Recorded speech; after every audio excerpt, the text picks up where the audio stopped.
Chapter 1 The School Beauty Gets Drunk and Walks into the Wrong Room. At a high school reunion 6 months ago, Yi Qingning was overcome with joy at the reunion after so long, and couldn't bear to part with her classmates. She got a little tipsy, and after a few glasses of red wine, her cheeks were flushed and her eyes were glazed over. When the party broke up, it was already late at night, and she was slightly drunk and stumbling. On the way back to her hotel room, she entered the wrong room and stumbled into Gu Cheng's room.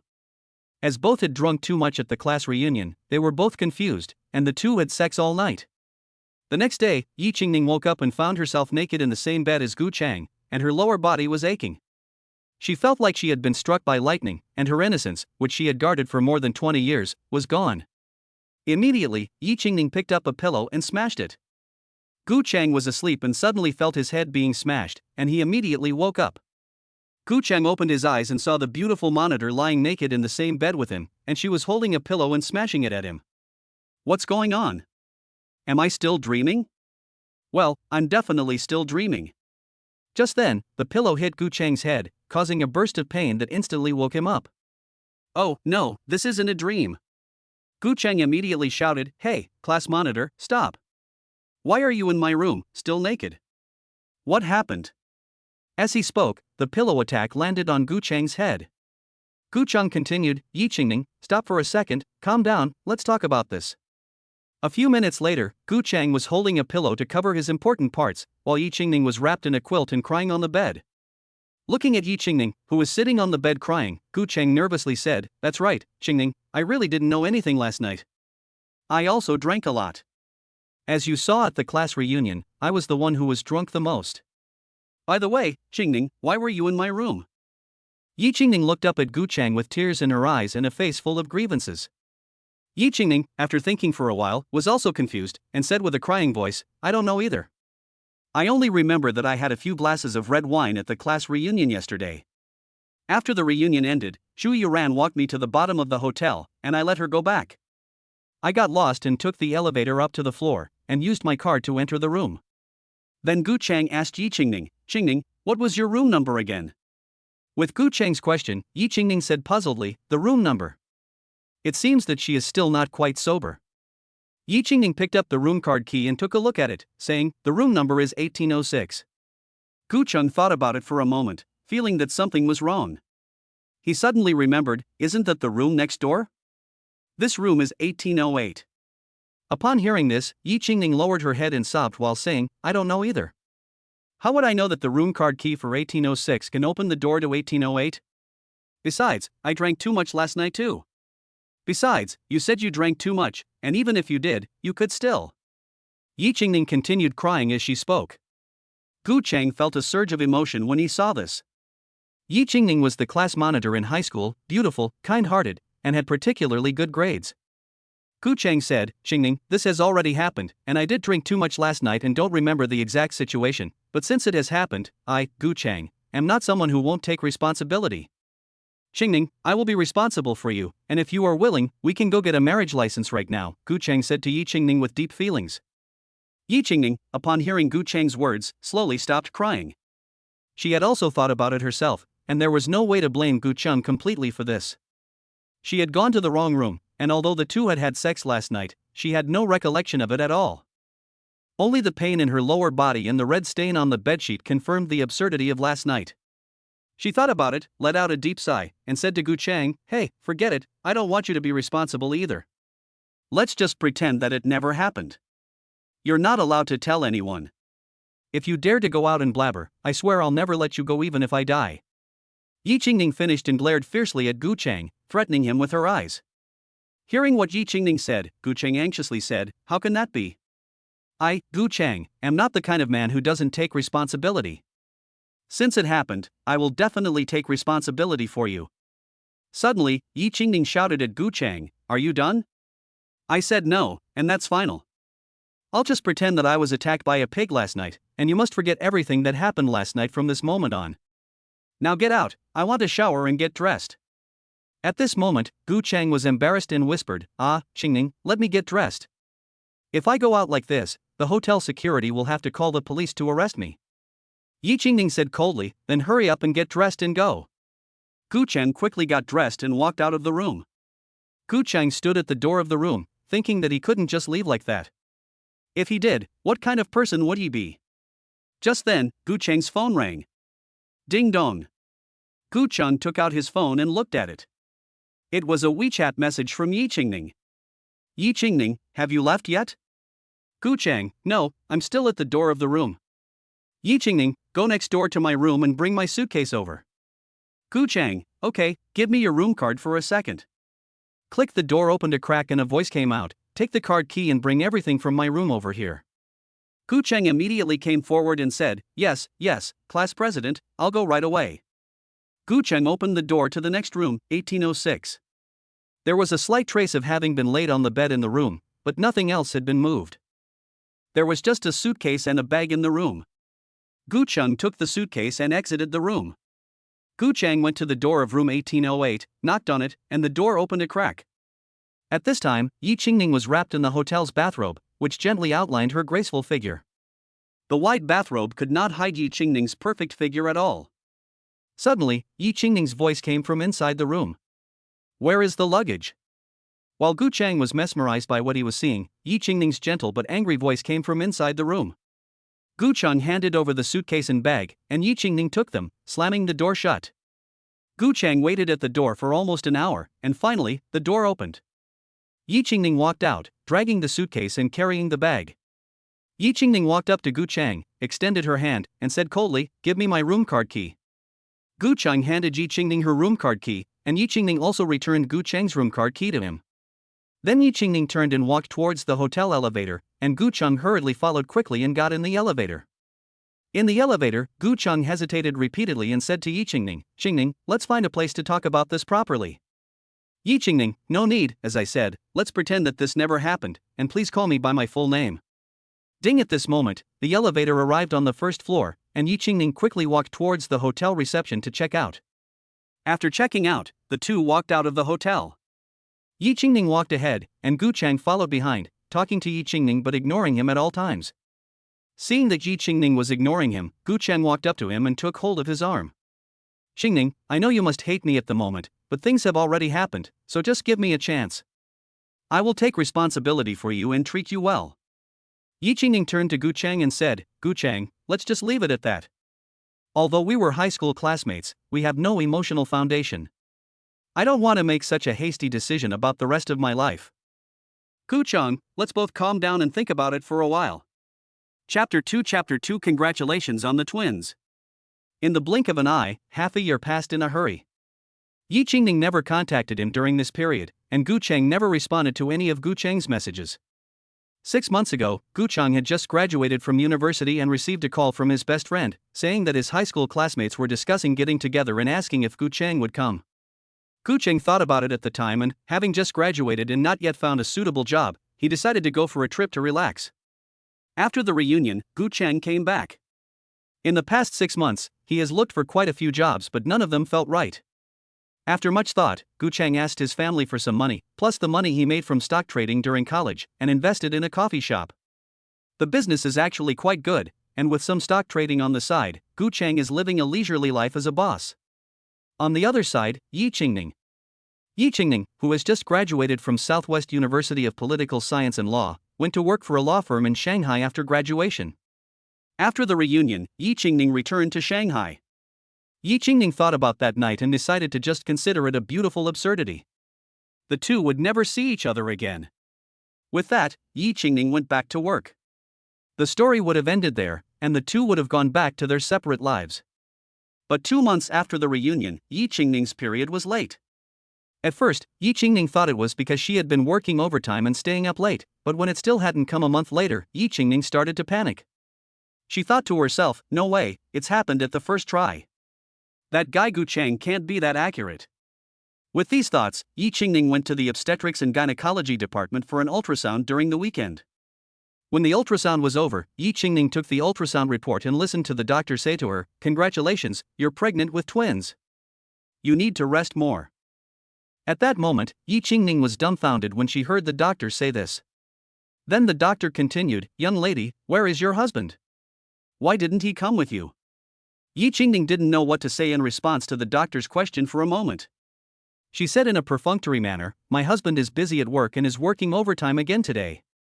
The doctor frowned and continued, "Young people nowadays, no matter how busy they are at work, they should still accompany their wives for prenatal checkups."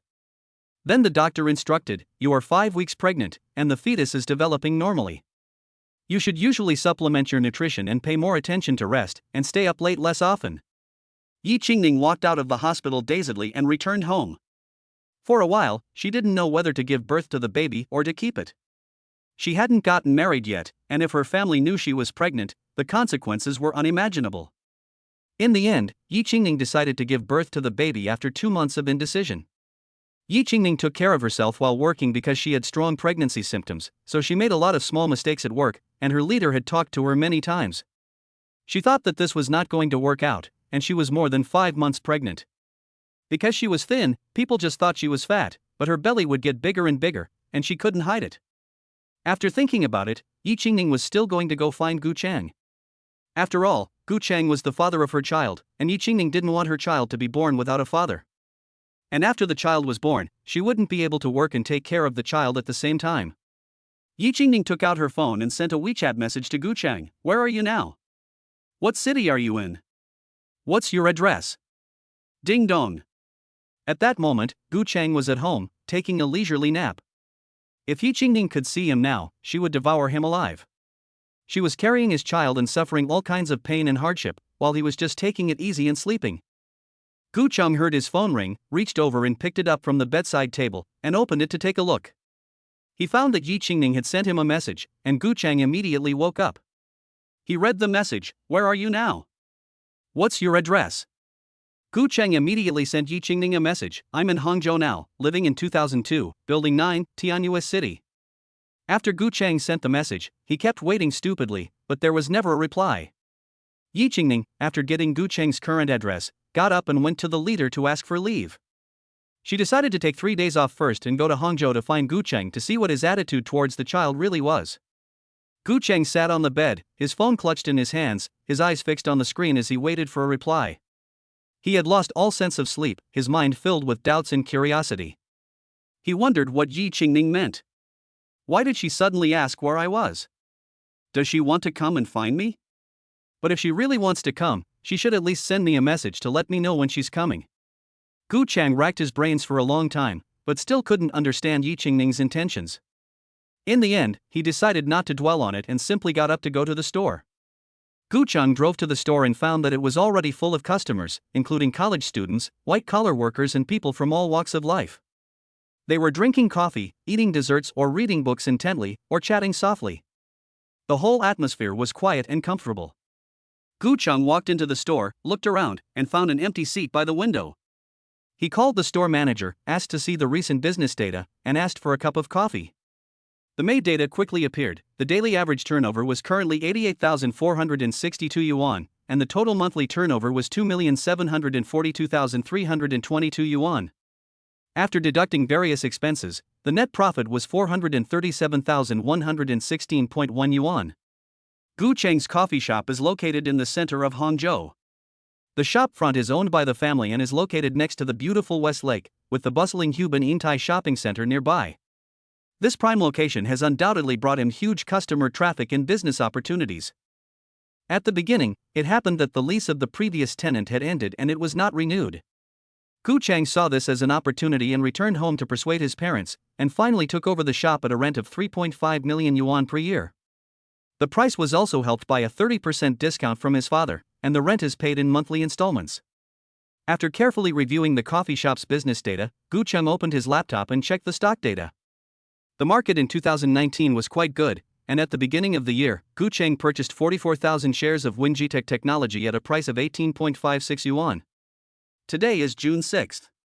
At the opening bell in the morning, the stock price was 34.97 yuan, but it quickly dropped to 31.7 yuan after the opening bell, and then gradually rebounded, and has now rebounded to 33.15 yuan.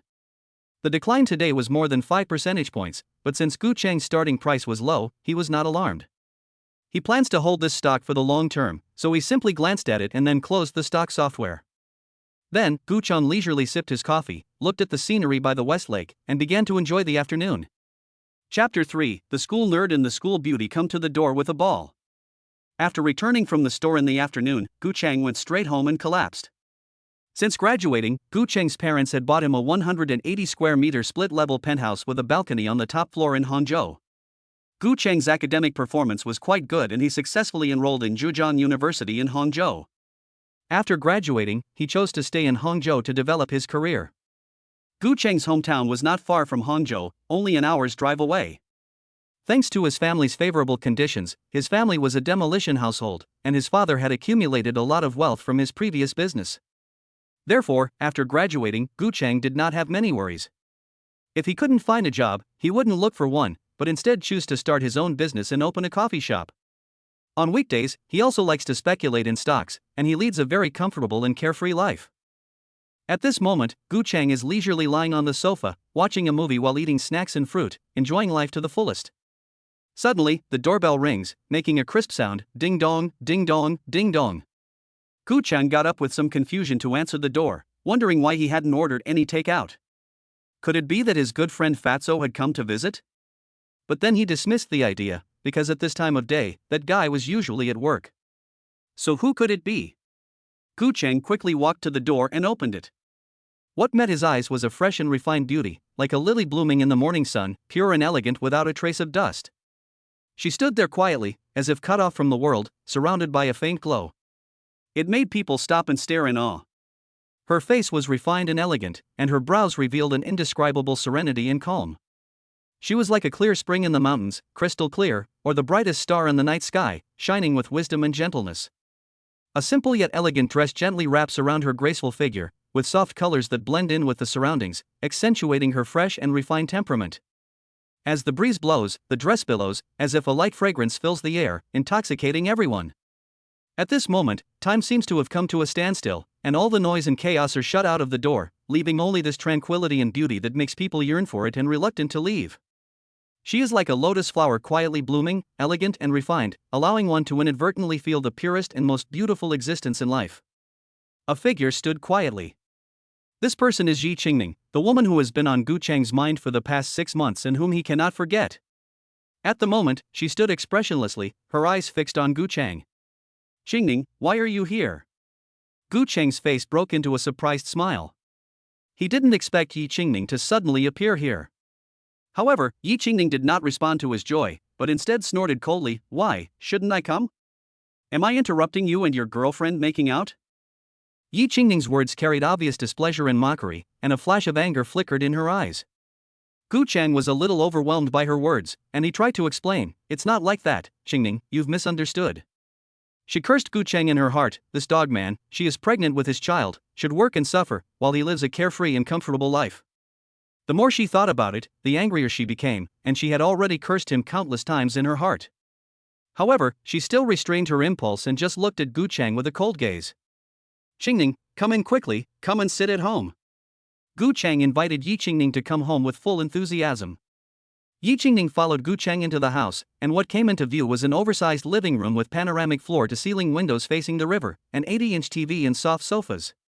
She couldn't help but think of her own small apartment in Shanghai. In comparison, a feeling of bitterness welled up in her heart, and she couldn't help but mutter weakly in her heart, "Rich asshole." Yi Qingning walked over to the sofa in the living room and sat down. Fucheng asked, "Qingning, would you like something to drink?" "I'll get it for you." "A glass of warm water, please," Yi Qingning replied. Fucheng then poured a glass of warm water and placed it in front of Yi Qingning. "Qingning, you're here, why didn't you say so in advance so I could pick you up?" Yi Qingning kept her head down and remained silent. The knot in her heart made her unable to calm down. She didn't know whether she should tell Fucheng about her pregnancy. If she did, would he think she had ulterior motives? Fucheng looked at Yi Qingning's expression and guessed that she must have something difficult to tell him. He said softly, "Qingning, if there's something you want to tell me, just tell me. We've known each other for many years, we know each other very well, and we know each other's ins and outs, right?" Hearing Fucheng's words, Yi Qingning felt a burst of anger, but she still took an ultrasound sheet out of her bag and handed it to Fucheng. Fucheng took the sheet with confusion, and after carefully checking it, he suddenly froze. Yi Qingning is pregnant. He looked at the date and weeks of pregnancy on the ultrasound sheet, did some calculations in his mind, and was surprised to discover that the baby might be his. Yi Qingning watched as Gu Cheng took the sheet and didn't say anything for a long time. Thinking that he didn't want the baby, she spoke up, Gu Cheng, I decided to give birth to this child on my own. I came here today just to tell you about it, and I don't need you to do anything. I will raise the child on my own. Listening to Yi Qingning's words, Gu Cheng put down the ultrasound sheet, took out a cigarette from his pocket, and tried to light it, but then thought, Yi Qingning is pregnant, and put the cigarette down. Gu Cheng, staring into Yi Qingning's eyes, sincerely spoke to her, Qingning, I'm sorry that you've suffered. I don't not want a child. On the contrary, I know that you're pregnant. I have a child. I'm going to be a father. I'm very happy and excited. Qingning, let's get married. You said before that we had no emotional foundation. Fine, I'll start courting you from now on, Gu Cheng confessed to Yi Qingning with deep feelings. Gu Cheng continued, Qingning, we have been in the same class since junior high school. You should know me pretty well. I have never been in a relationship, nor have I been romantically linked to anyone, in junior high school or high school. I have also been a good boy since college. We have been childhood sweethearts since we were young. I will take good care of you and the baby, and make you the happiest woman in the world, and let the baby grow up healthy and happy. Qingning, give me a chance, let me take care of you, protect you, and love you. Yi Qingning, listening to Gu Cheng's confession, also wondered in her heart whether she should give Gu Cheng a chance. From childhood to adulthood, Yi Qingning had never been in love once. And the growth of a child also needs the company and love of his father. But in her heart, there was always a hurdle that she could not get past. She did not want to, because Gu Cheng was with her because of the child, because of that night. Chapter 4 I'll give you 5 months. Yi Qingning said, Gu Cheng, I don't want you to make this decision because of the child. If it's because of the child, then you don't have to. Hearing Yi Qingning say this, Gu Cheng hurriedly said, No, it's not like that, Qingning, listen to me, it's not because of the child, I really like you, in fact, you don't know, from the first time I saw you in junior high school, I was deeply attracted to you. At that time, I was afraid to express my feelings to you. I had just entered junior high school, and my grades were only average, but you were in the top 5 in your grade. I was afraid that I wouldn't be able to get your attention. At that time, I made up my mind to follow in your footsteps and study hard. In high school, when I went to class and saw you, I knew that I was still in the same class as you. You have no idea how happy I was. I still remember, in the first year of high school, there was a period of time when there was breakfast in your drawer every morning. I put it there, and every day I got up an hour earlier to buy your favorite breakfast and secretly put it in your drawer. Later, I found that you didn't eat it and gave it to someone else. I thought you didn't like it and stopped buying it. Yi Qingning thought to herself at the moment, stupid, I ate breakfast and came here, so stupid. Later, the college entrance exam came, and you went to Southwest University of Political Science and Law, while I was accepted by Zhejiang University, and we went our separate ways. In my freshman year, I often asked your good friends for news about you. Later, I heard that you had fallen in love, and I was disheartened. For a while, I kept blaming myself for not being brave enough and missing you. Yi Qingning was also surprised when she heard this. Ah, I fell in love? How come I didn't know about it? That's nonsense. Yi Qingning was also at a loss, blindly spreading rumors. After graduating from university, a fat guy called and said that his high school classmates were holding a class reunion. I was thinking, let's go and have some fun, and see if you're doing well. Who would have thought that such an accident would happen? Qingning, I really like you, I like you as a person. Yi Qingning, I like you, I've liked you for 10 whole years. At this moment, the barrier in Yi Qingning's heart completely disappeared. She could hardly imagine that this guy Gu Cheng had actually liked her for a whole 10 years, and she had no idea at all. It's true that she didn't pay much attention to this guy in junior high and high school, and she only knew that this guy had good grades and was good at sports, and it seemed that he played basketball pretty well too. Right, this guy, in high school, people often wrote love letters to him, so flirtatious, in the future, he needs to be properly scolded. Yi Qingning thought for a moment and decided that she could not agree to this so easily. If she did, he would not know how to cherish her in the future. After some thought, she said, Gu Cheng, I will give you 5 months, until the baby is born. If the baby is born and your performance is still not satisfactory, I will raise the baby alone in the future. Of course, you can come and see the baby at any time, and you can decide how much child support you want to pay. What do you think? Gu Cheng thought about it for a while and said, let's say I agree.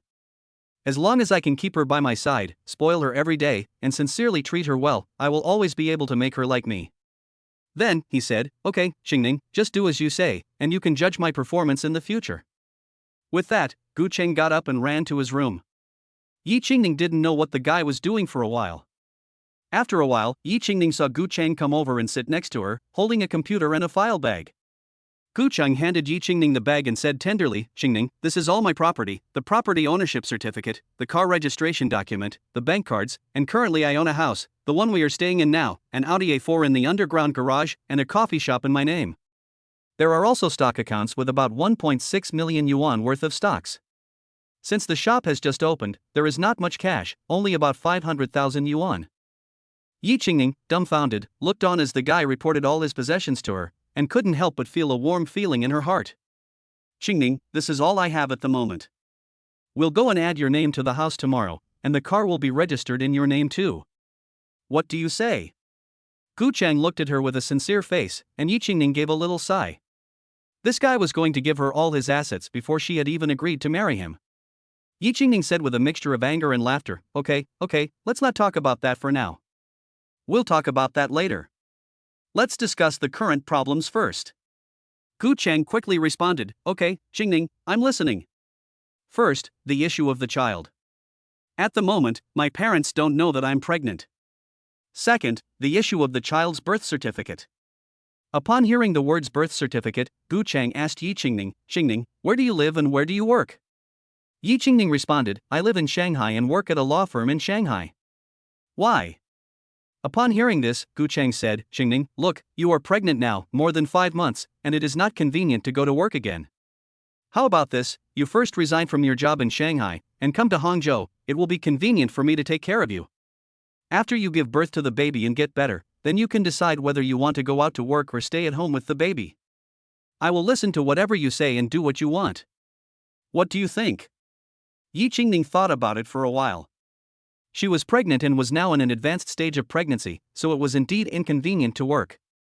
When she got even more advanced in her pregnancy, it would be very inconvenient for her to live. After thinking about it for a while, she replied, okay, I'll go back to Shanghai tomorrow, quit my job, and move here. But we have to sleep in separate rooms, and you're not allowed to plot against me.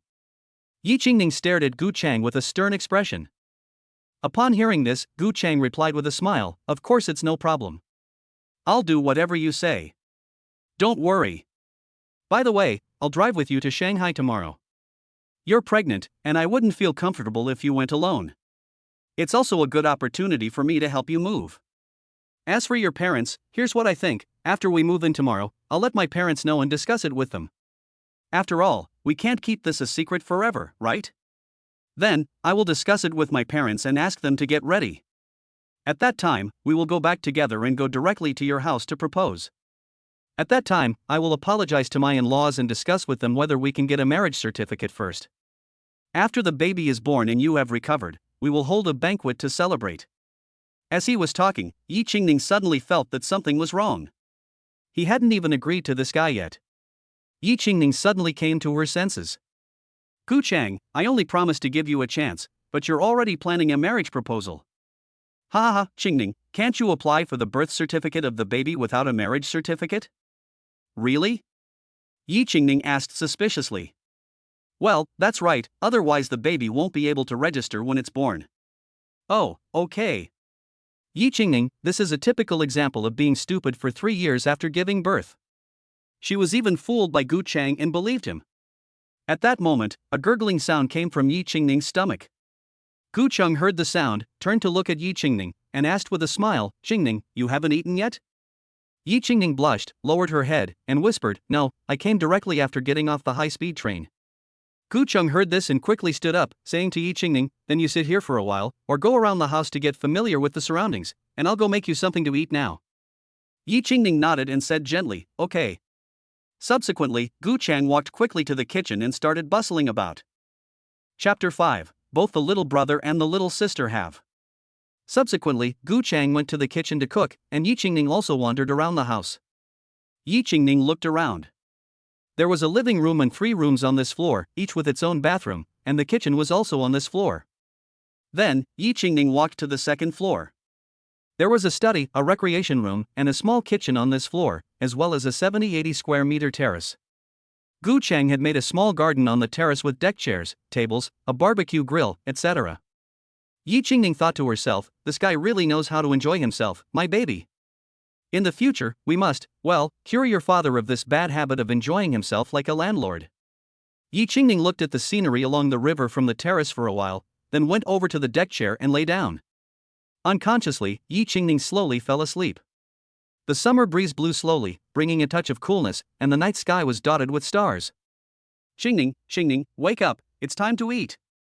With Gu Chang's gentle shout, Yi Qingning slowly woke up and opened her eyes to see Gu Chang looking at her with a gentle expression. Xingning, dinner is ready, let's go downstairs and eat.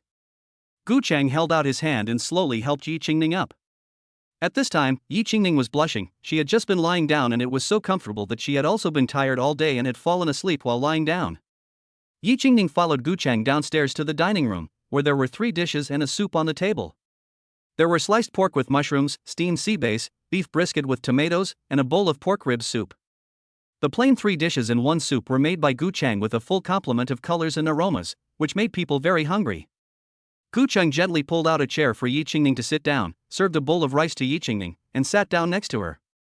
Qingning, you must be hungry. Go ahead and eat. I don't know what you like to eat, so I looked online to find out what pregnant women can eat and made some of that. Tonight I'll study the recipes and make you something different every day. Yi Qingning couldn't help but feel her eyes well up as she looked at the food and rice in front of her. She was on her own in Shanghai, and because she had just graduated and had been working for a short time, she was busy at work and didn't earn much. After paying the rent and utilities, she didn't have much money left, and every day after work she was afraid to order takeaway. Therefore, she has become so thin. Every time she goes for a pregnancy checkup, the doctor tells her to eat more nutritious food, but with such a small salary, she dares not tell her family, so where can she eat well? At this moment, the hot food and rice made Yi Qingning think of herself in Shanghai, and she suddenly cried out of frustration. Gu Chang saw Yi Qingning in tears and thought that he had done something wrong to make her unhappy. He was suddenly flustered and took a tissue to wipe Yi Qingning's tears, cooing softly. Okay, Qingning, don't cry. Tell me what I did wrong. If the food I cooked doesn't suit your taste, I'll cook again right away, okay? Be a good girl and wipe your tears. Don't cry. At that moment, Yi Qingning snuggled into Gu Chang's arms and let out a loud cry to vent her frustration and sadness of the past few months. Gu Chang gently stroked Yi Qingning's back. After a while, Yi Qingning stopped crying, but she was still sobbing softly, which made Gu Chang feel very distressed. Qingning, it's okay. Don't feel wronged. Come on, wipe your tears and snot. They've all turned into little cat snot worms. Listening to Gu Chang's words, Yi Qingning burst out laughing. Hearing Gu Chang say this about herself, Yi Qingning immediately retorted, "You're the one who's a snot-nosed brat, humph." Yi Qingning, lightly, humph. She glanced at Gu Chang and picked up the bowl and chopsticks, eating in small bites. She was really hungry. Pregnant women themselves need nutrition, and she hadn't been getting a good supplement these past few months, so even her pregnancy belly wasn't very obvious. What are you looking at like an idiot for? You should eat too. Yi Qingning noticed that Gu Chang was looking at her like an idiot. Gu Chang said happily, Qingning, you're so beautiful. Hey. Yi Qingning looked at Gu Chang like he was an idiot. Not looking at the idiot, Yi Qingning focused on eating. For this meal, Yi Qingning ate 3 bowls of rice and most of the vegetables went into her stomach as well. At the moment, Yi Qingning was leaning back on the sofa, petting her stomach, thinking to herself that this guy actually knows how to cook. Well, then, I'll give him a little extra credit. Gu Chang washed the dishes in the kitchen, cut up a plate of fruit, and brought it out, placing it in front of Yi Qingning. There were strawberries, blueberries, kiwis, and so on. Qingning, have some fruit. Pregnant women need to eat more fruit to get vitamins. Yi Qingning gave him a disgusted look and said, Gu Chang, you're feeding a pig. I just ate so much, how can I eat that? Gu Chang thought about it and agreed. He then said, I'll go down with you now and take a walk to digest. It's not good to lie still after a meal. Okay, Yi Qingning, get up and go out the door with Gu Chang, and take the elevator downstairs. In the elevator, Gu Chang and the others ran into Auntie Zhang from next door, who was taking a young girl downstairs to play. Auntie Zhang saw Gu Chang with a girl and asked, Little Gu, is this your girlfriend? She's really pretty. Grandma Zhang asked with a smile. Gu Chang smiled and replied, Good evening, Grandma Zhang. This is my daughter-in-law. We just finished eating and are taking a walk downstairs to help digest our food. You are taking your granddaughter downstairs, aren't you? At that moment, the little girl walked up to Yi Qingning and said, Auntie, are you pregnant? Can I feel your tummy? Auntie Zhang quickly pulled the little girl over to her and said apologetically, Little Gu, I'm sorry, the child doesn't know any better and just blabs on. At this, Yi Qingning spoke up, Little friend, you're right, I'm pregnant, you can feel it. Auntie Zhang looked at her granddaughter in surprise and asked, How do you know I'm pregnant? The little girl, with an innocent face, said, I can feel it. Yi Qingning is wearing relatively loose clothing and has a relatively thin figure, so it is difficult to tell that she is pregnant. The little girl approaches and gently pats Yi Qingning's stomach through her skirt. Gu Cheng asks, Little friend, do you think it is a brother or a sister? The little girl gently presses against Yi Qingning's stomach and replies, Both. Gu Cheng looked up at Yi Qingning and said, The doctor said it's twins, but I don't know the gender yet. At this time, the elevator just arrived at the first floor. Everyone got out of the elevator, and the little girl asked with a sincere face, Auntie, the baby is born, can I come and play with the baby? Yi Qingning gently patted the little girl's head and replied, Yes, you are welcome to come and play then. Thank you, Auntie, and then the little girl followed her grandmother. Gu Cheng took Yi Qingning to the riverbank. The two of them walked leisurely. At this time, Gu Cheng's hand, not being honest, quietly reached for Yi Qingning's small hand. Yi Qingning slightly struggled for a moment, and then let him hold it. Qingning, do you think what the little girl just said was true? You're not really pregnant with twins, are you? Yi Qingning gave Gu Cheng a blank look and said, How would I know? The hospital can't tell the gender. Gu Cheng laughed foolishly and said, Qingning, next time I go for the prenatal checkup, I'll ask the doctor. Whatever, Yi Qingning responded gently. Chapter 6, Mom, I'm going to propose. Gu Cheng took Yi Qingning for a stroll along the river for an hour, and the two returned home. At this time, Yi Qingning was eating fruit on the sofa while watching TV. Gu Cheng was on the balcony, talking on the phone. Mom, have you eaten yet? Gu Cheng's mother replied, I ate a long time ago. You don't call very often, so I'm wondering what's up. Gu Cheng's mother sounded suspicious on the phone. Gu Cheng, not feeling very guilty when he heard his mother ask him that, immediately covered up his guilt with a laugh and said, nothing, I just miss you and wanted to give you a call. When Gu Cheng's mother heard her son say this, she immediately wanted to hang up the phone and said perfunctorily, If that's all, I'll hang up. I'm coming to the TV series and I don't have time to chat with you. When you have free time, go out and about more, find me a daughter-in-law, and don't just lie around the house like a piece of salted fish all day. Okay, I'll hang up if there's nothing else. Hearing that her mother on the other end of the phone was about to hang up, Gu Cheng immediately said, Mom, don't hang up. There is something. If there's something to talk about, I can see that it's clear, there's no money. Gu Cheng's mother casually said on the other side of the phone. Gu Cheng, speechless, thought about it and slowly spoke, Well, Mom, I found your daughter-in-law, I'm calling to discuss it with you and my father, just in a while, to accompany me to propose to her. Hearing her son say this, Gu's mother on the other end of the phone was taken aback and hurriedly said, What? Propose marriage? So soon? Which girl? I haven't even met her yet. Gu Cheng continued, Well, Mom, you have met her, many times. He. Gu's mother asked suspiciously, Met her? Many times? Who? I don't know. Since I was little, you never brought any girl to meet me. Gu Cheng continued, taking advantage of the opportunity, Yes, that's right, the monitor in my junior high and high school, you should remember her. Gumu slowly drifted off to sleep for a while, and then said, The monitor in your junior high and high school?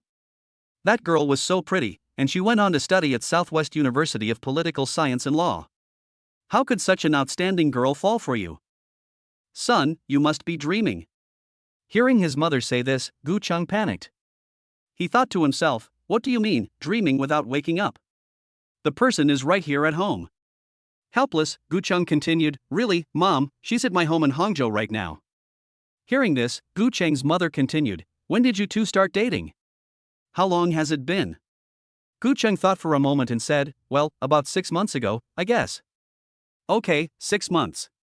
Hearing her son say this, Gu's mother also felt relieved and said, Well, that's fine. The girl is very nice, a local, and I've known her since she was little. Okay, I know about this. Later, I'll discuss it with your father. I'll be free in the next few days, and I'll also go meet her parents. Upon hearing this, Gu Cheng continued, Mom, I'll be back in a couple of days with Yi Qingning. I plan to go directly to propose marriage then. You help me get ready. Gumu heard her son's words and advised, Son, you can't rush things. You have to see if the parents like you. You're coming all the way here to propose, which is too rash and will scare the parents. Mom, I can't wait any longer. Gumu's mother asked suspiciously, What? You're in such a hurry that you got the girl pregnant? Hearing her mother's words, Gu Cheng said with a smile, Well, yes, twins. It's been more than 5 months. Gu Cheng's mother on the other end of the phone coughed up the water she had just swallowed. What the heck, 5 months, twins, and you're just telling me now? How careless you young people are. Gu Cheng explained helplessly, Mom, there's a lot going on, and I can't explain it all over the phone. I'll come back in a few days and tell you everything in detail. Gu Cheng's mother said anxiously, Don't wait a few days. I'll get dressed and call your father to come back. We'll come over right now. Gu Cheng heard that his parents wanted to come right away, so he quickly said, No, Mom, it's late, don't come over. This is the thing, you talk to my dad and help me get ready. Gu Cheng's mother thought about it and said, Okay, I know, I'll tell your dad to come back and discuss this. Take care of my daughter-in-law, if anything happens to her, I'll let your dad give you a good beating. Gu Cheng quickly promised, Okay, thanks, Mom. Then, Gu's mother said, Then I'll hang up first, get out of here. Gu Cheng quickly said, Mom, good night, bye. Gu Cheng hung up the phone, walked back into the living room, and sat down next to Yi Qingning. Seeing that Gu Cheng had made the phone call, Yi Qingning asked, So, what did your parents say? Yi Qingning asked softly. Gu Cheng first gave a ha. Gu Cheng thought for a moment and said, Well, that's good. It's such an important matter, so let's tell them face to face. Yi Qingning got up and asked, Which room am I going to sleep in tonight? Gu Cheng quickly said, You sleep in the master bedroom, and I'll sleep in the guest room. I've already changed the sheets and covers in the master bedroom, hee. Yi Qingning was also very polite, nodded and said, Okay, then I'll go back to my room and go to sleep first, and walk towards the room. Gu Cheng, looking at Yi Qingning's back, secretly smiled to himself, and got up to go to the guest room to rest. Yi Qingning, when she arrived in the room, looked around. It was rumored that boys' rooms were messy, but after looking at Gu Cheng's room, she could see that it was clean, and there was no smell of smelly socks. Yi Qingning opened her backpack and took out the new underwear and pajamas, and went to the bathroom to take a shower. The warm water flowed over her, washing away her fatigue. She looked down at her slightly protruding belly, touched it, and said softly, Baby, from today's performance, your father is not bad. Let's see if he can continue to do well in the future. Gu Cheng, on the other hand, quickly took a shower and then lay on the bed. He was thinking about what to do next. Financially, he had no difficulties, and he was relatively well off. Both the coffee shop and the stocks were currently generating good returns. Well, I don't want to think about that now. Tomorrow, I'll take Qingning to Shanghai to resign from work and move. After washing up, Gu Cheng changed into his pajamas and lay down on the bed. Gu Cheng, lying on the bed, tossed and turned, unable to fall asleep. Everything that had happened today was truly too dreamlike. The girl he had secretly loved for more than 10 years had found him today and was already pregnant with his child. Suddenly, there was a knock on the door. Gu Cheng, are you asleep? The voice of Yi Qingning sounded outside the door. Gu Cheng got up and opened the door to see Yi Qingning standing in the doorway with damp hair. At this moment, Yi Qingning stood quietly in the doorway, wearing a loose-fitting nightdress. The texture of the nightdress seemed casual, but it actually subtly outlined her graceful figure, as if the most careless cloud in the night sky, gently wrapping the rare gentleness and charm in the world. The loose-fitting pajamas do not completely conceal her curvy figure, but instead, with this barely their covering, they add a few more seductive fantasies. The hem of the pajamas sways lightly with her slight movements, exuding an unintentional elegance and laziness, like a flower blooming in the morning sun, both subtle and exuding the vitality of life. Her hair was still damp and hanging down, with water droplets slowly sliding down the ends, sparkling with a crystal-like radiance, like the Milky Way pouring down, adding a touch of vitality and freshness to the night. Yi Qingning asked softly, Gu Cheng, where is the hairdryer? I can't find it. Gu Cheng quickly came back to his senses and said, the hairdryer, oh, I'll go get it for you. Chapter 7, Mom Gu is coming. Gu Cheng went to the master bedroom, taking Yi Qingning with him to show her where the hairdryer was kept and where some other household items were kept. Gu Chang looked at Yi Qingning's wet hair and said to her, "Qingning, sit down and let me blow dry your hair." Yi Qingning hesitated inwardly. Since she was young, no boy had ever blown dried her hair for her, except when she went to the barber's. While Yi Qingning was still hesitating, Gu Chang took her to the bathroom, without giving her a chance to continue hesitating, plugged in the hairdryer and started to blow dry her hair. And he said softly, "Qingning, although it's summer, girls' hair should be dried quickly, otherwise it will get wet and cause headaches." Yi Qingning has very good hair quality. Her hair is supple, and it reaches her waist. It is black and shiny, and every strand gives off a luster of health and vitality. Flowing between the strands is a smoothness and softness, like delicate satin gently brushing against the skin, both gentle and full of temptation. What is even more noticeable is that there is a fresh and light fragrance of shampoo lingering in her hair. This fragrance is unassuming but extremely charming, like the petals kissed by morning dew in early spring, or the purity and coolness of a mountain stream brushing against stone. It makes people want to approach it and take a deep breath, as if it can wash away the dust of the soul and bring a good mood for the whole day. Gu Chang carefully dried Yi Qingning's hair bit by bit and combed it smoothly. During this process, the two of them tacitly did not speak.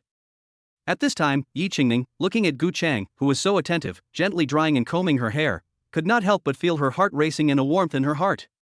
After about 10 minutes, Gu Chang had dried and combed Yi Qingning's hair. He put the hair dryer away and saw that Yi Qingning was still standing there in a daze. Gu Chang went over and took Yi Qingning's hand and led her to the bed. He said softly, "Qingning, lie down." Hearing his voice, Yi Qingning obediently lay down on the bed. At this time, Gu Chang knelt on one knee by the edge of the bed and slowly leaned over, slowly approaching. This action not only made Yi Qingning blush and close her eyes, but also made her say, "Gu Chang, no, I can't." Gu Chang heard this and was momentarily stunned when he heard Yi Qingning say this. Then, he looked again at the position the two were in at the moment and couldn't help but laugh. Yi Qingning, this girl, must have misunderstood. Gu Chang continued with what he was doing, pulled the quilt over Yi Qingning and tucked it in. After doing so, Gu Chang got up and stood by the bed. Yi Qingning kept her eyes closed, but she felt Gu Chang's weight as he leaned over her. She opened her eyes and saw that Gu Chang was standing by the bed, staring at her with a wicked smile. "Qingning, what did you just say?" "Don't say no," Gu Chang asked with a wicked smile, teasing her. Yi Qingning was blushing all over at this moment, lifted the quilt to cover her head, and quickly said, "No, I didn't say anything, I want to go to sleep."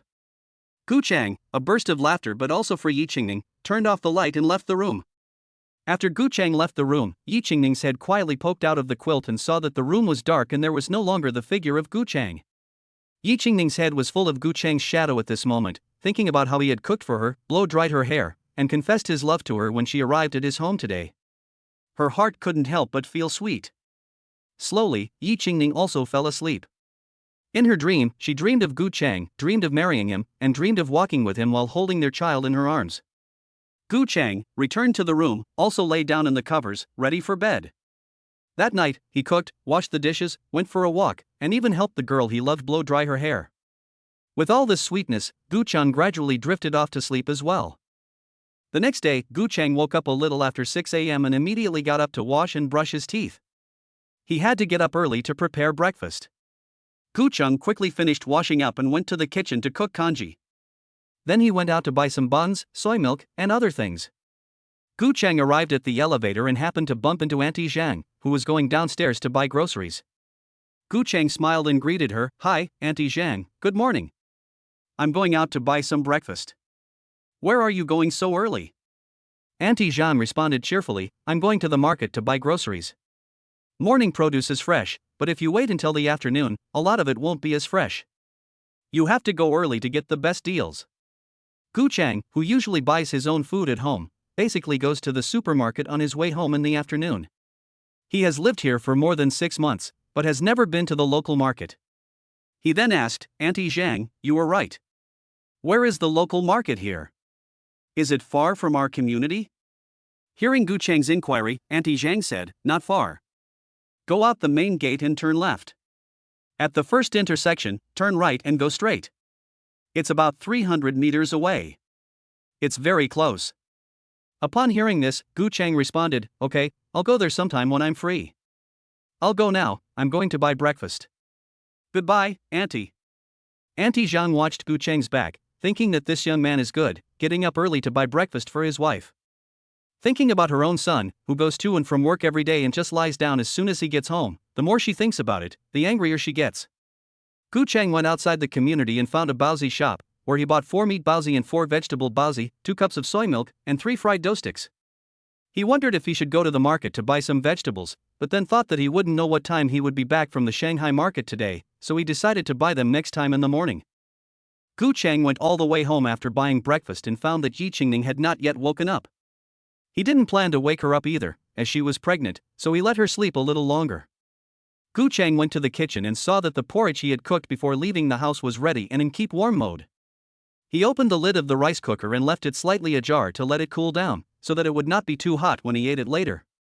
Just then, Fucheng's phone rang. He picked it up and saw that the caller ID was his mother's. He picked up the phone. "Hello, Mom, good morning." Fucheng's mother's voice came over the phone. "You little rascal, are you up? You sound pretty awake. You woke up so early today." Fucheng also said with a smile, "Ha, Mom, I'm already up, and I've already made breakfast." His mother said doubtfully, "Really? You've become so diligent? By the way, is Qingning up yet?" Fucheng heard his mother ask about Yi Qingning and quickly said, "Not yet. It's still early, so I let her sleep a little longer. I haven't woken her up yet." His mother on the other end of the phone also agreed with her son's thinking and said, "Well, pregnant women should get plenty of sleep." Fucheng then said, "Mom, what's the matter, calling me so early in the morning?" Hearing Fucheng ask himself, Gumu said, "Your father and I are going to your place today to bring you some vegetables, and a few old hens and ducks for Qingning to make soup." Fucheng was shocked and said, "Ah, you and Dad are coming today, but Qingning and I are going to Shanghai to take care of some business today." Fucheng's mother, hearing Fucheng's words, said nonchalantly, "You go ahead, but let me know in advance when you're back, so I can cook a meal for you to come home to." Fucheng could only agree, and said, "Okay, when are you leaving?"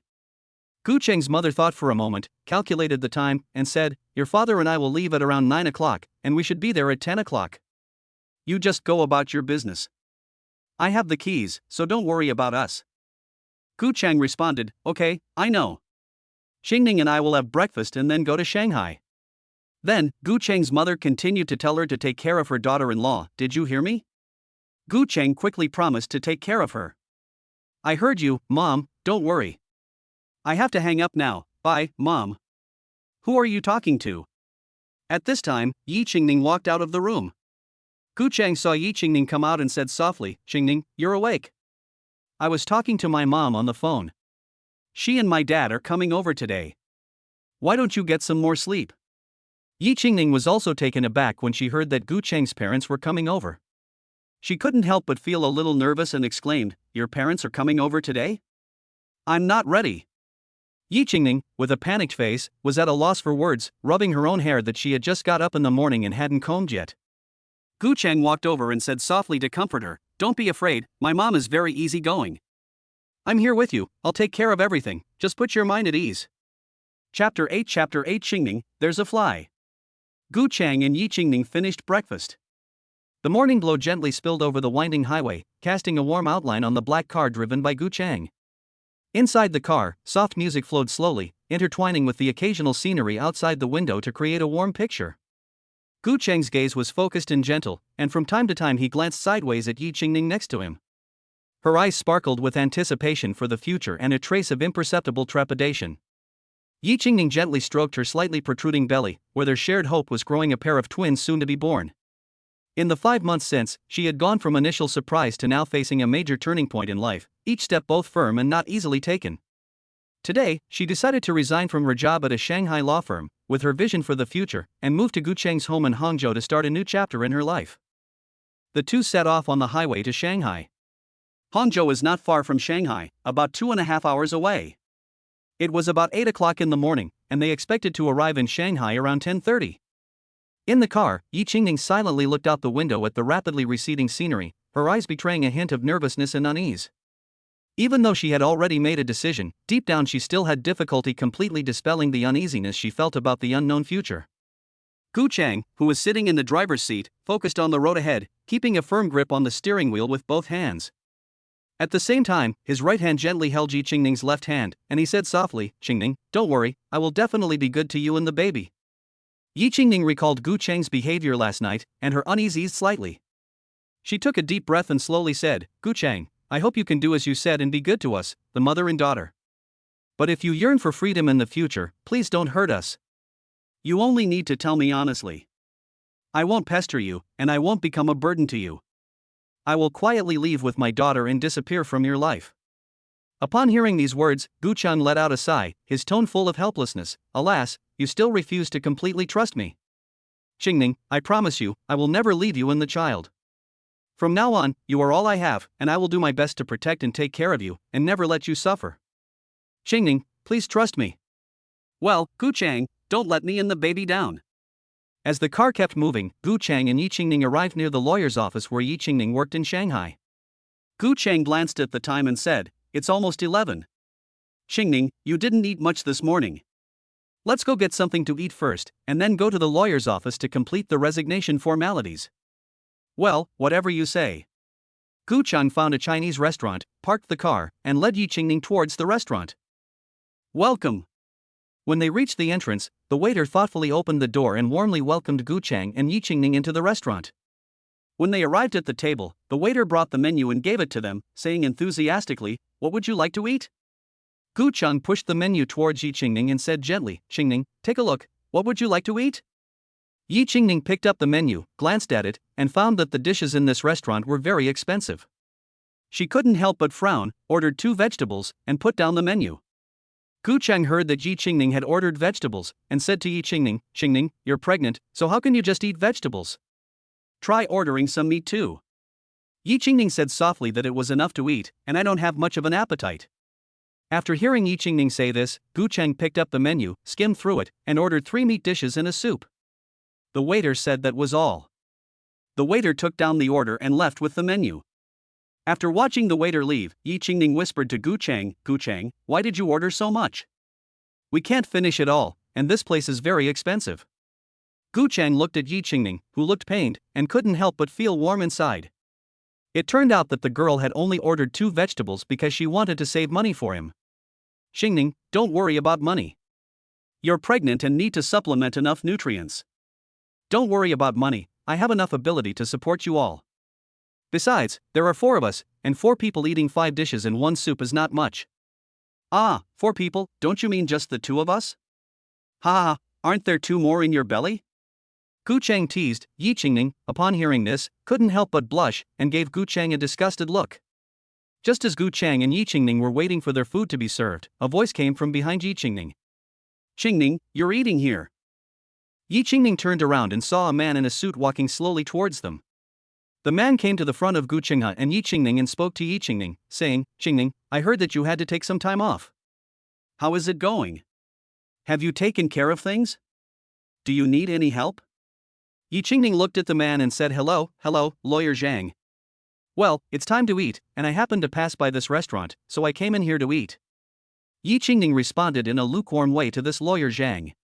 Ha, I see, since we've run into each other, let's eat together. Qingning, you don't mind, do you? After saying this, he didn't wait for Yi Qingning to reply, and was about to sit down directly. Hey, this Sheng lawyer, I mind very much that you eat with us. Gu Cheng looked at him, this Sheng lawyer who, as soon as he came in, rushed over to Yi Qingning and ignored him the whole time, and spoke up. Zheng lawyer, after looking at Gu Cheng, turned to Yi Qingning and asked, Who is this? Yi Qingning looked at this Zheng lawyer and said, My fiancé, Gu Cheng. Zheng lawyer was momentarily surprised inside. She had never heard that her junior had been in a relationship. Zheng lawyer smiled slightly at Gu Cheng and asked, Where does the young man work? Gu Cheng heard Yi Qingning, who was not much older than him, address him as young man and ask what he did for a living. It was obvious that she had bad intentions. Gu Cheng, not in a hurry to respond, said to Yi Qingning, Daughter-in-law, you say that Shanghai, a first-tier metropolis, has so many flies. Yi Qingning couldn't hold back her laughter at Gu Cheng's calling lawyer Zhang a fly. This lawyer Zhang, whose real name is Zheng Minghui, is 2 years senior to Yi Qingning at Southwest University of Political Science and Law, and currently works at the same law firm as Yi Qingning. He has long been in love with and courting Yi Qingning. Yi Qingning, speaking up, Zheng lawyer, let's skip dinner together, my fiancé and I still have things to discuss, and please call me Yi Qingning, thank you. Zhang Minghui listened to Gu Cheng's mockery, but he didn't name names, so he didn't want to make a scene, otherwise he would be putting himself in the same position as the other person. That's fine, schoolmate, I'll go first, I'll invite you to dinner next time you're free. Without waiting for a response from Yi Qingning, Zhang Minghui quickly left the restaurant. Chapter 9 Resignation. After Zhang Minghui left, Yi Qingning hurriedly explained to Gu Chang, that person is an upperclassman from my time at Southwest University of Political Science and Law, 2 years ahead of me. He has been pursuing me since I entered school, but I have never paid him much attention. Her tone carried a hint of urgency and worry, lest Gu Chang misunderstand. Then Yi Qingning continued, after graduation, I applied for this law firm through my own efforts, and I found out that he was also here.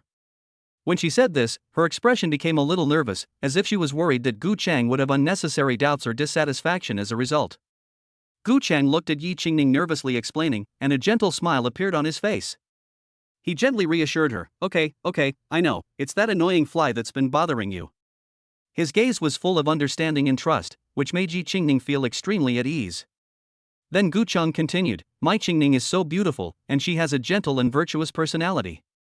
It's only natural that she has suitors.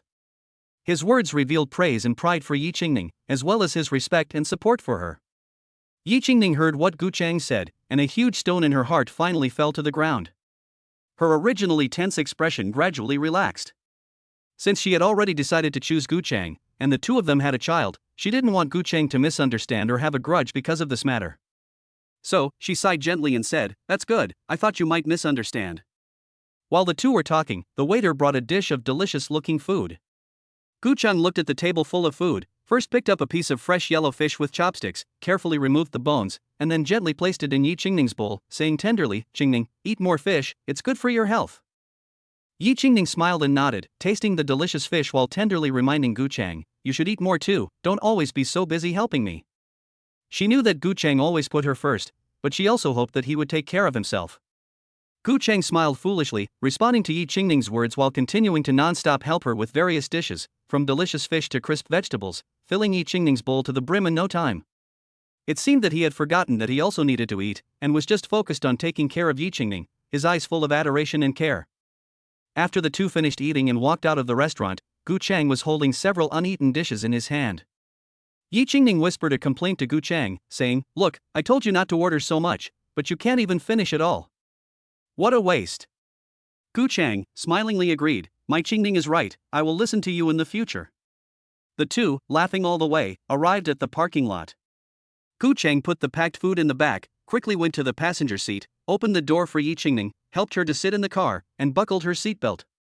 Then they quickly went to the driver's seat, started the car, and drove towards the law firm where Yi Qingning worked. The two of them arrived at the law firm.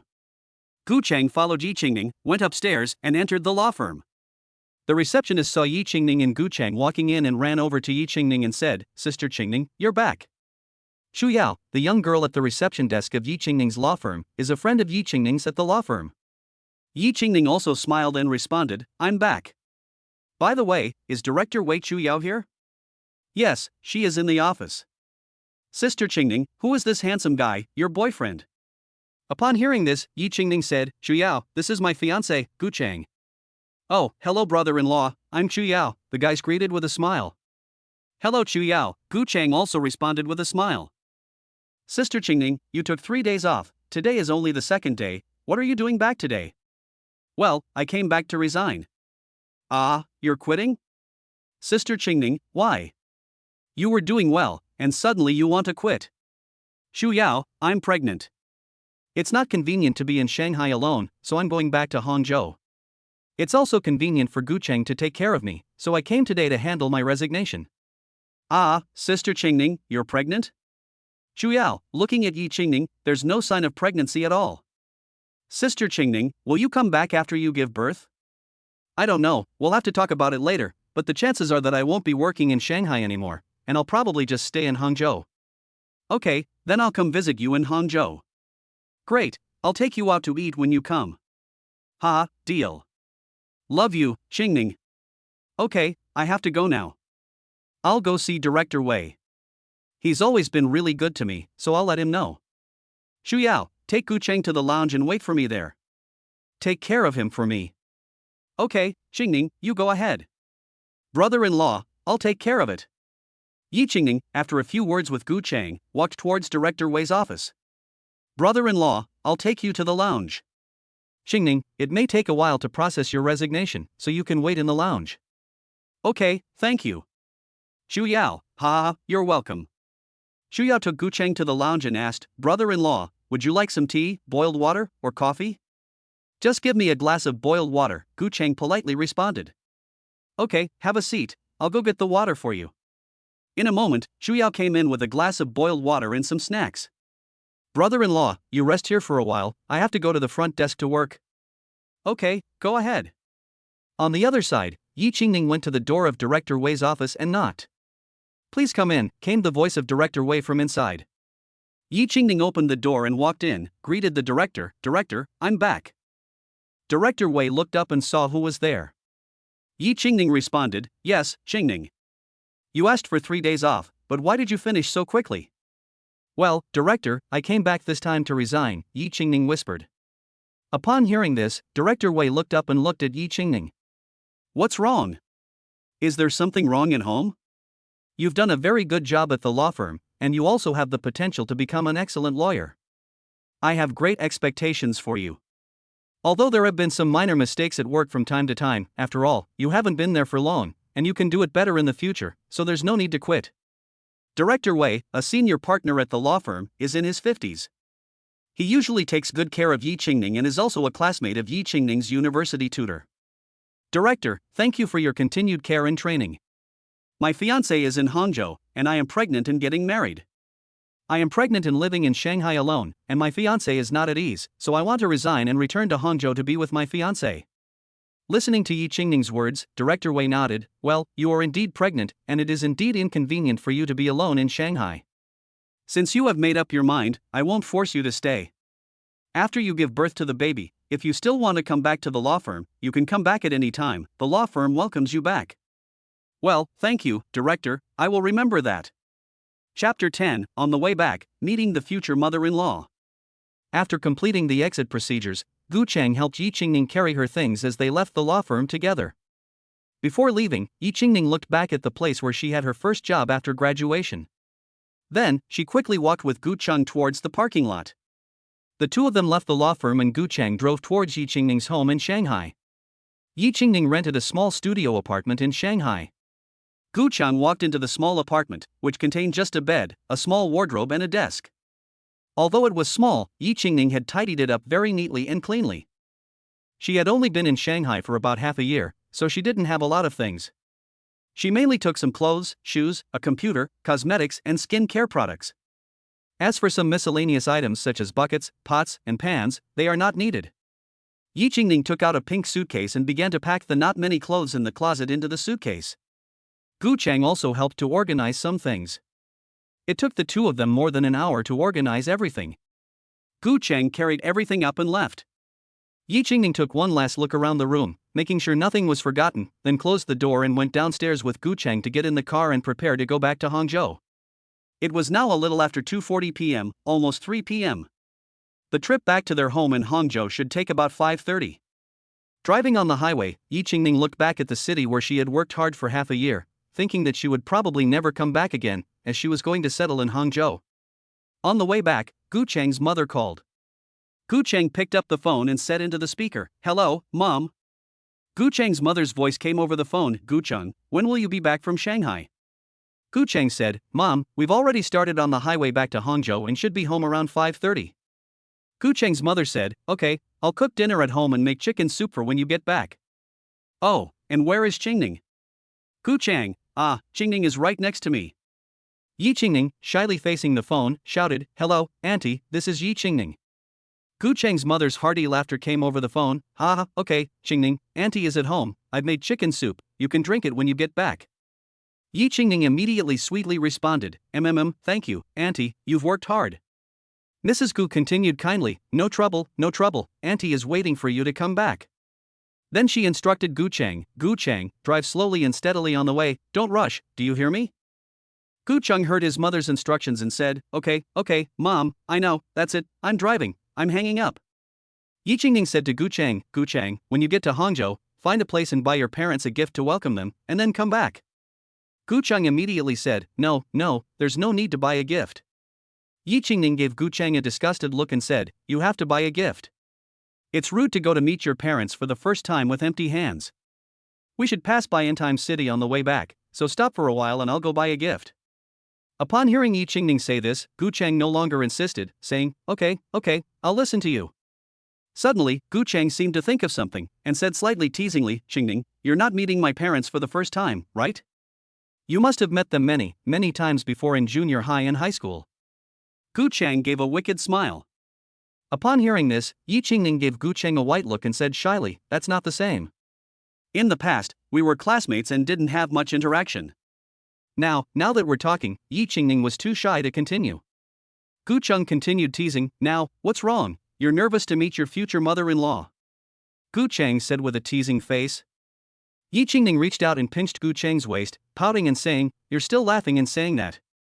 You slightly increased the pressure on your hand. Feeling Yi Qingning's hand around his waist, Gu Cheng deliberately shouted, ouch, it hurts, daughter-in-law, it hurts, I'm driving, I'm sorry, daughter-in-law, I'm sorry. Listen, Gu Cheng shouted, your own daughter-in-law. Yi Qingning's face flushed red, this guy, all day long, that's the right shape. After more than 2 hours of driving, the two arrived at Hangzhou Yingtai City, where Gu Cheng accompanied Yi Qingning as they shopped and selected gifts. Suddenly Yi Qingning asked Gu Cheng next to him, Gu Cheng, what do your parents like? Hearing Yi Qingning's question, Gu Cheng was also taken aback. He didn't seem to know what his parents liked very well, so he said at random, my father usually likes to play mahjong and smoke, and my mother likes to watch TV dramas and go shopping. Gu Cheng stroked his chin and pondered, saying. Yi Qingning was also amused by Gu Cheng's answer and said with annoyance, oh, I meant what things they like, not what they do. Yi Qingning said, speechless. Gu Cheng scratched his head awkwardly, thought for a moment, and then said, things, it seems I'm not very sure either, what my parents like. Gu Cheng said, embarrassed. Yi Qingning was also at a loss for words with Gu Cheng. He didn't know what his parents liked, and what use was this son of his? Looking at Gu Cheng, who looked unreliable, Yi Qingning pondered. After thinking about it, she suddenly had an idea. First, she went to Chowtai Fuk and bought a gold necklace. Then, she went to the brand cosmetics counter and bought a set of skincare products, as well as a belt and a pair of moutai. Yi Qingning looked at the things in her hands and wondered if Gu Cheng's parents would like them. With a nervous heart, she followed Gu Cheng and set off home. They drove to the underground garage at home. Gu Cheng took Yi Qingning's luggage, while Yi Qingning took the gifts she bought for Gu Cheng's parents. The two of them took the elevator upstairs. Gu Cheng looked at Yi Qingning, who looked nervous, and couldn't help but hold her hand to comfort her. It's okay, don't be nervous. Even ugly daughters-in-law have to meet their in-laws sometime, ha ha. Gu Cheng tried to joke with her to make her relax. With a ding, the elevator arrived at the floor where Gu Cheng's home was located. Yi Qingning took a deep breath, took the gift, and followed Gu Cheng out of the elevator. Gu Cheng took out the key, opened the door, and shouted into the house, Mom, we're home. Hearing the shout, Gu Cheng's parents came out of the kitchen together. Gu's mother looked at Gu Cheng and Yi Qingning, walked up quickly, took Yi Qingning's hand, led her to the sofa, and pulled her to sit down. Mother Gu looked more and more satisfied with Yi Qingning, her daughter-in-law, and said tenderly, Qingning, I've been waiting day and night to meet you. Let me take a look. Oh, what a pretty and adorable girl. How could you fall for that jerk of a boy, Gu Cheng? It's really that boy, he saved the galaxy in his past life before he could meet such a good girl as you. Qingning, in the future, if that boy dares to bully you or make you unhappy, you just tell me and I'll help you beat him up. Gu Cheng was embarrassed when he heard his mother say this, and said, Mom, no one talks to their son like that. Hearing Gu Cheng's retort, Gu Mu said to Gu Cheng again, what, you're not convinced? In the future, in this family, you have to listen to your wife. In our family, women are the masters of the house, so you just behave and serve Qingning well, do you hear me? Gu Cheng looked at his own mother helplessly. Yi Qingning was also amused by the relaxed and interesting conversation between Gu Cheng and his mother, and for a moment, she also relaxed and became less nervous. Then, Yi Qingning took out a gift and said to Gu's mother, Auntie, this is a gift I bought for you. As she said this, Yi Qingning took out the gift she had bought for Gu's mother and handed it over. Gu's mother looked at the gift Yi Qingning had bought her, a set of branded skincare products and a gold necklace that was not cheap. She said happily to Yi Qingning, Oh, Qingning, why did you go to such trouble? You bought a present for your aunt? This necklace is really beautiful. It must have cost a lot of money. She said this and picked up the necklace to look at it carefully. At this point, Yi Qingning said, "Auntie, I'll give it to you. Try it on." She said this and helped her mother put the necklace on. Her mother then turned to her father and asked, "Old man, do you think the necklace my daughter-in-law bought for me looks good?" Father Gu and Mother Gu showed off in front of her and smiled and said, "It looks good, it looks good, it looks especially good." At this time, Yi Qingning took the bought belt and a pair of moutai and handed them to Father Gu. "Uncle, this is a gift I bought for you." Father Gu took the gift and said with a smile, "Thank you, Qingning, you've gone to a lot of trouble." Yi Qingning looked at Father and Mother Gu, very happy and satisfied with the gifts she had bought, and her nervous heart also let go. Chapter 11, Gu's mother loses her temper. While they were talking, suddenly Yi Qingning's stomach made a gurgling sound, which was extraordinarily clear in the quiet environment, as if reminding everyone of Yi Qingning's hunger. Instantly, Yi Qingning lowered her head with a blush on her face. She felt extremely embarrassed and wished she could find a crack in the ground to crawl into. Mrs. Gu, stunned for a moment, slapped her head. "Oops, I was so busy talking that I forgot about Qingning. I'm so sorry, Qingning must be hungry, let's go eat." Her words carried a hint of apology, but more of a concern for Yi Qingning. Saying this, Mrs. Gu took Yi Qingning's hand and led her to the table, where they sat down together. Yi Qingning looked at the table full of steaming dishes and a warm current welled up in her heart. The dishes exuded an attractive aroma that made people drool. Each dish had been carefully prepared, showing off her superb cooking skills.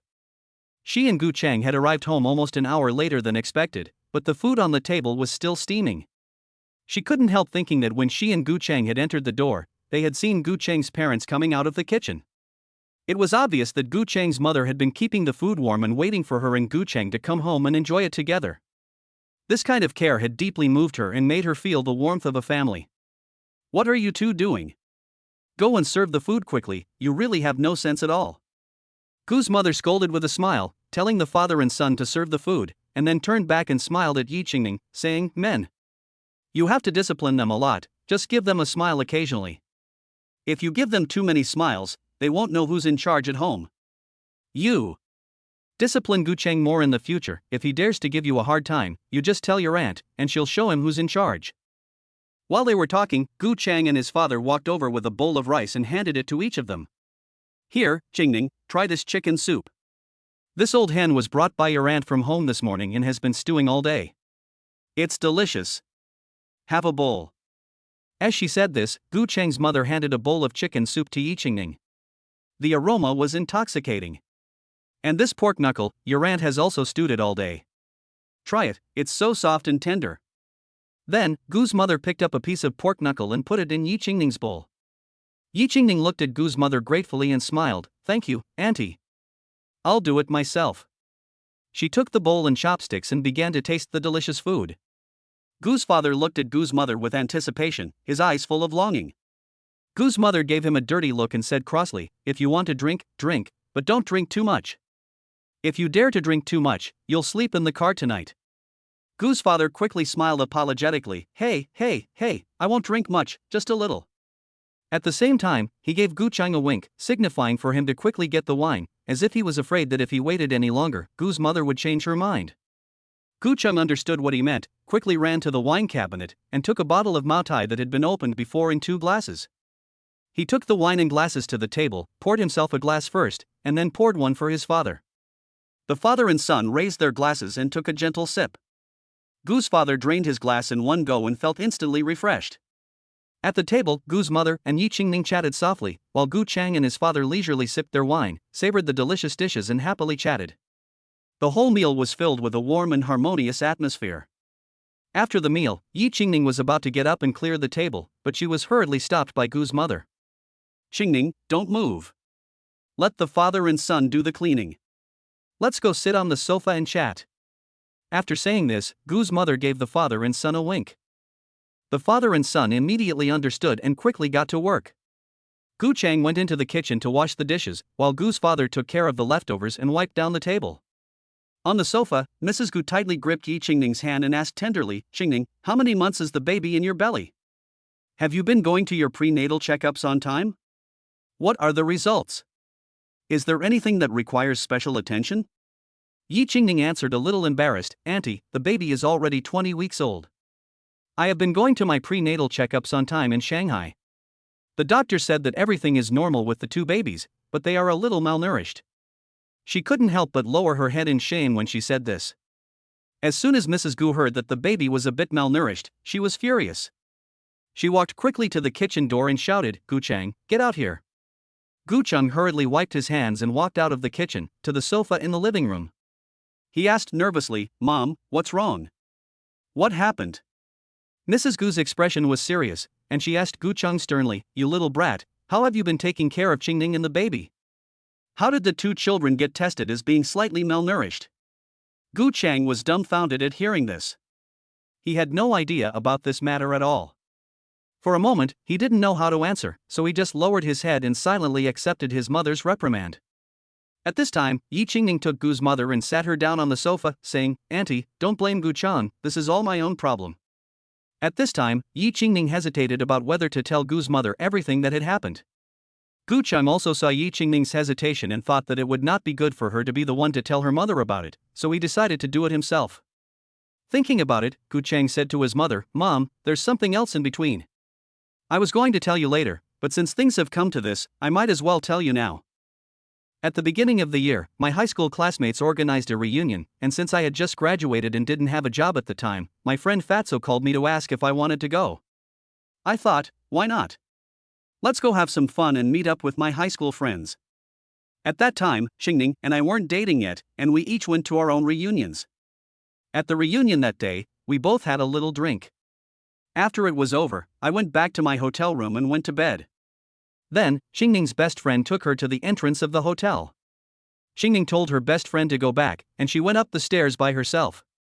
Since her room and mine happened to be next to each other, and because she had also had a little drink, she went to the wrong room. She entered my room, and I don't know if it was because of the alcohol, something happened between the two of them, and the next morning they woke up and found themselves in the same bed. Later, I asked the hotel, and they said that the locks on the two rooms had just been changed before check-in, and there might have been a problem with the lock system, so the room card could open both rooms. Later, Qingning returned to work in Shanghai, and I returned to Hangzhou. The two of us didn't keep in touch much, so I didn't know at the time that Qingning was pregnant.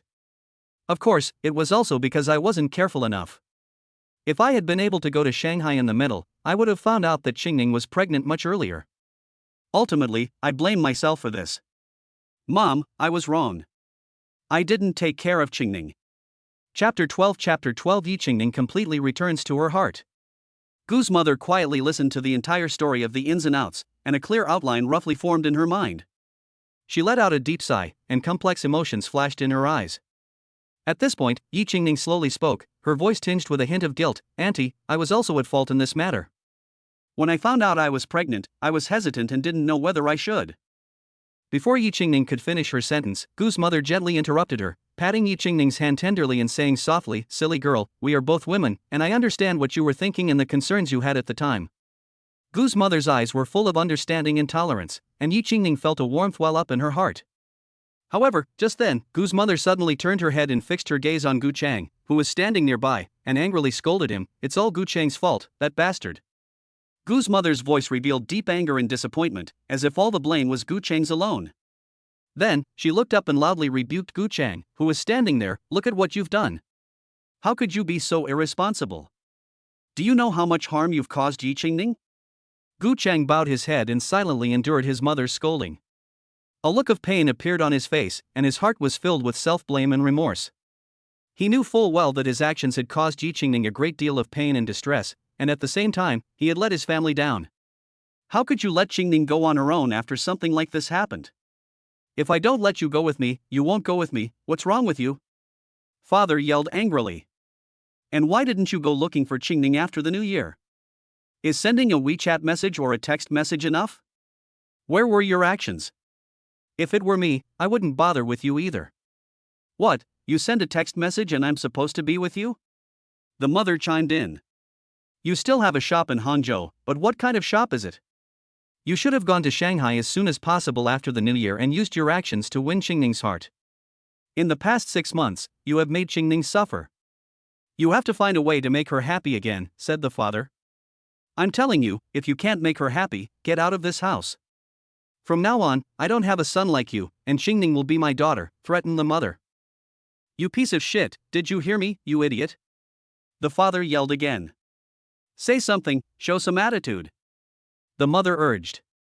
While scolding her son sternly, Mrs. Gu gave him a wink.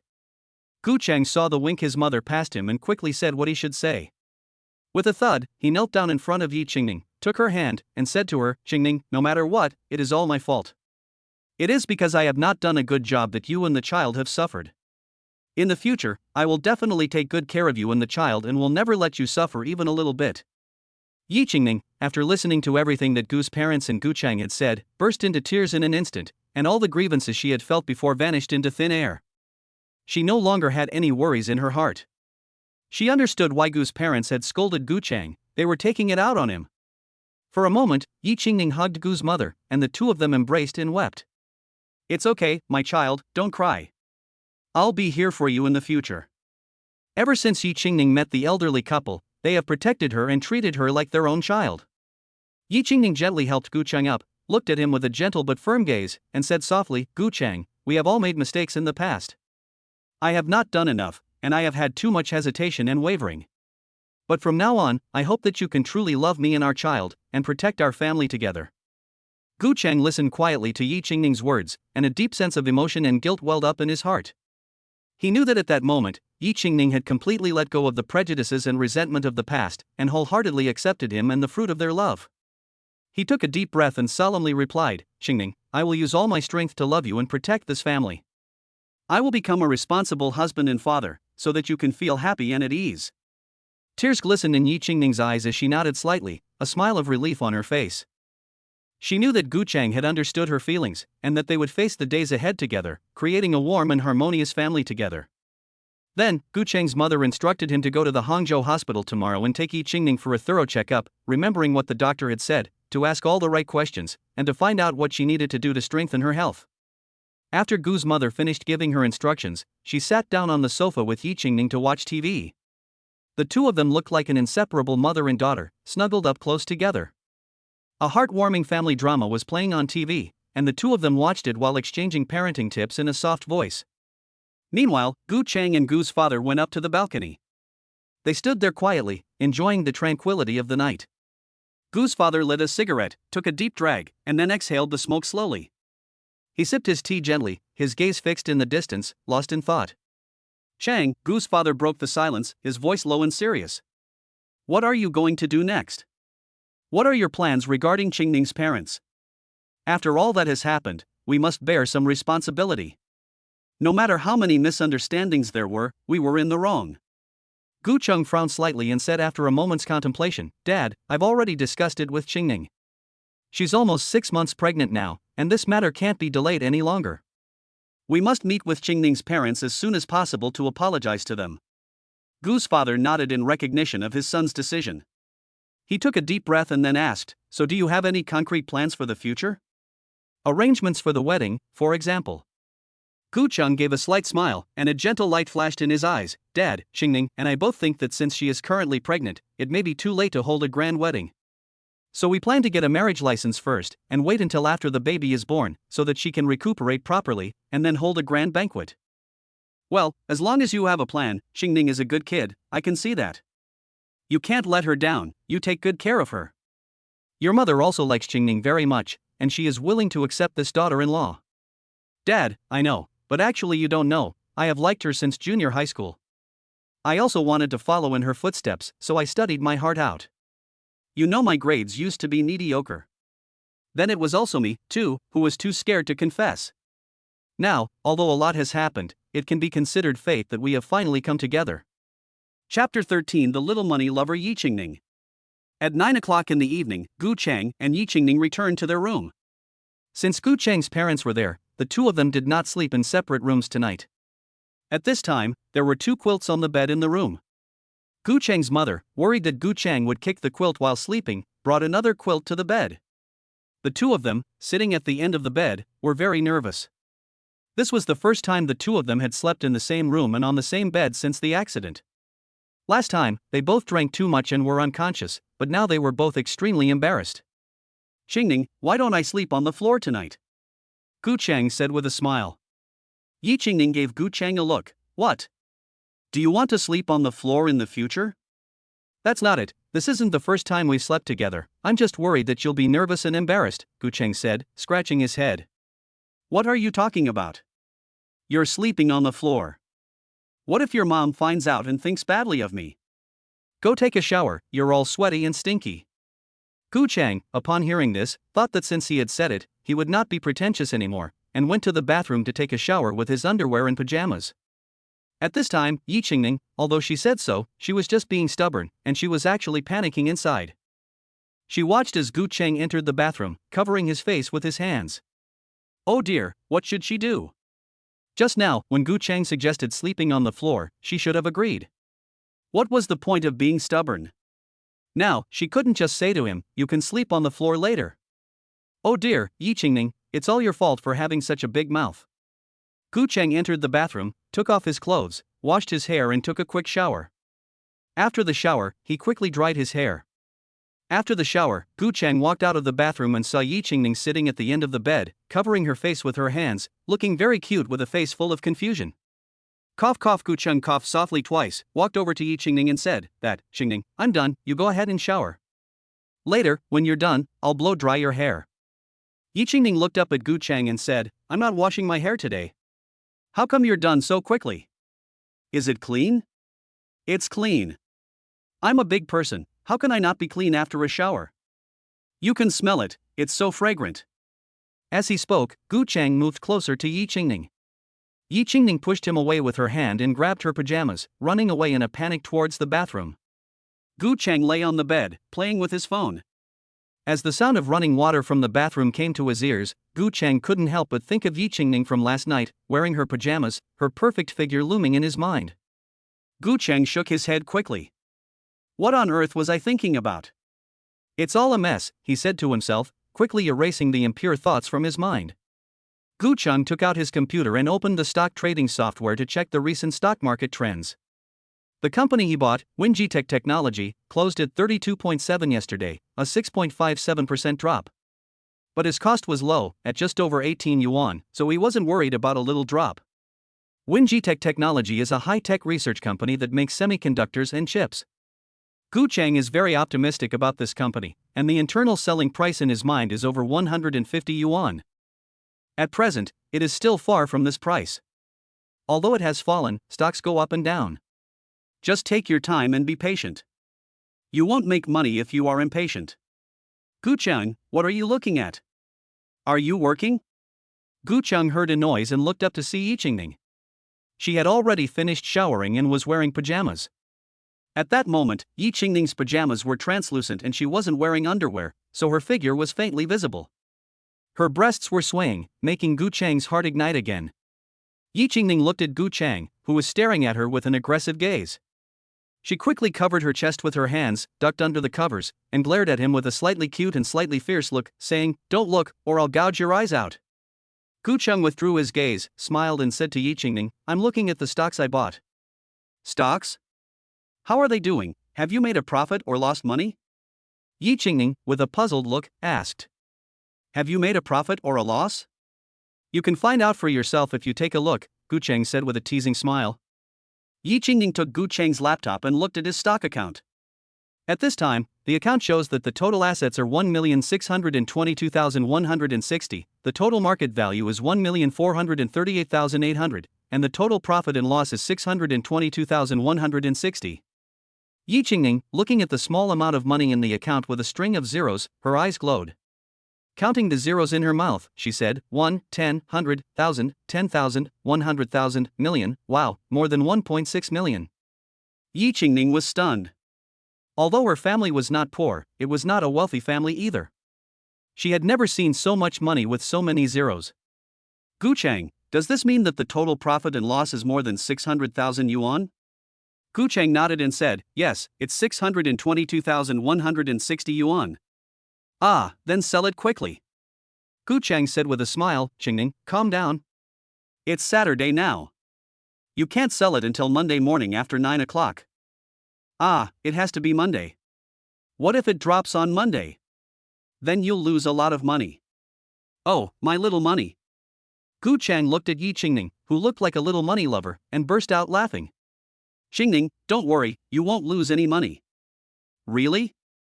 Yi Qingning made a face like she would cry if you didn't give her a guarantee. Ha, I guarantee you won't lose any money, and it will multiply many times in the future.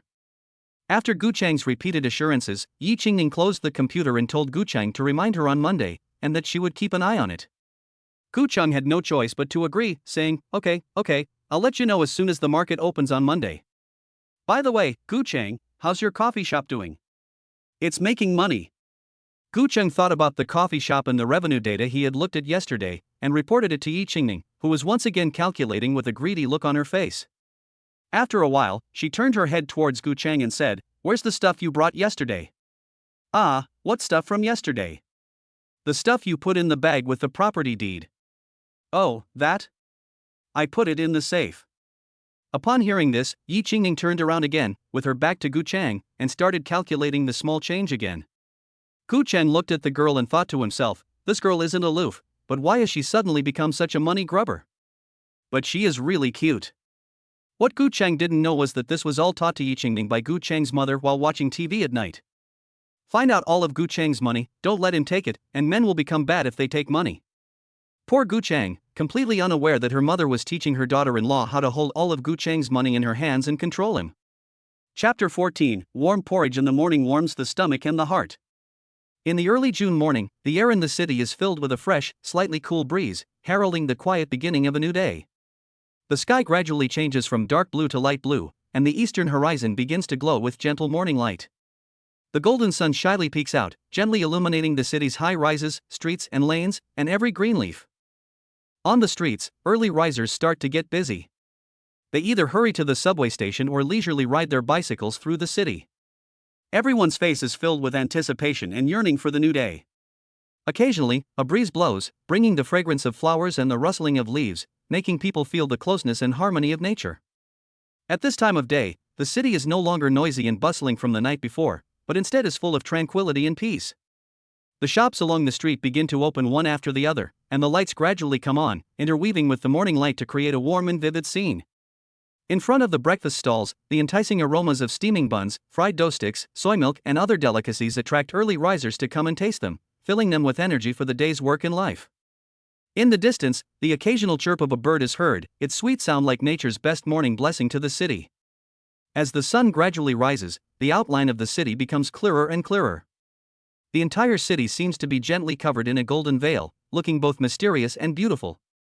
In the morning, the sun shone through the window and woke Gu Chang from his sleep. He felt a gentle pressure on his body and slowly opened his eyes. When he saw the scene in front of him, he couldn't help but smile. It turned out that Yi Qingning's quilt had fallen to the ground at some point, and she herself was curled up, snuggled tightly in Gu Chang's arms. Her arms were wrapped around Gu Chang's waist, and her legs had unconsciously straddled him. Yi Qingning kept her eyes closed and was still immersed in a sweet dream. Her long eyelashes trembled slightly like butterfly wings, reflecting her beautiful face. Gu Chang carefully tucked the quilt in case he woke Yi Qingning in his arms. Then, he gently embraced Yi Qingning in his arms, lying quietly and falling asleep again, enjoying the tranquility and warmth of the moment. It was 8 o'clock. Yi Qingning slowly opened her eyes. The morning sun shone through the curtains and warmed her face. She found herself curled up in Gu Chang's arms, her arms around his waist, and her legs unconsciously draped over him. Gu Chang was also hugging her tightly, as if he wanted to merge her into his body. Yi Qingning's cheeks were slightly flushed. She moved slightly, trying to break free of Gu Chang's embrace, but she was reluctant to leave this warm haven. She slowly released Gu Chang's hand, then carefully moved her legs off of him, afraid of waking him. Just as she was about to get up quietly, she suddenly heard Gu Chang's gentle voice in her ear, "Qingning, you're awake?" Yi Qingning was startled and jerked her head up, just meeting Gu Chang's gaze. The two locked eyes, and for a moment, an ambiguous atmosphere spread through the air. "Well, I'm awake and ready to get up," Yi Qingning replied, blushing and lowering her head. Gu Chang stroked Yi Qingning's hair gently and said softly, "It's still early, you can sleep a little longer." His voice was full of affection and care, as if he wanted to wrap Yi Qingning in a warm embrace. Yi Qingning shook her head and said, "No more sleep, I usually get up earlier than this for work, and now I can't sleep anymore." Gu Chang smiled slightly, a trace of reluctance flashed in his eyes, but he still let go of Yi Qingning and said, "Okay, then let's get up together." After saying this, he quickly got up and went into the bathroom to start brushing his teeth and washing his face. When Gu Chang finished washing up and walked out of the bathroom, he found Yi Qingning still lying in bed without moving. He couldn't help but ask curiously, "Didn't you say you were going to get up?" Yi Qingning gave Gu Cheng a white look and replied somewhat helplessly, "I'll get up when you're done washing up and are ready to go out. How can I get up and get dressed with you here?" Hearing this, Gu Cheng suddenly understood and hurriedly got dressed, walked out of the room, and went to the dining room. When he arrived in the dining room, Gu Cheng saw that the table was already full of breakfast, with steaming buns, golden and crispy fried dough sticks, and fragrant soy milk. His father was already sitting at the table, intently reading the news on his phone while eating breakfast. His mother was busy cooking something in the kitchen, wearing an apron. When Gu Cheng walked in, his father looked up and said, "You're up. Where's Qingning? Hasn't she woken up yet?" Gu Cheng replied, "Yes, I'm up and washing up. I'll be over in a moment." Hearing this, Gu's father nodded slightly, and after answering, he lowered his head again to continue reading the news, while not forgetting to enjoy his breakfast. At this time, Gu's mother walked out of the kitchen and smiled, beckoning Gu Cheng to come and eat breakfast. Gu Cheng walked to the table and sat down, reached for a bun, took a bite, and then asked his mother, "Mom, have you had breakfast yet? What are you cooking?" His mother replied with a smile, "I'm making congee, mushroom and corn pork rib congee. It's already done, and Qingning can eat it when she gets out. She needs to get more nutrients right now." "Oh, that's right, Mom, give me a bowl too." Gu's mother, upon hearing this, gave her son a look and said, "Go away, just eat some buns. This is for Qingning, not for you. Later, when Qingning finishes eating, there will be some leftovers, and you can have some." Gu Cheng let out a silent sigh. Alas, family status is plummeting. We can only wait for the leftovers. With that, Yi Qingning came into the dining room. Gu Mu, upon seeing her, hurriedly greeted her, "Qingning, you're up. Sit down. Auntie has made you some mushroom and corn pork rib porridge. Sit down and I'll serve it to you." Yi Qingning hurriedly said, "Auntie, that's not necessary. I can serve myself." At this point, Gu's father spoke up, "Qingning, don't be polite with your aunt, this porridge is made with the freshest spare ribs your aunt bought early in the morning at the market, so don't be polite, just sit down and eat more later," and after he finished speaking, he didn't forget to give Gu Cheng a wink. Gu Cheng, upon receiving his father's wink, quickly went up and helped Yi Qingning sit down before going to serve her porridge. Gu Cheng filled a bowl of steaming hot congee and placed it in front of Yi Qingning, and said, "It's still a bit hot, so eat slowly." Subsequently, Gu's mother also brought Yi Qingning a cup of hot milk and a hard-boiled egg. Yi Qingning, seeing that Gu's mother had taken such good care of her, was very touched and said, "Auntie, you didn't have to get up early specially to make me congee, it's too much trouble." Gu's mother smiled and said, "It's fine, it's fine. I usually get up early anyway, so I'm used to it. Auntie, I don't know what you like to eat, so I looked up a pregnancy cookbook and made you some. Okay, eat your breakfast." Chapter 15 Yi Qingning's pregnancy test. After breakfast, Gu Cheng couldn't wait to drive to Zhejiang Provincial Hospital with his mother and Yi Qingning to have Yi Qingning's pregnancy tested. It was a sunny day, and the scent of spring filled the air, making people feel incredibly comfortable. Gu Cheng was in an exceptionally good mood. Yi Qingning, sitting in the passenger seat, had a happy smile on her face. She gently stroked her slightly protruding belly and felt the presence of her baby. Although the early stages of pregnancy had made her feel a little unwell, she was full of anticipation for the two new lives that were coming. Gu Cheng's mother was sitting in the back seat, her eyes sparkling with excitement. She had been looking forward to this moment, hoping to see her grandchild grow up healthy. Along the way, she kept chatting with Yi Qingning, asking about her physical condition and whether she was feeling unwell. Gu Cheng was driving attentively, hoping to learn more about the baby through this pregnancy checkup and prepare well for the rest of the pregnancy. As the car gradually approached Jia Province Hospital, Gu Cheng's emotions grew more and more excited, and his heartbeat seemed to accelerate with the closing distance. He held his wife's hand tightly, feeling the temperature in each other's palms, his heart filled with anticipation and nervousness. He imagined the scene when the doctor told them everything was normal, and the joy would be indescribable. He knew what this moment meant for them: the birth of a new life, the continuation of a family. He prayed silently for everything to go well, and for their little family to be even happier. Zhejiang Provincial Hospital, as the top medical institution in the province, is renowned for its professional medical team, advanced equipment, and warm service environment. This modern building is located in the bustling city center, with a magnificent exterior and complete internal facilities, giving a feeling of peace of mind and trust. Gu Cheng's mother happened to have deep roots in this medical field.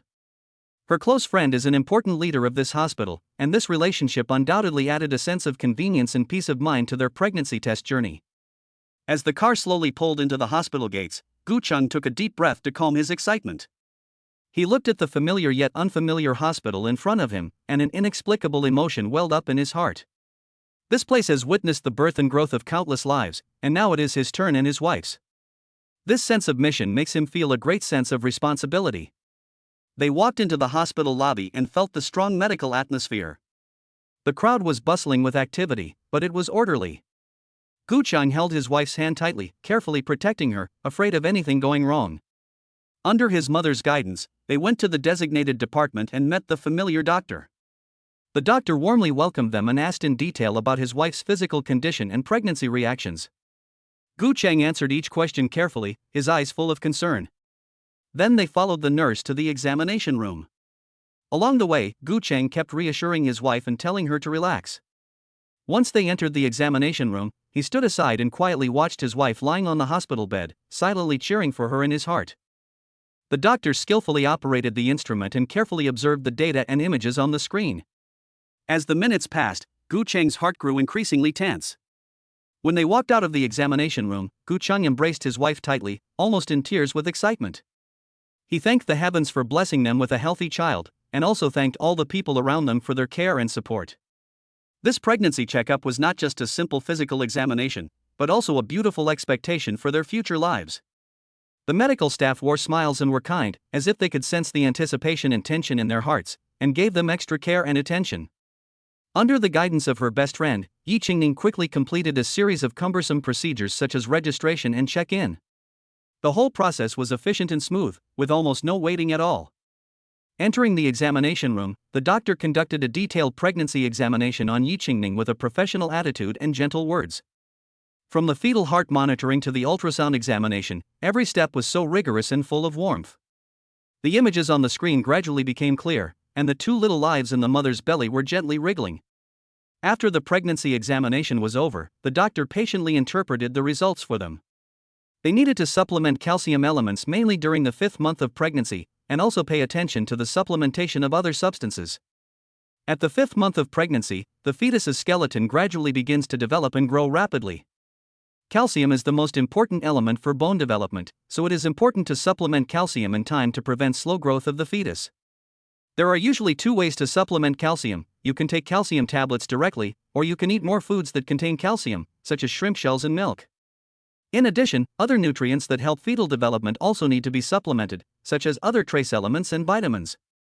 Therefore, it is also necessary to pay attention to a diverse diet to prevent nutrient deficiencies from affecting the fetus's physiological functions. The doctor carefully reminded her of all the things she needed to pay attention to. It was better than expected. In the past, when she had been examined in Shanghai, she had always had malnutrition problems, but this time, Fucheng specifically asked the doctor about it, and the doctor told Fucheng that, based on the results of the examination, all indicators were normal, which made Fucheng feel relieved. It was already noon when they left the hospital. The sunlight filtering through the leaves of the trees cast dappled shadows, drawing a perfect end to this extraordinary journey. The 3 of them strode along with boundless hope and anticipation for the future. They knew that with the addition of this new life, their family would become even more complete and happy. After the hospital checkup, Fucheng led his mother and Yi Qingning towards his coffee shop.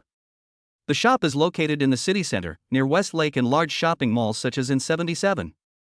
There are many restaurants here with a wide variety of choices. In the afternoon, the mother and Yi Qingning can go sightseeing and shopping, which not only fulfills Yi Qingning's wish to see the coffee shop, but also gives them more time to enjoy their leisure time, which is a triple win. In this way, the 3 of them walked together towards Fucheng's coffee shop. Along the way, they laughed and talked non-stop, as if they had forgotten all their worries and stress. Finally, they arrived at their destination. After parking the car, Fucheng took Yi Qingning for a stroll around the area. He showed her every corner of the coffee shop, introducing her to every detail and feature. Yi Qingning was captivated by the atmosphere of the shop and couldn't stop praising Fucheng's taste. Then they walked outside the shop and admired the surrounding scenery. The sunlight was warm and comfortable, making people feel happy. Chapter 16 Eating and Shopping. Yi Qingning, after browsing the coffee shop, Fucheng took Yi Qingning and his mother to a Chinese restaurant serving Hangzhou cuisine for dinner. They arrived at a restaurant called Lu Wai Lu, which has a history of nearly 300 years and carries the inheritance and development of Hangzhou's food culture.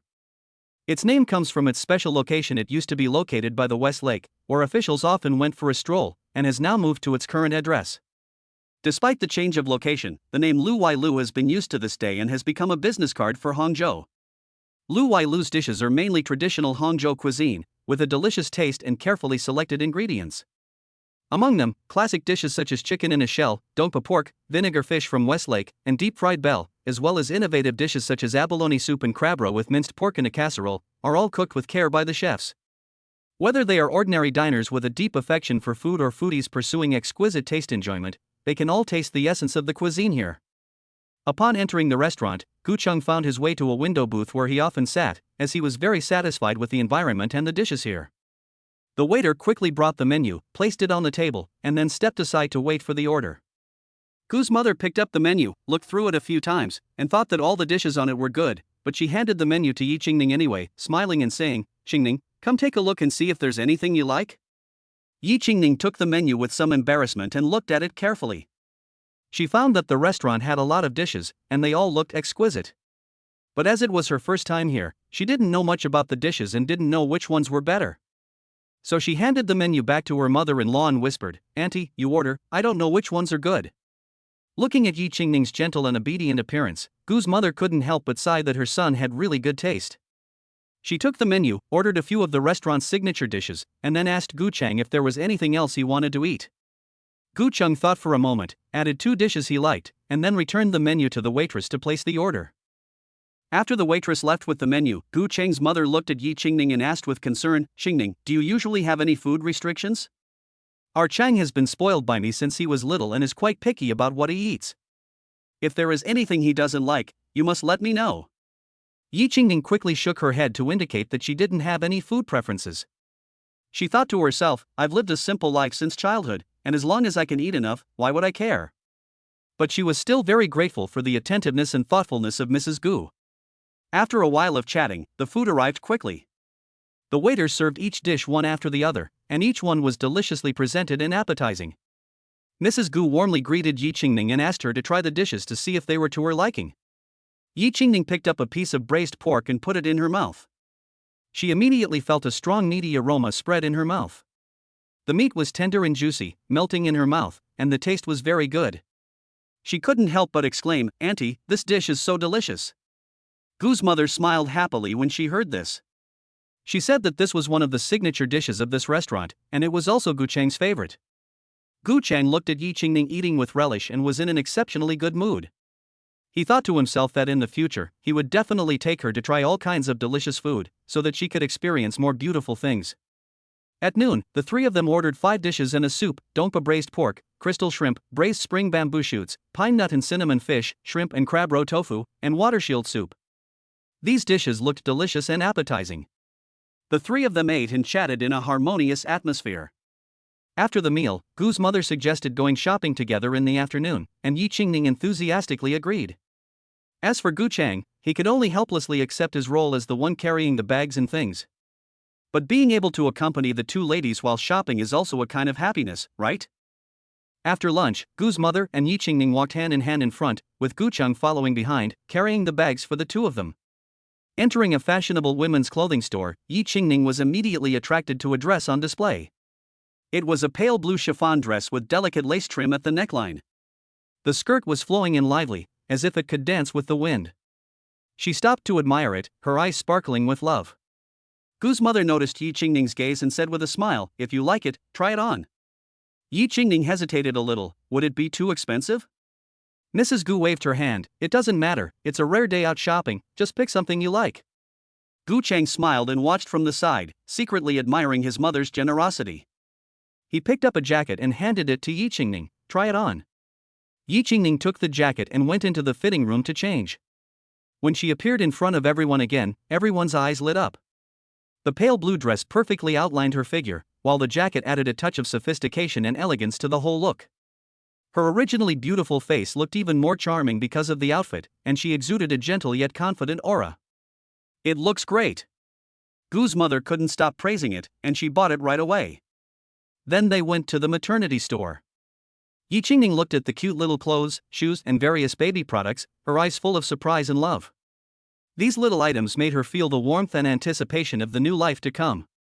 Mrs. Gu carefully selected the baby supplies, her face beaming with happiness. She turned to Yi Qingning and said, "Qingning, look how cute these little clothes are. And these bottles, diapers, and so on, are all of very good quality. You're almost 6 months pregnant now, so you need to buy a lot of baby stuff and get ready." Yi Qingning nodded gently and responded with a smile, "Yes, I know, Auntie. We've been paying attention to these things recently, and when we have time, Fucheng and I will make a list together to see what else we need to buy." Gu's mother smiled contentedly and continued, "You young people know a lot, and there is a lot of information online, so you can take your time and not worry. But some things should be prepared early, after all, the due date is getting closer and closer." Yi Qingning looked at her gratefully and said, "Thank you for reminding me, Auntie. We'll get everything we need as soon as possible. And don't worry, I'll take care of myself and the baby." Her mother-in-law patted her hand gently and said, "That's good. Just let me know if there's anything I can help with. I'm really looking forward to the little one's arrival." Yi Qingning smiled and replied, "Yes, I will, Auntie." Chapter 17, Gu's father's cooking skills. Gu's mother and Yi Qingning spent the whole afternoon shopping in the mall, carefully selecting each item at every store, especially the fashion brand boutiques. Gu Cheng became their porter, and the shopping bags in his hands had already been put in the car several times, but now his left and right hands were full again. "Mom, it's about time we finished, don't you think? We should go home now." Gu Cheng was getting a little tired and couldn't help but suggest. This afternoon, it was basically Gu's mother who was going on a shopping spree. Not only did she buy Yi Qingning all kinds of beautiful clothes, she also bought a lot of things for the baby that was about to be born. Yi Qingning just accompanied her, occasionally giving some advice. As for Gu Cheng, he was purely a laborer, responsible for carrying all the purchases to the car. Gu's mother glanced at her watch. It was already 4:18 p.m. She nodded slightly and said softly, "Well, okay, let's go home then." Gu Cheng nodded and then turned to help Yi Qingning into the car. He then got into the driver's seat, started the car, and drove towards home. Along the way, mother and daughter-in-law Yi Qingning chatted animatedly, as if they were mother and daughter. At this time, Gu Cheng asked, "Mom, when we pass the vegetable market later, do you want to buy some vegetables to take back?" Gu's mother smiled slightly and replied softly, "No, just go straight home. I think by the time we get home, your father should have already prepared the food and we can start eating." Before long, the three of them arrived home. As soon as she opened the door, Yi Qingning saw that the dining table was full of all kinds of dishes. It was obvious that tonight's dinner was very rich, and it was all the dishes she usually liked to eat. Walking into the kitchen, she saw her father in an apron, frying some food. Seeing them return, he hurriedly said, "Just 2 more dishes to go. You guys sit and wait a little while." Gu Cheng stood in the doorway of the kitchen, looking at his father's busy figure, and was very surprised. "Mom, I thought my dad couldn't cook," he said. Gu Cheng's mother turned her head and gave him a stern look. "Who said he can't cook? Your father studied to be a chef when he was young. Although his cooking is not as good as a professional chef's, he can still cook simple home-style dishes, and they are even better than mine." Hearing this, Gu Cheng's eyes widened in disbelief and he asked incredulously, "My father can cook? Then why did he make soy sauce rice for me to eat before? I always thought he couldn't cook." Mrs. Gu couldn't help but burst out laughing. "For the past 2 years, your father has been the one cooking at home, while I cook only during the New Year and other holidays, or when you come home." At this point, Gu's father slowly walked out of the kitchen with 2 plates of food, placed them gently on the table, then arranged the chopsticks and bowls neatly before saying to everyone, "The food is ready, you can start eating." Hearing his shout, everyone stood up and walked towards the table. After everyone had taken their seats, their eyes were immediately drawn to the table full of delicious food. The exquisite dishes exuded a mouth-watering aroma.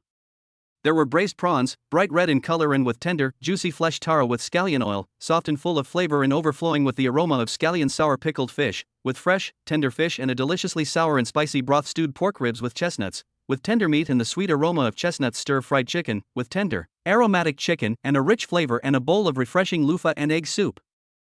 Not only were the dishes on the table brightly colored and fragrant, they were also exquisitely presented, which was truly pleasing to the eye and made one's appetite grow. Looking at the table full of such a variety of dishes, Gu Cheng was so surprised that he couldn't help but ask, "Dad, I never thought you could cook, and you did it so well." His father smiled slightly and continued to busily serve the rice and vegetables. Gu Cheng suddenly remembered something from his childhood and frowned, complaining, "When I was little, you abused me by only giving me soy sauce flavored rice." Hearing this, his father stopped what he was doing, turned to look at Gu Cheng, and explained with a smile, "Where's the abuse? Boys have to endure hardship from a young age. And the rice I gave you wasn't just soy sauce flavored, it was lard flavored, with just a little soy sauce added." Gu Cheng's eyes widened. He couldn't believe his ears. He retorted angrily, "Dad, what kind of logic is that? Father Gu, now the lard mixed with rice sold outside costs more than 20 yuan per serving. You were already very lucky to be able to eat this when you were young, so don't be so picky." Mother Gu was amused by her son's reaction and laughed out loud. She couldn't hold back her laughter either, and she gently patted Gu Cheng on the shoulder and said, Okay, don't argue with your father, just eat your food." "My dear, actually I've been kept in the dark for a long time too," said Gu's mother. "Oh, then how did you find out, Mum?" Gu's mother recalled, "I was chatting with your auntie once and she told me that when your father was young, she said that he had studied to be a chef and even had a chef's certificate. At that time, your father and I had been married for several years, and I always thought that your father couldn't cook, so I was the one who did all the cooking. When I heard what your aunt said, I felt a little suspicious. After she left, I rummaged around the house. Sure enough, I found a chef's certificate. When I saw this certificate, my anger flared up.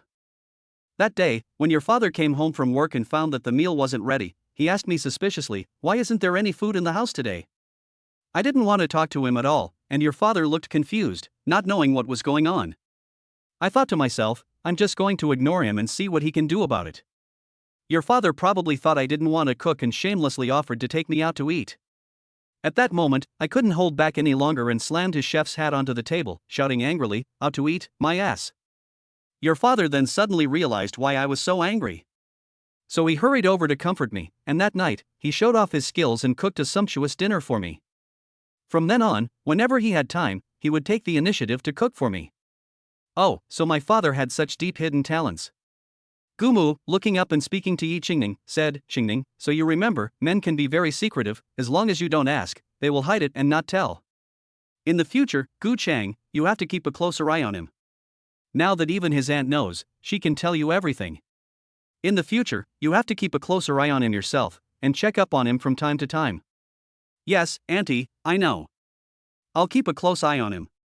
Chapter 18 Yi Qingning's mother's understanding of Yi Qingning. After dinner, the four of them ate fruit and watched TV in the living room.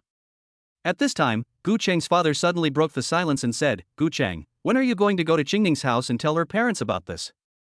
Qingning is almost 6 months pregnant now, so this matter cannot be delayed any longer." Gu Cheng frowned slightly and, after thinking for a moment, replied, "Dad, I want to go back tomorrow." Then he turned to Yi Qingning and asked tenderly, "Qingning, what do you think?" Yi Qingning also understood in her heart that this matter really needed to be resolved as soon as possible. After all, time waits for no man. After thinking for a moment, she nodded in agreement. "Well, that's fine. After all, it needs to be said, and it's better to say it sooner than later. And it's definitely better to say it now than to wait until after the baby is born." Thinking about this, Yi Qingning firmly told Gu Cheng, "Okay, then let's go back tomorrow, and I'll let my parents know in advance in the evening." Gu Cheng's father continued, "Gu Cheng, I've given some thought to the proposal you made last time for your mother and I to go to her parents' home to propose marriage." He paused and continued, "It's not a good idea for your mother and I to go directly. It would be best if you and Qingning went back first tomorrow morning, spoke to her parents, and then set a time. Your mother and I will prepare a banquet at the hotel in our hometown in the evening, and when Qingning's parents arrive, we'll sit down and talk about this matter properly." Gu Cheng listened to his father's words and couldn't help but feel that the older generation was indeed wiser. He had only been thinking about quickly settling the marriage, without considering so many details. Going directly to the door to propose would indeed give the impression of being overbearing, as if Qingning had to marry him because she was pregnant. However, following his father's plan would not only show respect for Qingning's family, but also allow for better communication between the two sides. Thinking about this, Gu Cheng couldn't help but pat his thigh and exclaim, "Dad, you're right. I really haven't thought this through enough before. You're still the one who thinks things through. All right, I'll bring Qingning back tomorrow and talk to her parents." Gu Cheng's father nodded, with a relieved smile on his face. He believed that his son could handle this matter, and he also hoped that the marriage proposal would go smoothly. After all, marriage is a big deal for a family, and it needs to be treated with care. Gu Cheng and Yi Qingning returned to their room. Gu Chang watched as Yi Qingning held the phone, but never pressed send. Gu Chang walked up to her, put his arm around her, and comforted her. "Qingning, don't be afraid, I'm here for you. Why don't you use the phone and let me talk to your parents?" "Forget it, I'll do it myself. I have to say something anyway." With that, Yi Qingning dialed the phone and waited for a while. At the other end of the line, a kind and gentle voice rang out. "Hello, Ningning, why did you want to call your mother? Are you doing well in Shanghai?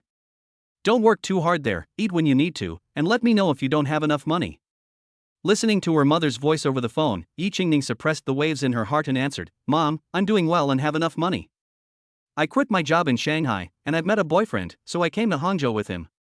Hangzhou is quite good, it's close to home, and it's convenient for your mother to visit you, and you can go home at weekends.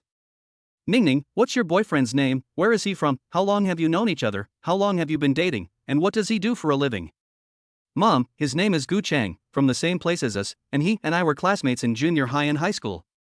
I've been talking to him for about 6 months now, and he's opened a coffee shop in Hangzhou." On the other end of the line, the voice of Yi Qingning's mother was heard. They were from the same city, so that was good. They were classmates in junior high and high school, so they knew each other pretty well. "He opened a shop in Hangzhou, so how's the business?" "It must be hard to open a shop these days." "It's okay," Yi Qingning replied. "By the way, Mom, will you and Dad be home tomorrow? I'll be bringing him back with me tomorrow, and I also need to talk to you about something." Ye's mother said, "You'll be back tomorrow? You'll be home tomorrow? What time will you be here tomorrow?" Yi Qingning thought for a moment and said, "I'll probably leave home a little after 8 tomorrow morning. It'll take me an hour or so to get there, so I should be there a little after 9. Okay, I'll get ready," Ye's mother said excitedly. "Mom, there's no need to get ready," Yi Qingning whispered. "That won't do. Tomorrow you're bringing your boyfriend home, and I must get ready properly. That's my future son-in-law," Ye's mother said excitedly. "Mom," Yi Qingning called out a little embarrassed, while muttering, "You're not even sure you've met him yet, and you're already sure he's your son-in-law?" Ye's mother responded with a smile, "You're my daughter, how could I not know your temperament? If you weren't sure, you wouldn't have brought him home. If you can bring someone home, it must be someone you've already decided on. And if you bring someone home, it's definitely not just to meet them, right?" Yi Qingning opened her mouth in surprise. She never imagined that her mother knew her so well and had guessed things right. She couldn't help exclaiming, "Mom, you must have installed a surveillance camera on me." "You're right. I came back this time to discuss marriage. Gu Chang, his parents have invited you and Dad to dinner tomorrow night." Ye's mother, on the other side of the phone, rolled her eyes and said, Okay, I get it. "So, Mom, you've agreed, right?" Yes, what else could I do?" "Then, dear Mom, could you please talk to Dad for me?" Yi Qingning said coquettishly. "Okay, I'll talk to your father about it." "Thank you, Mom, I love you," Yi Qingning said sweetly over the phone. After hanging up the phone, Yi Qingning let out a long sigh of relief, finally getting it over with. Yi Qingning thought, although my mom guessed 80% of the content and things, I still have 20% in my head, and if my parents see it, they will be furious. Yi Qingning couldn't bear to imagine what would happen when they saw her 5-month-old stomach tomorrow. Yi Qingning glanced at Gu Chang and thought, if tomorrow doesn't work out, I'll just blame it on this guy. Besides, it was this guy's fault in the first place, so that's settled. At this moment, Gu Chang suddenly felt a chill in his back, as if someone was behind him, plotting against him. What he didn't know was that it was Yi Qingning, who was lying next to him, who was secretly plotting to blame Gu Chang for it tomorrow, and let Gu Chang take the heat from his parents. Chapter 19, Departure for Fucheng County. The next morning, the soft sunlight filtered through the sheer curtains and gently caressed the sleeping cabin, as if a warm hand gently waking the room from its slumber. It was just after 6 a.m., and Gu Chang had already opened his eyes. He gazed silently at the sunlight streaming in through the window, his heart surging with a complex mix of emotions. Today, they would set off on the journey home, back to the familiar yet strange old home. He wondered how Yi Qingning's parents would feel when they saw their daughter again. Especially since she was already more than 6 months pregnant, the news might be a huge surprise for them, but it could also bring endless worry and anxiety. He tiptoed out of the bedroom, afraid of waking Yi Qingning, who was still asleep, and then quietly walked into the kitchen. The kitchen was filled with a light aroma, as Gu Chang was preparing a hearty breakfast for everyone. He carefully selects the ingredients and cooks each dish with great care, hoping to express his love for his family through the food. Yi Qingning is pregnant with twins and needs plenty of nutrients, but also wants her parents to rest a little and enjoy this rare moment of peace. After about half an hour, Gu Cheng's mother slowly walked to the kitchen door. She saw her son busily prepping the kitchen and couldn't help but smile with relief. She secretly sighed to herself, her son has really grown up. Mother Gu gently entered the kitchen and carefully observed the breakfast that Gu Chang was preparing. She noticed that Gu Chang was making a simple breakfast, but she thought that such a breakfast might not be nutritious enough. So, she gently said to Gu Chang, "Son, you'd better go out and buy some buns, soy milk, and other foods. Qingning, who is pregnant, can't get enough nutrition from just congee." Gu Chang nodded in agreement when he heard his mother's suggestion. He knew that his mother was concerned about his future daughter-in-law, so he put down the kitchen utensils in his hands and prepared to go out and buy breakfast such as buns and soy milk. Looking at her son's back as he left the kitchen, Gu's mother realized that her son had gradually grown into an independent and sensible young man who could take on responsibilities in the family. At the same time, she also looked forward to sharing this warm moment with her family and spending a pleasant morning together. The first rays of morning sunlight crept into the room and gently brushed the face of Yi Qingning, who was 6 months pregnant, waking her from her sleep. She slowly opened her eyes and felt the slight movement of the twins in her belly, a warm feeling welling up in her heart. After a good night's sleep, she felt refreshed and full of anticipation for the day ahead. Yi Qingning gently lifted the quilt, carefully supporting her waist as she slowly sat up in bed. She put on her soft maternity clothes and walked lightly to the living room. Along the way, she noticed that every corner of the house was filled with warmth and harmony, as if even the air was full of the smell of happiness. When she stepped into the dining room, the sight in front of her warmed her heart. The dining room table was already full of all kinds of breakfast food, steaming and fragrant. Gu Chang was standing next to the table, carefully arranging the cutlery, while his mother was busy making the final touches to the breakfast. Their faces are filled with warm smiles, as if adding a special sense of ceremony to this special morning. Yi Qingning approaches the table, and Gu Chang immediately turns around, his eyes sparkling with tenderness. He says softly, "Qingning, you're awake. Come and try it, Mom and I have specially prepared a rich breakfast for you." With that, he gently pulls over a chair and lets Yi Qingning sit down. After Yi Qingning sat down, Gu Cheng's mother also came over, cordially shook her hand, and asked with concern, "Qingning, did you sleep well? How do you feel? Are the babies in your belly bothering you?" Yi Qingning smiled and nodded, gratefully saying, "Auntie, I'm fine, and the babies are very well behaved. Thank you and Gu Chang for getting up so early to prepare breakfast for me." The family sat around the table, enjoying this rare and warm moment. The aroma of breakfast fills the air, intertwined with the family's laughter and joy, creating a picture of happiness and contentment.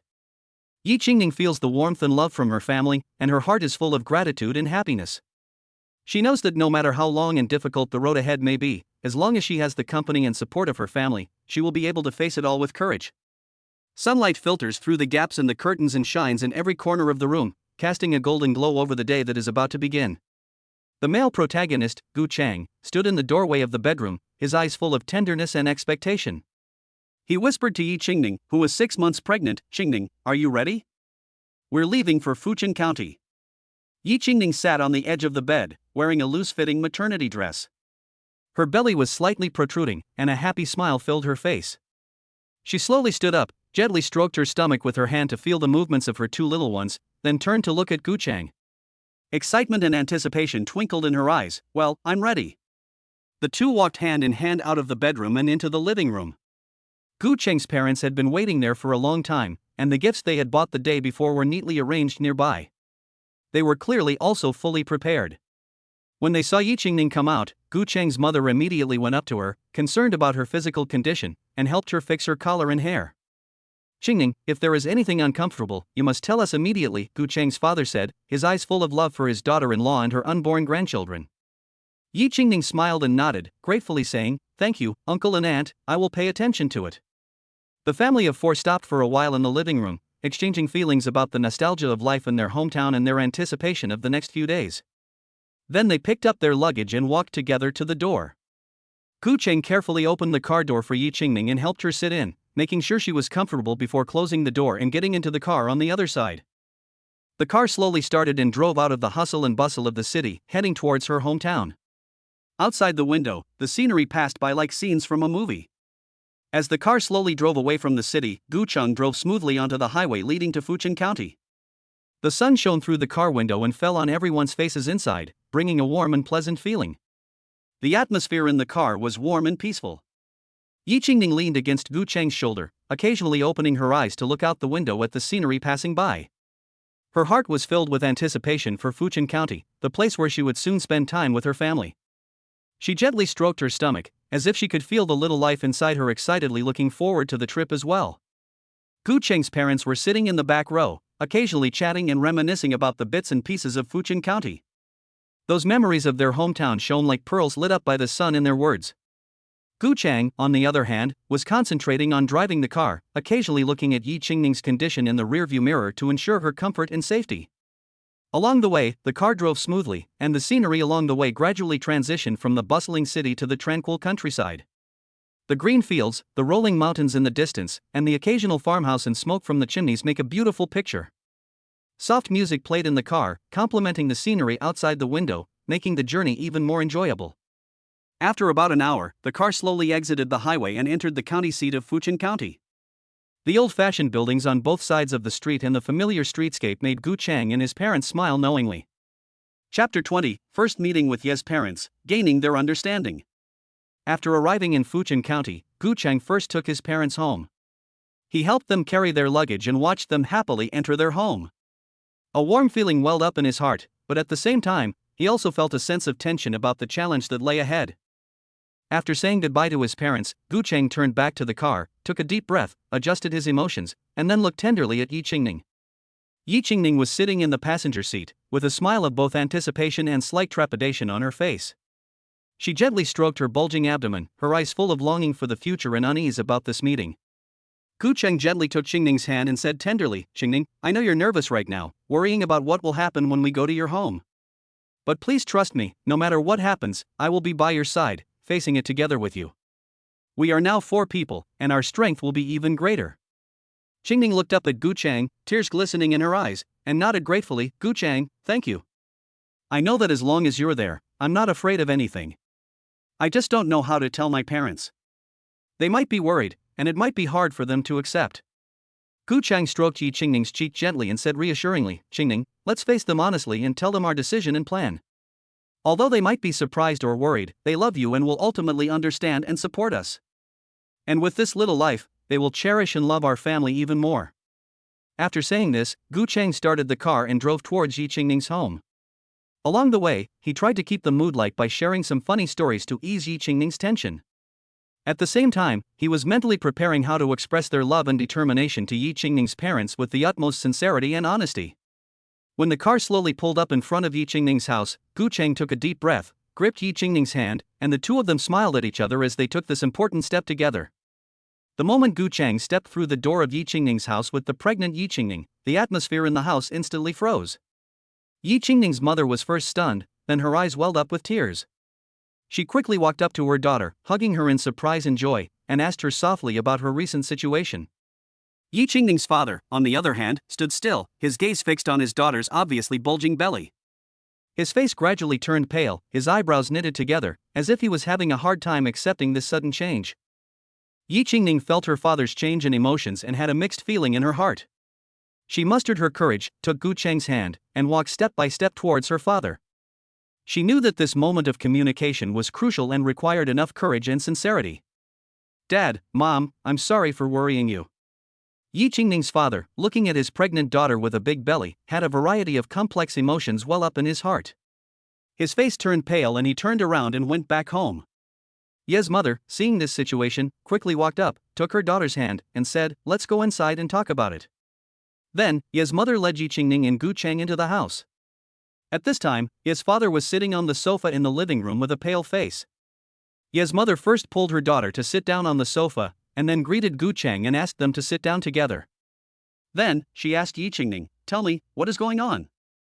Gu Chang saw this and hurriedly spoke up, respectfully and sincerely saying to Yi Mu, "Hello, Auntie. Let me tell you what happened. Here's what happened. At the beginning of the year, Qingning and I attended a high school reunion together. In no time at all, Gu Chang had told the whole story, and in the middle, Yi Qingning also told of her own state of mind when she first learned that she was pregnant. After hearing the story, Yi Fu and Yi Mu's attitudes finally eased. The incident could only be considered an accident. Then, Fucheng said to Ye's parents, uncle and aunt, I know this news came suddenly, but I promise you, I will do my best to take care of Qingning and our child. I love her, and I love this little life that is about to come into the world. I hope I can get your understanding and support. Ye's father heard this and, after a moment of silence, his eyes scanned back and forth between Fucheng and Yi Qingning, as if looking for an answer. Finally, he let out a long sigh and slowly spoke, Qingning, you have grown up and have your own thoughts and decisions. As a father, of course I hope you will be happy. Although his words carried a hint of reproach and concern, Ye's father's eyes gradually softened, and he was obviously trying to understand and accept the truth. Yi Qingning and Fucheng smiled at each other, nodded gratefully, and knew that although this hurdle was difficult, they had already taken an important step. In the days to come, they will prove their determination and commitment with their actions and win the full blessings and support of Ye's parents. Subsequently, Ye's parents launched various inquiries to understand Fucheng, and Fucheng did not hide anything and answered truthfully to all questions. Before long, it was noon, and Ye's mother had prepared a table of food. They sat around the table and enjoyed a long-lost reunion lunch. The sunlight shone through the windows and fell on the table, adding warmth to this heartwarming scene. At the table, Ye's mother kept on serving Fucheng and Yi Qingning, her face beaming with a loving smile. She said gently to Fucheng, Qingning has been spoiled since she was little, and sometimes it's inevitable that she'll be a bit willful. Now that she's pregnant, she needs your careful attention even more. Ye's father, on the other hand, looked even more serious and profound. He put down his chopsticks, looked Fucheng directly in the eye, and said with earnestness, Fucheng, I am entrusting Qingning to you in the hope that you can give her a happy future. I know that nowadays society is full of challenges and temptations, but I hope that you can stay true to yourself, be loyal to Qingning, and prove your commitment with practical actions. Remember, marriage is not just a matter of the two of you, it is also a union of two families, and you shoulder a great responsibility. After a pause, as if gathering his thoughts, Yifu continued, we don't expect you to be rich and powerful, but we do hope that you can treat Qingning sincerely, respecting, loving and accepting her. Give her strength and support when she needs it, so that she can feel the warmth and security of home. I believe that as long as you two work together with one heart and one mind, the future will only get better and better. Fucheng was moved by what he heard. He nodded solemnly, his eyes full of determination and gratitude.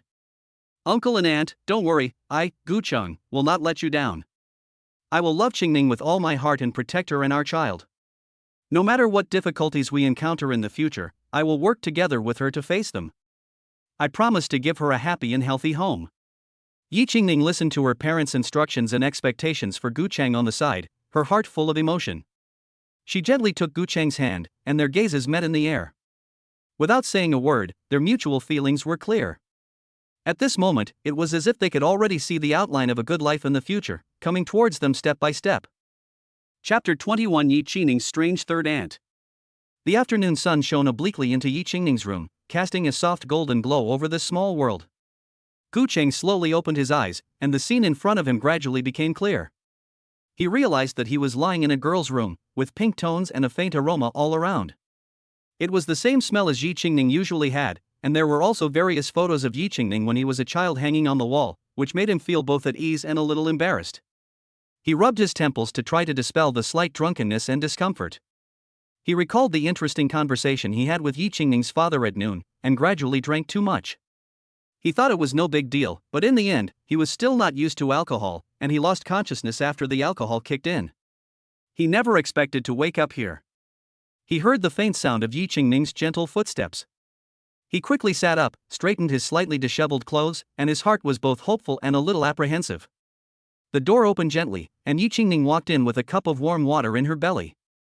Seeing her gentle eyes, Fucheng's unease instantly dissipated. You're awake? Yi Qingning asked softly, handing him the glass and saying, have some water to soothe your hangover. Fucheng took the glass, looked at her gratefully, and then gulped it down. The warm water moistened his throat and seemed to take away all his fatigue and embarrassment. I'm sorry, I didn't think I would get drunk. Fucheng said a little embarrassed, causing you trouble. Yi Qingning gave a small smile and shook her head, it's okay, it was my father. We got along so well that he made you drink with us. But this also shows that my parents really like you too. They say you are sincere and responsible. Fucheng's heart warmed at the words of Yi Qingning. He looked at her earnestly and said deeply, Qingning, thank you, and your family too.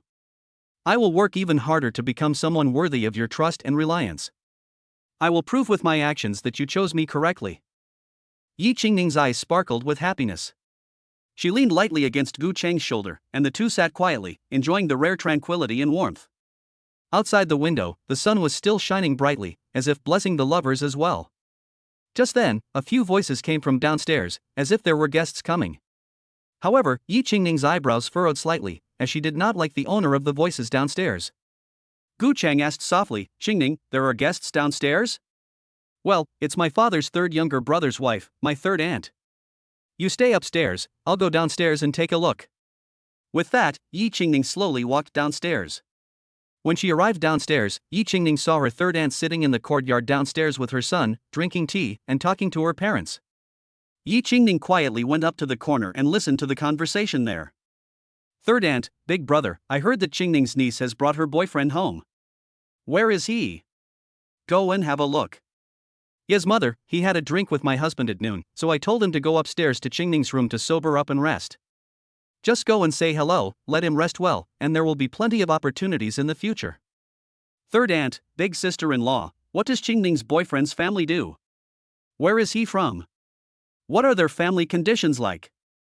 "Yes, father, the Yi family is local, and I'm not sure what the family does. I don't care about the conditions, as long as he is good to Qingning." "Yes, aunt, brother, that won't work. You have to find out more. Qingning is a beautiful girl with a high education. You have spent so much money on her, so you should ask for a bride price. It should be at least 500,000 yuan. Upon hearing this, Yi Qingning's aunt and uncle didn't say a word. Yi Qingning's aunt saw this and thought that Yi Qingning's aunt and uncle had heard it. She planned to strike while the iron was hot and continued, "Brother, look at your family. You have only one daughter, Yi Qingning, and the second family also has two daughters. Our family, on the other hand, has only one son, Yi Haoyu. In the future, you, as the eldest uncle, will have to help out. The Yi family is counting on our Yi Haoyu to carry on the family name." Yi Qingning's third aunt, a highly selfish person, also gave birth to sons for the three Yi brothers, while the other two families had daughters, so she has always regarded herself as the Yi family's great hero. She has always been sarcastic towards Yi Qingning's mother and second aunt. This time, she also heard that Yi Qingning had brought her boyfriend back, so she came over to persuade Yi's parents to ask for a high bride price, and then find an excuse to get it for her son in the future. Yi Qingning's father, upon hearing this, snorted and said, "Third sister-in-law, whether we want a bride price and how much we want is our family's business." Yi Qingning's third aunt continued shamelessly, "What do you mean our family and your family? It's all the Yi family's business. Besides, once a daughter is married off, she's like water that's been thrown away. Once she's married, she's no longer a Yi family member, and the children she bears won't have the Yi family name. How much do you think she can control you for? You want more bride price so you can have money for your old age." At this point, Yi Qingning angrily walked out and said, "Third aunt, you stay out of my parents' business and stay out of my family's business." Third aunt Yi Qingning heard this and her face sank. "Qingning, how do you speak to your elders? What did you learn in college that taught you to yell at your elders like this?" Third aunt continued to look at Yi Qingning's pregnant belly, and couldn't help but frown. "Qingning, are you pregnant? Do you know that getting pregnant before marriage is a disgrace to the family? You have disgraced the Yi family name. Brother, you see, I told you from the beginning that there was no need to let her go to college, but you refused to listen. Look at this, it's a disgrace to the family, a misfortune to the family." Yi Mu, upon hearing this, was enraged. "Yi Sanjia, you've gone too far. This isn't some feudal society. They fell in love freely, got pregnant, and now you're talking about disgracing the family." Yi Sanjia, the third aunt, sneered, "Humph, big brother and sister-in-law, women, getting pregnant before marriage, that's a downgrade. You're thinking about 500,000 yuan in gifts, that's impossible." Yi Qingning, her third aunt's anger made her chest rise and fall rapidly.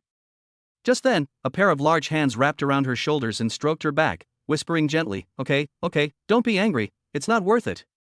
Yi Qingning leaned against Gu Cheng's embrace and was helped by Gu Cheng to sit on the sofa. "Why did you come down?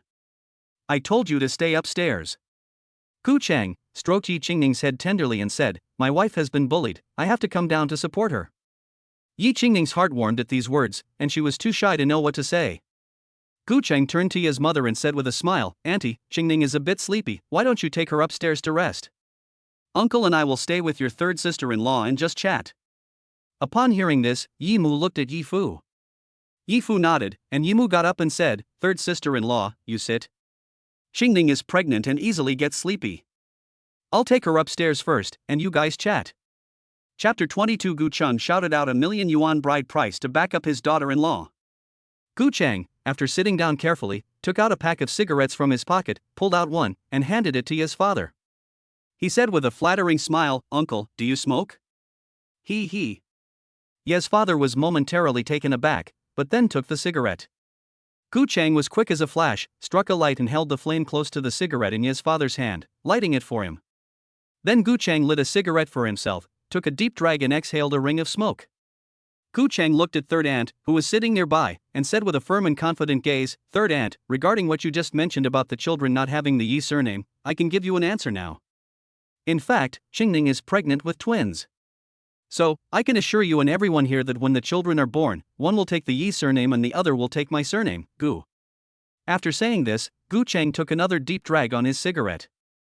Then he spoke again, "As for your worries about your old age, you don't need to worry about that. I'm originally from here, so Xingning will only be a few minutes away when she returns to her parents' home." He smiled at Yi Qingning's aunt. Then he continued, "Xingning can come home to visit her parents whenever she wants, even every day. After all, they are married so close together. And Xingning has always been a very filial child." Then he turned his attention back to Yi Qingning's third aunt, with a broad smile on his face. "And about the bride price you mentioned just now, right? How much did you say it was? 500,000 yuan?" He raised the corners of his mouth slightly, with a teasing smile. Finally, he said firmly, "Who are you looking down on? Xingning is such a good girl, how can the dowry be lower than the best one in 100? The best one in 100 is the minimum." After listening to Gu Cheng's words, Yi Qingning's third aunt's eyes lit up. She glanced at her son and secretly rejoiced in her heart. It seems that this time she really caught a big fish. Just then, Ye's father spoke, "Gu, we parents have never thought about how much the bride price should be or anything else. As long as you two children are happy, we will be content." His voice was gentle and sincere, and it made people feel warm. However, Gu did not let Ye's father finish speaking. He quickly interrupted, "Uncle, I understand what you mean, but after Xingning and I get married, you and Auntie will be my parents, and it is only right to give you and Auntie something." Upon hearing this, Yi Qingning's third aunt's face revealed a smile, and she took advantage of the opportunity to say, "Little Gu, since you said that, we won't be rude. However, you must remember that the dowry you promised is 1.1 million, and you must not go back on your word." Her gaze was fixed on Gu Cheng, as if she wanted to get a definite answer from his eyes. At that moment, Ye's father spoke with some dissatisfaction, "Third sister-in-law, how can you do this? When did you become the one to decide on Xingning's marriage dowry?" His tone revealed a hint of displeasure. Then, Ye's father's voice became serious. "The amount of the marriage dowry should be decided by Xingning's mother and Gu Cheng's parents, and it is a matter between the two families, so it is not for you to decide." His eyes were firm and sharp. Father Yi looked at the time and said, "It's getting late. We have other things to attend to later, so we won't keep you. Please make yourself at home." His expression was cold, as if he were giving an order to leave. Father Yi knew exactly what kind of person his younger brother's wife was, but because they were family, he had never argued with her before. As a result, she had become more and more presumptuous, even going so far as to try to take advantage of their daughter's dowry.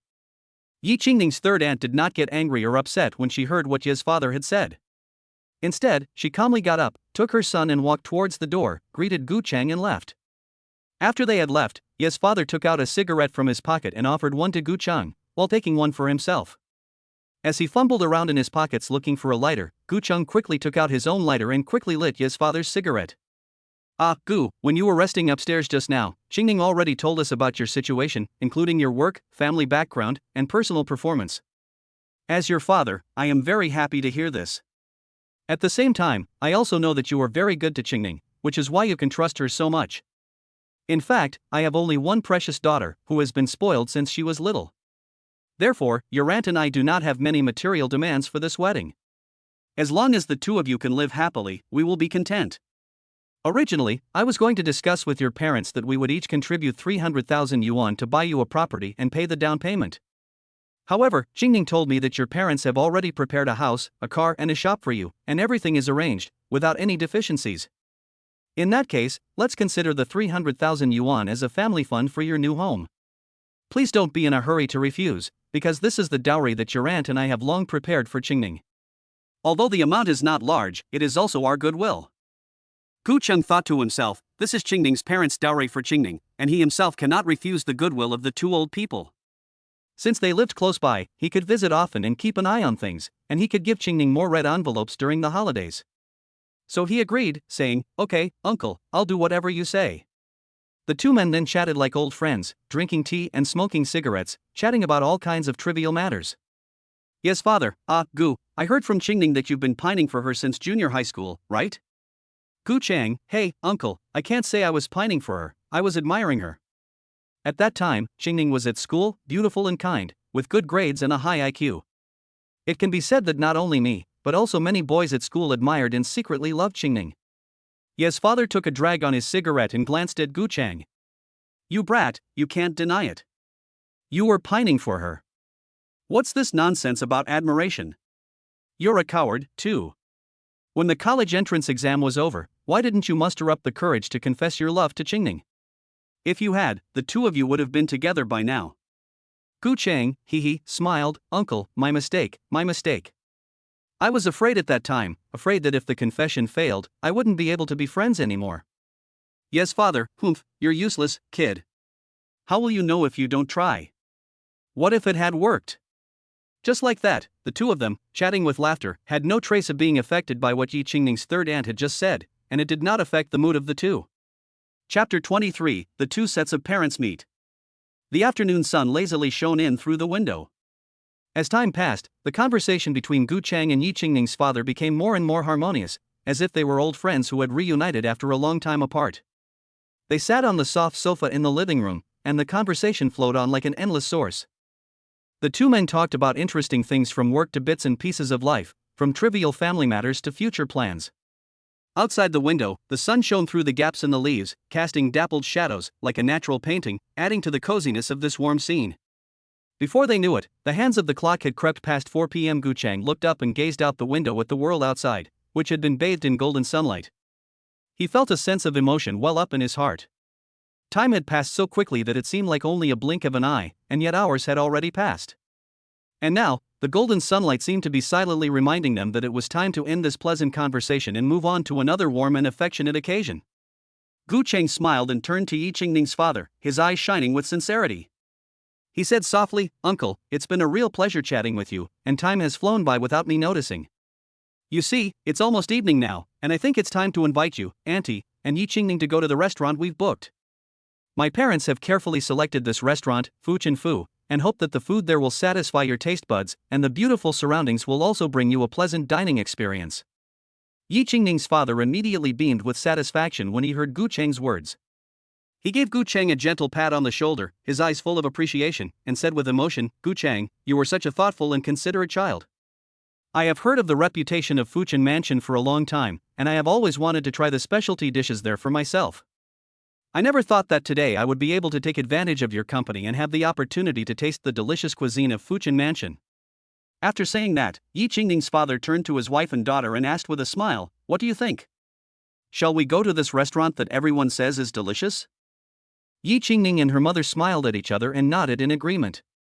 They both knew that the dishes of Fucheng Prefecture were famous for their unique flavors and exquisite cooking techniques, and being able to go there for a sumptuous dinner would undoubtedly be a rare experience.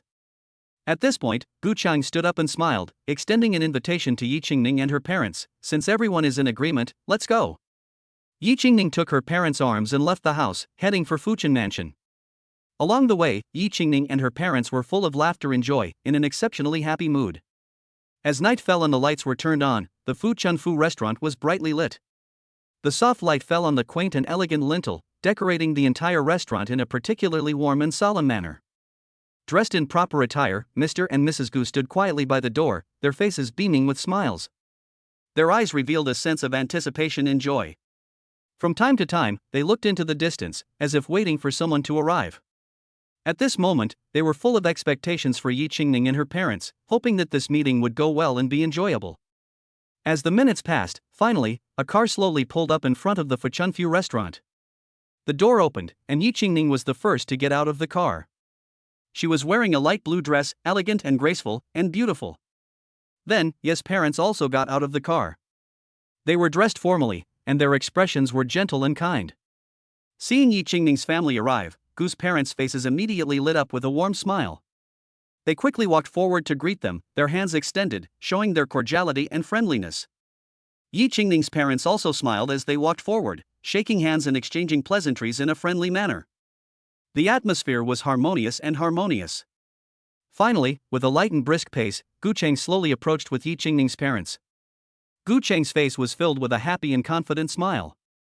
He first introduced Yi Qingning's parents to his parents, his words full of respect. "Dad, Mom, this is Qingning's mom and dad." Fucheng smiled at the scene, then stepped aside so that both sets of parents could meet face to face. Fucheng's parents immediately took a few steps forward, their faces filled with warm smiles. They reached out and shook hands with Yi Qingning's parents. "Welcome, welcome. It's wonderful to finally meet." Fucheng's mother's voice was soft and warm, and her eyes were full of sincerity and kindness. She greeted Yi Qingning's parents warmly, expressing her great joy at their arrival.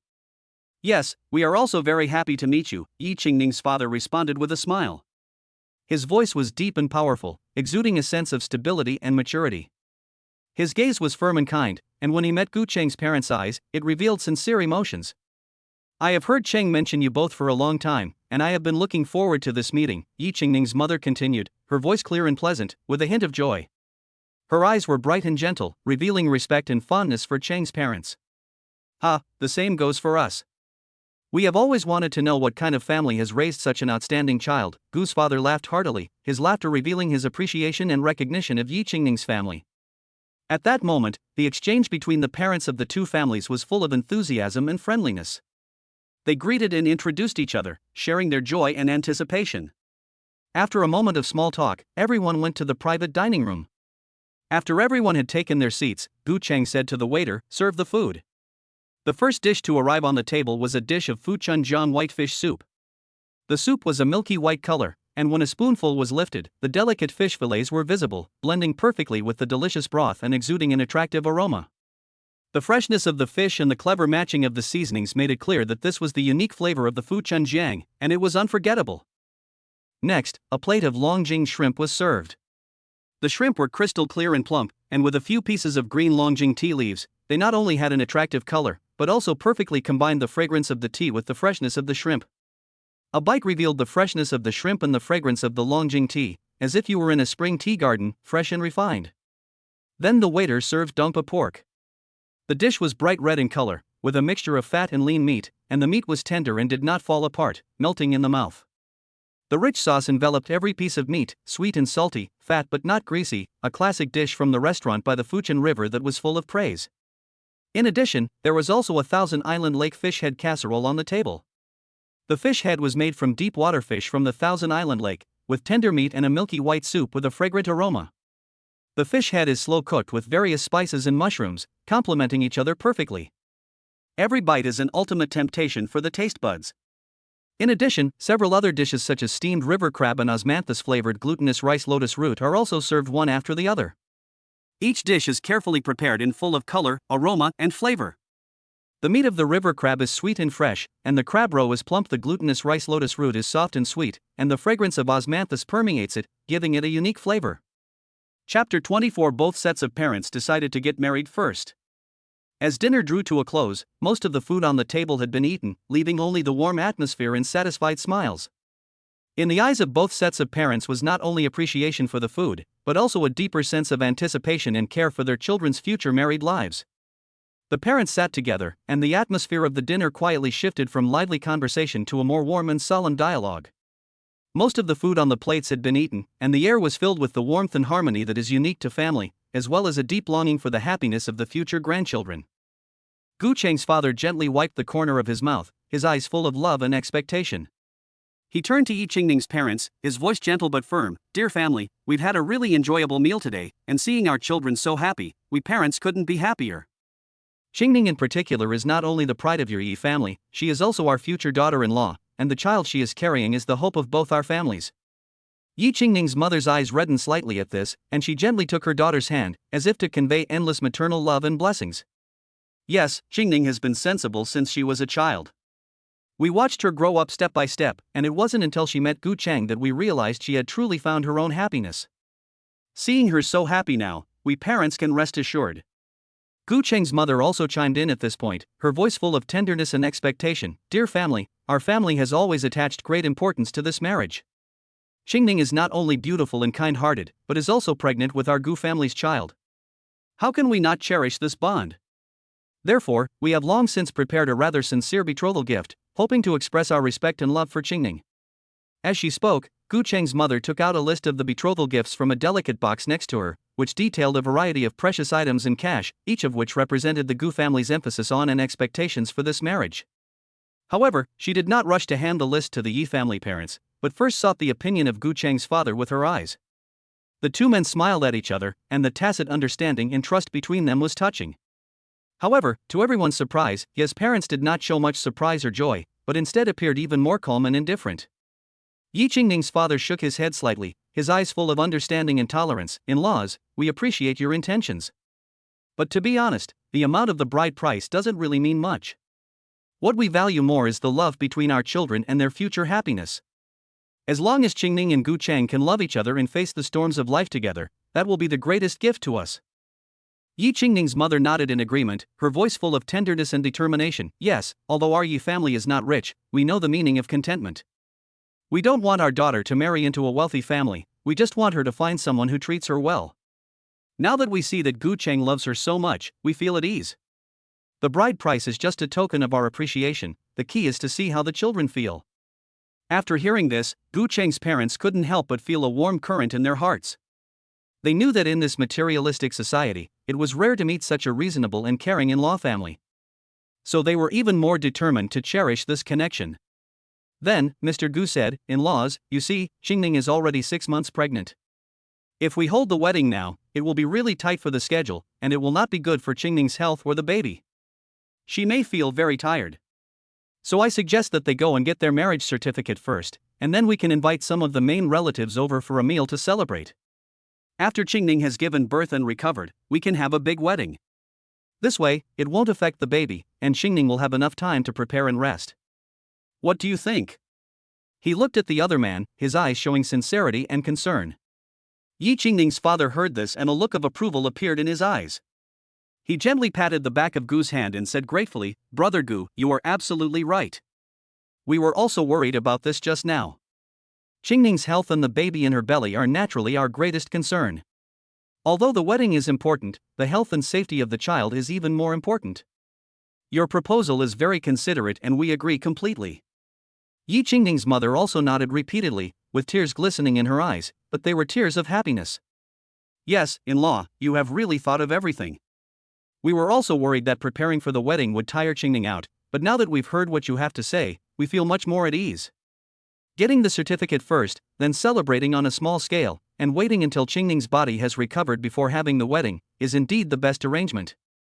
Seeing this, Gu Cheng quickly stood up, walked over to Yi Qingning, gently put his arm around her shoulders, and said tenderly, "Qingning, don't worry, I will take good care of you and the baby.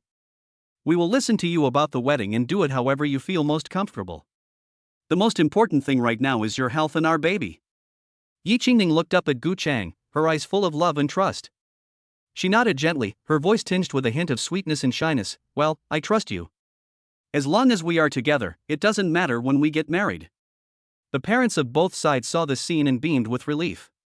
They knew that these two children had found each other and were willing to work together to weather the storms of the future. So they began to discuss further arrangements, including the date for obtaining the marriage certificate, the guest list for the small celebration, and the general plan for the future wedding.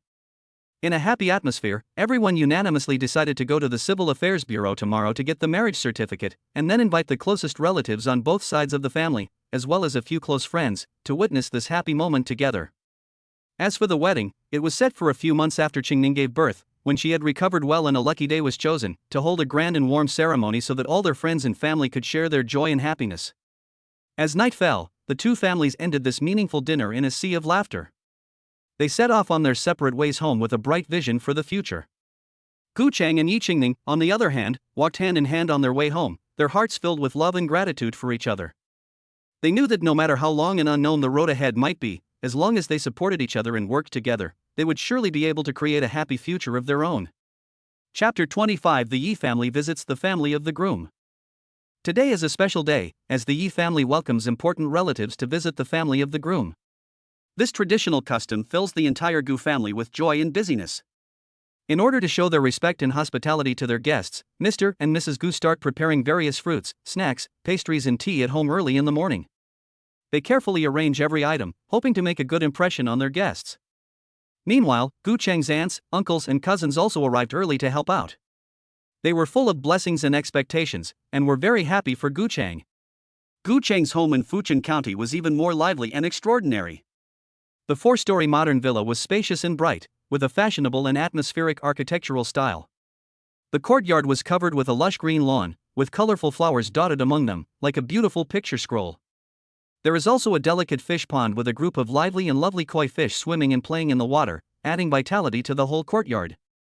It was just after 9 o'clock in the morning when Yi Qingning's parents and relatives arrived at Gu Cheng's villa in their own cars or riding on electric scooters. When Yi Qingning's parents, grandparents and other relatives were about to arrive at the Gu's, the whole family was filled with a tense and excited atmosphere. Gu Cheng's parents, aunts, uncles and other relatives all mobilized. They put on their best clothes and wore smiles on their faces. Every detail was carefully taken care of, from the flowers at the door to the exquisite snacks in the living room, all of which showed the importance attached to this meeting. Gu Cheng's father and mother stood at the door, anxiously waiting for Yi Qingning's family to arrive.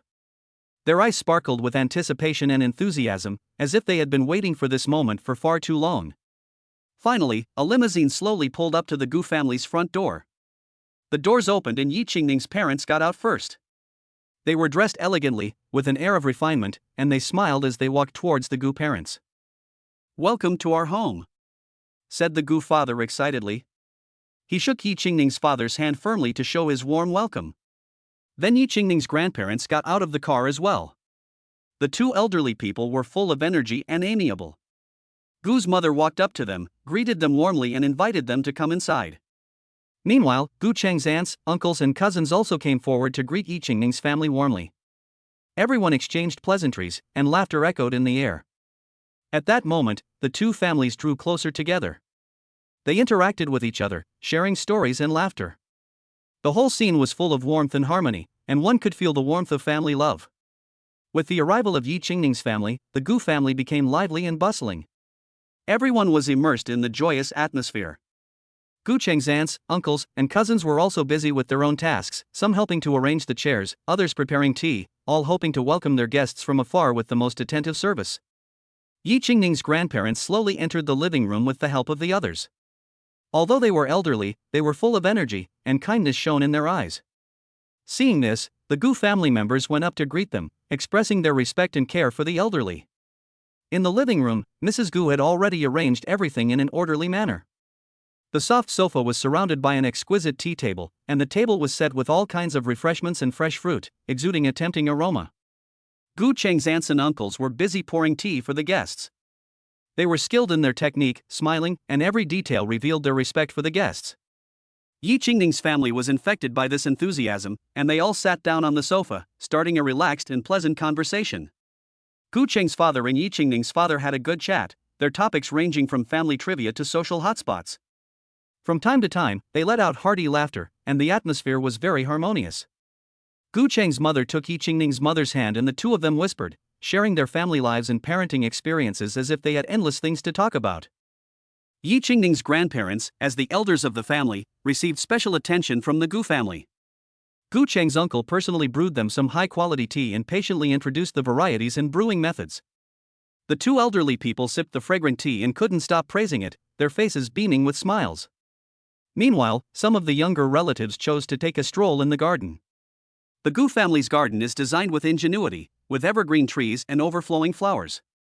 They strolled along the flower paths, admiring the colorful flowers and the well-arranged landscape, stopping from time to take photos as a memento.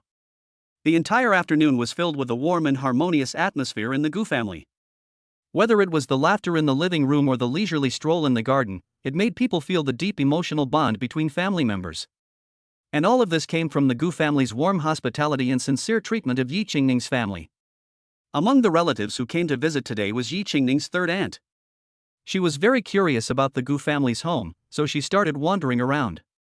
When she saw the luxurious villa and the vast garden, she couldn't help but exclaim in amazement, "Ye's eldest daughter, this is getting rich." Ye's third aunt thought to herself, a sly smile appearing on her face. She began to calculate how she could get more benefits from her niece after Yi Qingning got married, and seek more benefits for her precious son. After all, such an opportunity was really rare, and she didn't want to let it go easily.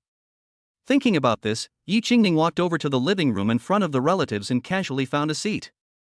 At this time, Xing Ji turned to Gu Cheng's parents and said, "Gu's mother, you see, we will soon become family, but there are some things that I am not quite sure to say to you, as Qingning's parents are honest people." When Ye's parents heard this, their faces immediately turned dark, and Yi Qingning's grandparents and Gu Cheng's family members also turned their attention to Ye's third aunt. Seeing this, Gu's mother quickly responded with a smile, "Well, Qingning's third aunt, just say whatever it is you want to say. We're going to be family soon, so there's nothing to be embarrassed about." Ye's father tried to stop his younger brother's wife from speaking, because he knew that she was hiding something. If she spoke, it would probably ruin things. The two children were about to get their marriage certificate, and if something went wrong and the Gu family parents and relatives got a bad impression, it would be very bad for his daughter in the future. Chapter 26, Yi Family Third Aunt's Difficulties. In such a warm and harmonious atmosphere, Yi Qingning's third aunt suddenly broke the lively and peaceful atmosphere. Her voice was a bit sharp and critical, making everyone present flinch. She stood up, her gaze directed at Gu Cheng and his family, a meaningful smile curling the corner of her mouth. "Mrs. Gu, your family is considered wealthy, and wealthy families certainly don't do things in a stingy way, right?" Auntie San started with a polite remark, but then her tone changed. "But, when it comes to this marriage, we need to have a good talk. Qingning is our family's precious treasure. She has good looks and a good education. Although she is pregnant, she naturally needs a decent dowry if she is to marry into your family." Having said that, Auntie San paused deliberately, as if to gauge the reaction of the Gu family. Then, in an unmistakable tone, she continued, "I think that the bride price should be a lucky number, 1 million yuan. There should also be a shop in the county town, a 150 square meter apartment in the center of the county, and a car worth around 400,000 yuan for Qingning's father. The property rights should all be in Qingning's name, with her parents holding the title on her behalf." As soon as these words were spoken, the living room fell into silence. The Gu family members looked at each other, clearly shocked by this sudden and astronomical request for a bride price. Yi Qingning's face also turned a little embarrassed. She didn't expect her third aunt to make such a request at this time. Yi Qingning's parents and relatives all turned pale. Yi Qingning's grandparents were also very angry at what their third son's wife had said. Yi Qingning's father just wanted to speak, but Gu Cheng preempted him. Gu Cheng said, "Well, that's not too much, no problem." Yi Qingning hurriedly said, "Auntie, what are you talking about? When did my parents ever make these demands? You can't just say things like that." Yi Qingning's father also hurriedly said, "Lao Gu, our family doesn't mean any of this. The bride price and so on are the same as we discussed yesterday." Third aunt was also anxious at this time and said, "Eldest brother, Qingning is ignorant, and you are ignorant too? You have cultivated Qingning for so many years, it is not easy. What's wrong with asking for a bride price and a betrothal gift?" At this time, Yi Qingning's grandfather said sternly, "Third brother, control your own wife, what kind of things are you saying? People who don't know would think that our Yi family is not marrying someone off, but selling our daughter." Suddenly, the originally lively and peaceful scene was made extremely awkward by Yi Jiansan's words. At this time, Gu Cheng's mother walked up and gently took Yi Qingning's hand, patted it lightly, and said gently to Yi Qingning, "Qingning, we know how you and your parents are, don't worry, it's fine." Gu Cheng, stepping forward, continued to say to the crowd, "Auntie San is also right. Uncle and auntie, it is not easy for you to train such an outstanding young person, and we will not belittle Qingning just because she is pregnant. Qingning, take out the ones I gave you and show them to everyone." Upon hearing this, Yi Qingning instantly understood what Gu Cheng meant. He just wanted her to take out the 2 property ownership certificates in front of everyone, so as to prove to everyone that she was valued by Gu Cheng and his parents. Yi Qingning did not hesitate and took out the 2 property ownership certificates directly from her bag. One was for a Hangzhou residence and the other for a Hangzhou shop, both of which had Yi Qingning's name on them and no one else's. The residence and shop were both located in the center of Hangzhou and were worth tens of millions of yuan. When they were in Hangzhou, Gu Cheng had taken her for a prenatal checkup and Gu's father had arranged it. Seeing these, the Yi family's relatives were all shocked. They really couldn't imagine that the Gu family would be so generous as to give Yi Qingning these 2 properties worth tens of millions of yuan. Of course, apart from being shocked, everyone was more than happy for Yi Qingning. After all, these were properties worth tens of millions of yuan, and they belonged to Yi Qingning alone. In this way, even if something were to happen in the future, Yi Qingning would be able to live a life free from worry. More importantly, this proved the extent to which the Gu family valued Yi Qingning. It could even be said that it was more than just valuing her. Rather, Yi Qingning is treated as one of the family. After all, who would casually give away an estate worth tens of millions of yuan to someone else? Gu Cheng smiled and asked Ye's third aunt if the house and shopfront in Hangzhou were enough. Facing Gu Cheng's inquiry, Ye's third aunt didn't say anything else. The person had already given a property worth tens of millions of yuan as a shopfront, so what was there to say? It's just that it's not in the name of Yi Qingning's parents in Fucheng County, so she doesn't feel good about getting something for her son, and can only think of a way to do it later. With the farce of Ye's third aunt over, it was also time for lunch. In order to treat Yi Qingning's relatives with hospitality at home, Gu Cheng had specially prepared a warm and grand lunch. He knew the importance of this visit, not only to deepen the friendship between the two families, but also to show Yi Qingning's family his sincerity and attentiveness. To ensure that the quality and taste of the lunch were the best they could be, Gu Cheng spared no expense and hired the chef from a well-known local hotel to personally cook the meal. The chef arrived at Gu Cheng's home with his team a day in advance and began preparing. They carefully designed the menu based on the changing seasons and the relatives' taste preferences, with both traditional delicacies and innovative dishes, striving to ensure that every guest could find a flavor they liked. As each dish was served, the entire restaurant was filled with an enticing aroma. From the exquisite cold dishes to the steaming hot dishes, from the refreshing soups to the sweet desserts, each dish was like a work of art, pleasing to the eye and mouth-watering. Gu Cheng personally guided Yi Qingning's relatives to their seats and introduced to them the characteristics and stories behind each dish. His words were full of respect and enthusiasm for his family, and everyone present could feel his sincerity and attentiveness. During the meal, the atmosphere was warm and harmonious. The relatives praised the deliciousness and exquisiteness of the dishes one after another, and expressed their heartfelt thanks to Gu Cheng for his careful arrangements. Yi Qingning sat next to Gu Cheng, her face beaming with a happy smile. She felt incredibly fortunate to have found such a considerate partner who knew how to respect and love her. The lunch drew to a close amidst laughter and joy, but the warmth and beauty of the occasion will remain forever in everyone's hearts. This lunch was not only a feast for the taste buds, but also an exchange and integration of the soul, which made Ye's relatives happy with Gu Cheng. Chapter 27, Getting the Marriage Certificate. On June 11, 2019, the weather was clear and the sun was shining. A little before 8 o'clock in the morning, Gu Cheng arrived at Yi Qingning's house in his car. Although they were about to become husband and wife, Yi Qingning was still living in their house in Fucheng County because they had not yet officially obtained their marriage certificate. Yesterday, Yi Qingning had already packed most of her belongings and moved them to Gu Cheng's house, leaving only a few daily necessities behind. After obtaining the marriage certificate today, she would officially move in with Gu Cheng. Yi Qingning's home is not far from Gu Cheng's home, it can be said to be very close. If you drive there, it only takes 7 or 8 minutes. Considering that Yi Qingning is in the later stages of pregnancy, has limited mobility, and that Ye's mother has not yet retired and cannot fully care for Yi Qingning, while Gu Cheng's mother does not need to work at home, it was decided after discussion that Yi Qingning would move directly into Gu Cheng's home after receiving her marriage certificate, so that she can be better taken care of. Today is the day they get their marriage certificate, and Gu Cheng made sure to prepare well for it. He hired a professional photography team and a makeup artist. The photography team consisted of 2 people, one person was responsible for filming, and the other for taking photos, so that they could record the whole process of getting their marriage certificate. The makeup artist even came to Yi Qingning's house early to apply light makeup on her. At that moment, the other photography crew was following Gu Cheng, who also brought them to the downstairs of Yi Qingning's house and waited quietly for Yi Qingning to come downstairs. It didn't take long, and Yi Qingning came downstairs. She was wearing a white dress, as beautiful and moving as a fairy descending to earth. Gu Cheng couldn't wait to go up to Yi Qingning and take her hand, saying to her with deep feeling, "Qingning, starting today, we are a legal couple." After saying this, he laughed, his silly expression making people unable to hold back their laughter. Yi Qingning's face flushed slightly, and her hand was gently held by Gu Cheng. She did not resist, but let him do so.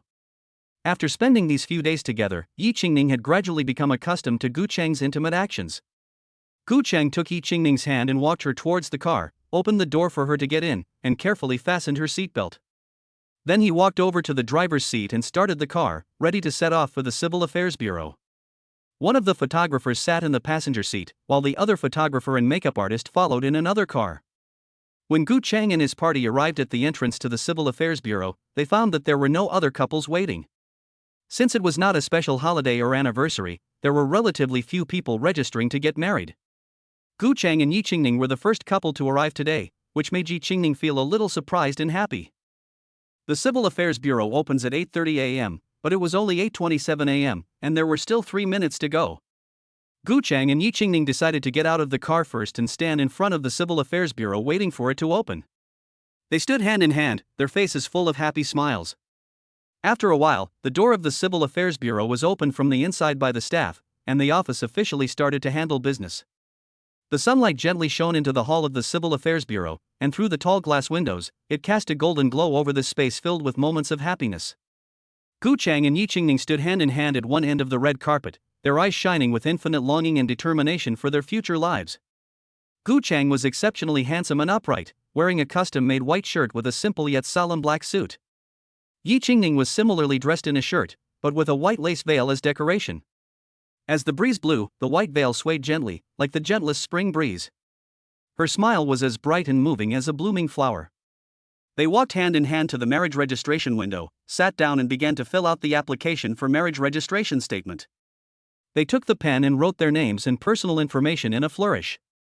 After finishing, they handed over their household registration book, ID cards, and a carefully prepared 2-inch bareheaded photo to the staff. After receiving the documents, the staff member quickly and carefully examined each one. She carefully checked whether the photo met the requirements and whether the documents were complete and valid. After confirming that there were no errors, the staff member began to ask the couple for some necessary information, such as their occupations and home addresses. The couple answered fluently and showed great rapport. After completing the document review and information inquiry, the staff member smiled and guided the couple to the oath-taking table. The oath-taking table was decorated in a very warm and welcoming way, surrounded by flowers and greenery, creating a romantic atmosphere. The two of them picked up the oath book together and took the oath together. Gu Qingye Qingning, we voluntarily become husband and wife. From today onwards, we will shoulder together the responsibilities and obligations bestowed upon us by marriage. To respect and love our parents, teach our children, respect and love each other, trust and encourage each other, forgive and accommodate each other, and love each other for life. From now on, in good times and bad, in sickness and in health, for richer or for poorer, in sickness and in health, in our youth and in our old age, we will stand by each other through thick and thin, through joy and sorrow, and be lifelong companions. We will keep the vows we have made today, and we will be able to keep them. Vow taker, Gu Chang. Vow taker, Yi Qingning. A professional photographer was on hand to capture every warm and moving moment with his lens. At times, he leaned down to capture the delicate touch of the couple's fingertips as they exchanged rings. At other times, he took a few steps back to record the grand image of them embracing tightly and sharing this joy in the presence of their family and friends. The sound of the shutter went off one after the other, and each press was the most beautiful testimony to this love. After the ceremony, Gu Chang and Yi Qingning held their bright red marriage certificates and, guided by the photographer, stood side by side or leaned against each other, leaving many precious group photos in front of the Civil Affairs Bureau. Each photo records an important stop in their journey of love and heralds the beginning of an even better stage of life that they will soon enter together. After the two had completed their vows, they signed the documents handed to them by the staff. Then, following the staff, they went to the place where they could collect their marriage certificates, and the seal was slowly stamped on the certificate in the presence of the two. From this moment on, Gu Chang and Yi Qingning were officially married. From this moment on, Gu Chang had fulfilled his dream of marrying Yi Qingning, which he had had for more than 10 years. The two, having completed all the procedures, took their marriage certificates, held hands, and walked out of the Civil Affairs Bureau together. At the entrance of the Civil Affairs Bureau, Gu Chang turned his head and stared at Yi Qingning, and slowly said, "Wife, I finally got you." Yi Qingning was very shy at the moment, her face flushed with shame, and she timidly shouted, "Husband." This day was the most unforgettable day in the lives of Gu Chang and Yi Qingning. And the photographer's lens became an indispensable witness to their love story, forever freezing this happiness and sweetness in the long river of time. Chapter 28 Celebrating with Friends. After the two walked out of the Civil Affairs Bureau, they immediately told the photographer and makeup artist to leave the scene.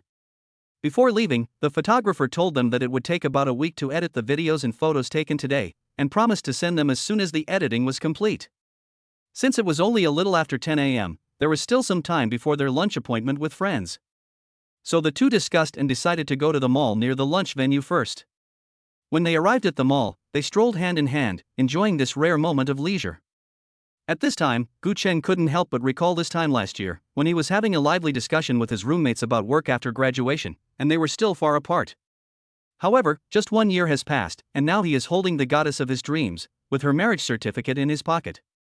What is even more unbelievable is that the goddess has their baby in her belly. This huge change has made him feel incredibly happy and content, and at the same time, it has made him deeply appreciate the wonders and beauty of fate. At this moment, Gu Cheng really wants to laugh out loud. Yi Qingning, looking at Gu Cheng's excited and silly face, really wants to stay away from this idiot. It's so embarrassing. Did he marry himself into such a silly situation? This husband of mine used to be a bit of a celebrity at school. He had good grades, in the top 10 of his year, not much worse than myself, and was good at sports, captain of the school basketball team. I remember that from time to time, little girls used to give him love letters. No way, I have to go back and destroy everything. Well, actually I want to read them, hee hee. Plus, and he used to flaunt them in front of me all the time, such a childish fool. In fact, Yi Qingning also wonders, the world is really amazing. This time last year, she was dreaming of becoming an outstanding lawyer. I imagined myself speaking out against injustice and dominating the courtroom with my sharp tongue. Alas, 1 year has passed, and now I'm shopping at the mall with a pregnant belly and a silly husband. 1. Life is so strange. Suddenly, Yi Qingning's nose twitched, and she closed her eyes and sniffed. Then, with a pitiful look, she looked at Gu Cheng and said, "Honey, I want to eat a grilled sausage." Gu Cheng, seeing his wife with such a cute expression, immediately pulled out his phone, opened the search function, and typed in, "Can a 6-month pregnant woman eat grilled sausage?" Yi Qingning, seeing him pull out his phone, thought he was going to buy it for her, but instead, her idiot husband was searching to see if she could eat grilled sausage. Gu Cheng, after a moment of searching, concluded that, well, she could eat it, and randomly took Yi Qingning's hand and walked towards the grilled sausage stand. When they arrived at the stall, Gu Cheng shouted, "Boss, 3 grilled sausages, 1 plain and 2 slightly spicy." Yi Qingning, hearing Gu Cheng shout for 3 grilled sausages, looked at him doubtfully. 3? Oh? There's only 2 of us. And what do you mean by spicy? Are you afraid I'll eat yours later? Gu Cheng scratched his head. I'm big, so I'll eat 2, and you're small, so you can have 1. Yi Qingning, oh, no, there are 3 of us here, I have to eat 2, 1 plain and 1 slightly spicy. Yi Qingning spoke with a bulging belly. Gu Cheng, pursing his lips, coaxed, "Good girl, the sausage is too oily, you can just have 1 to satisfy your craving, you still have to eat later." While the 2 of them were arguing over who should get the 2 sausages, the boss finished skewering the sausages and handed Gu Cheng 3 sausages. When Gu Cheng got the sausages, Yi Qingning looked at him expectantly, hoping that he would hand 1 to her. But Gu Cheng took the sausages, picked 1 up, took a bite and started eating, as if he had forgotten about Yi Qingning. Yi Qingning was not going to take this lying down. Hey, Gu Cheng, give me my sausage."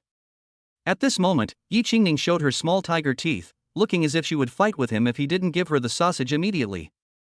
Gu Cheng saw this and raised the sausage in his hand, saying, "Hey, if you want the sausage, sing something nice for me to hear." Yi Qingning looked at the mean Gu Cheng and gritted her teeth. Gu Cheng was 1.87 meters tall and raised his hand high, which was 1 meter and 72 centimeters above Yi Qingning's head, so she could not reach it at all. "Humph, if you don't give it to me, I'm not eating it." "Humph." Yi Qingning turned her back, looking angry and refusing to eat. Gu Cheng came up behind her, slipped the sausage past her nose, and said in her ear, "If you're not going to eat it, I'll eat it all." Yi Qingning still looked as if she was saying, "I'm not eating anymore, you can do whatever you like," as Gu Cheng was about to slip the sausage past her nose for the 2nd time. Yi Qingning grabbed Gu Cheng's hand and opened her mouth to bite into the 2 sausages. Gu Cheng was afraid that the skewer would poke Yi Qingning, so he quickly let go. Yi Qingning got the sausages and happily started eating. Gu Cheng said sympathetically, "You were born in the year of the crocodile, you have a quick mouth."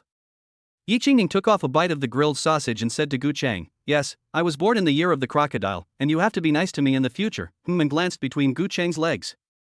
Gu Cheng felt a chill between his legs. This was unintentional, but he had developed the skill of wooing his wife. The 2 of them, eating grilled sausages and chatting, strolled past the milk tea shop and each bought a cup of milk tea. Yi Qingning was pregnant and could not drink ice, which made her feel very sorry. Time came, 11 o'clock, the 2 walked out of the mall and headed for the restaurant. At this time, in the restaurant's private room, Yi Qingning's best friends Lin Yueshi and Chu Yulan, Gu Cheng's best friend Wu Junhui, and a man, Gu Chang, and Yi Qingning's high school classmate Sun Yan, heard that Gu Chang and Yi Qingning had gotten married and followed Lin Yueshi and Chu Yulan. They were all in the same high school class and were chatting in the private room. At that moment, the door to the private room was pushed open and Gu Chang and Yi Qingning walked in, holding hands. Everyone greeted Gu Chang and Yi Qingning. "Fat Wu, Gu Chang, you little rascal, you married our beautiful class monitor without saying a word, and you're even pregnant." Lin Yueshi, "Hey, you two know how to show up," holding hands. Chu Yuyan, "Qingning, come here, quickly give the matchmaker a red envelope." Fortunately, it was only delivered downstairs that day, otherwise, you would have missed a good match. Yi Qingning heard Chu Yuyan mention this and quickly covered her mouth. "Oops, Yuyan, if you say that again, I will break off with you forever." Yi Qingning threatened helplessly. "Chu Yuyan, if you don't want me to say it, that's fine, but when your child is born, I will have to be the godmother." Yi Qingning, "Okay, you can be the godmother." Lin Yueshi, "Hey, Qingning, I want to be the godmother too." Yi Qingning, "Okay, you can be the second godmother." Just then, Yi Qingning heard someone call out to her. She turned around and saw Sunny Yoon, the vice monitor from high school. Yi Qingning frowned slightly, thinking to herself, "Why is this guy here? Could it be Gu Chang's friend?" Yi Qingning nodded slightly at Sunny Yoon to say hello. At this time, Gu Chang said, "Have you ordered yet? Take a look and see what you want to eat, today my wife and I are treating." Chapter 29, The Arrogant Sun Sub-Monitor. In this spacious, brightly lit, tastefully decorated private room, the atmosphere was warm and lively. Naturally, people had divided into 3 distinct groups, each engrossed in pleasant conversation. The first thing that caught the eye was Yi Qingning and her 2 close girlfriends. The 3 of them were sitting together, heads close together, their faces beaming with a mysterious and excited smile. It is clear that they are quietly discussing private topics that only girls understand. From time to time, there is a burst of laughter like a silver bell. Looking at the other side, Gu Chang is sitting opposite the rotund Wu Fatso. The 2 of them are laughing and chatting away. They share the little moments in life, the trivial but interesting little things that make their interactions seem particularly harmonious. Although Gu Chang kept talking to Fat Wu, his hands never stopped moving. It turned out that he was carefully peeling the tender, plump shrimp meat for Yi Qingning one by one and placing them neatly on a plate next to him. In contrast, Sunny Yoon's position seemed a bit lonely and awkward. From the beginning, when he arrived here, he seemed to be an unwelcome presence. No one took the initiative to talk to him, and everyone's attitude towards him was obviously much colder. This was all because he had forcibly made his way to the party after hearing news from somewhere. Although they were classmates in high school, Gu Chang and Sunny Yan had never had much interaction. Back then, the position of vice class monitor was one that Gu Chang had been reluctant to take on, but when the teacher approached Sunny Yoon, he gladly accepted, taking advantage of Gu Chang's indifference. As for Wu Junhui, he was even more disgusted with Sunny Yoon. In his eyes, Sunny Yoon was always pretending to be important, strutting around the classroom and showing off because he was the vice class monitor. What's more, Sunny Yoon often reported to the teacher on other students, which made Fat Wu very resentful. As for Lin Yueshi and Chu Yuyan, they didn't dislike Sunny Yoon, but they definitely didn't have a good impression of him either. In their eyes, Sunny Yoon was just ordinary. Let's talk about his appearance first. There's really nothing attractive about him at all. And then there's his height. At 1.73 meters, he's completely unremarkable and has no advantages at all when placed in a crowd. If we talk about academic performance, as the vice class president, he was only in the 70th or 80th percentile in his year, and really wasn't outstanding. As for family background, it's ordinary, nothing in particular worth mentioning. And this guy always likes to show off, just like a comical clown. Yi Qingning had previously treated Sunny Yoon as just another classmate. Back then, Sunny Yoon had always paid her attention, whether intentionally or not. After they entered university, he kept in touch with her frequently, and even plucked up the courage to confess his love for her several times. From the moment they entered the door until now, Sunny Yoon had been there, intentionally or unintentionally, peeking at Yi Qingning. Yi Qingning was actually sick and tired of it, but today was after all a joyous day to celebrate her marriage to Gu Chang, so since the other person had already come, she didn't want to say anything more. As for Sunny Yoon himself, he adored Yi Qingning to the extreme.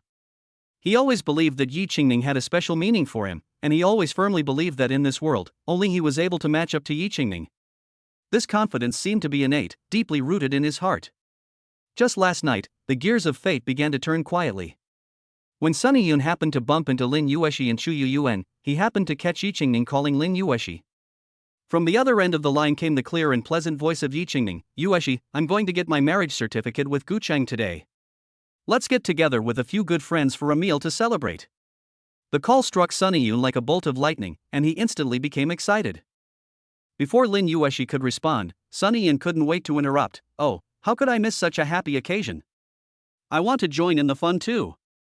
So, Sunny Yun ignored the stares from others and shamelessly insisted on joining the dinner gathering. However, at that time, he had no idea what happy occasion everyone was gathering to celebrate. Today, he realized that not only were Yi Qingning and her two best friends there, but also Gu Cheng and Wu Junhui, and that they were celebrating the marriage license of Gu Cheng and Yi Qingning. He had already arrived, and when he heard that they were celebrating this, his heart was suddenly filled with despair. Yi Qingning had always been his white moonlight, the love of his life, and even a forbidden love. This sudden marriage license with Gu Cheng made him unable to accept it at once. So when they arrived today, he didn't say anything, just bowed his head and ate and drank. After a few glasses of white wine, coupled with his dissatisfaction, he lifted a glass of white wine and wanted to toast Yi Qingning. Everyone was taken aback by his sudden move. Sunny Yun held a glass of white wine and took the bottle to pour wine for Yi Qingning. Gu Cheng saw this and was about to stop for Yi Qingning. He lifted a glass of wine and said, Vice Class Monitor son, thank you for coming today to celebrate the happy event of Yi Qingning and I getting our marriage certificate. Qingning is not comfortable drinking, so I will drink this glass for Qingning. Sunny Yun listened to Gu Cheng's words, slightly curled his mouth, and said, Gu Cheng, you really have good tactics.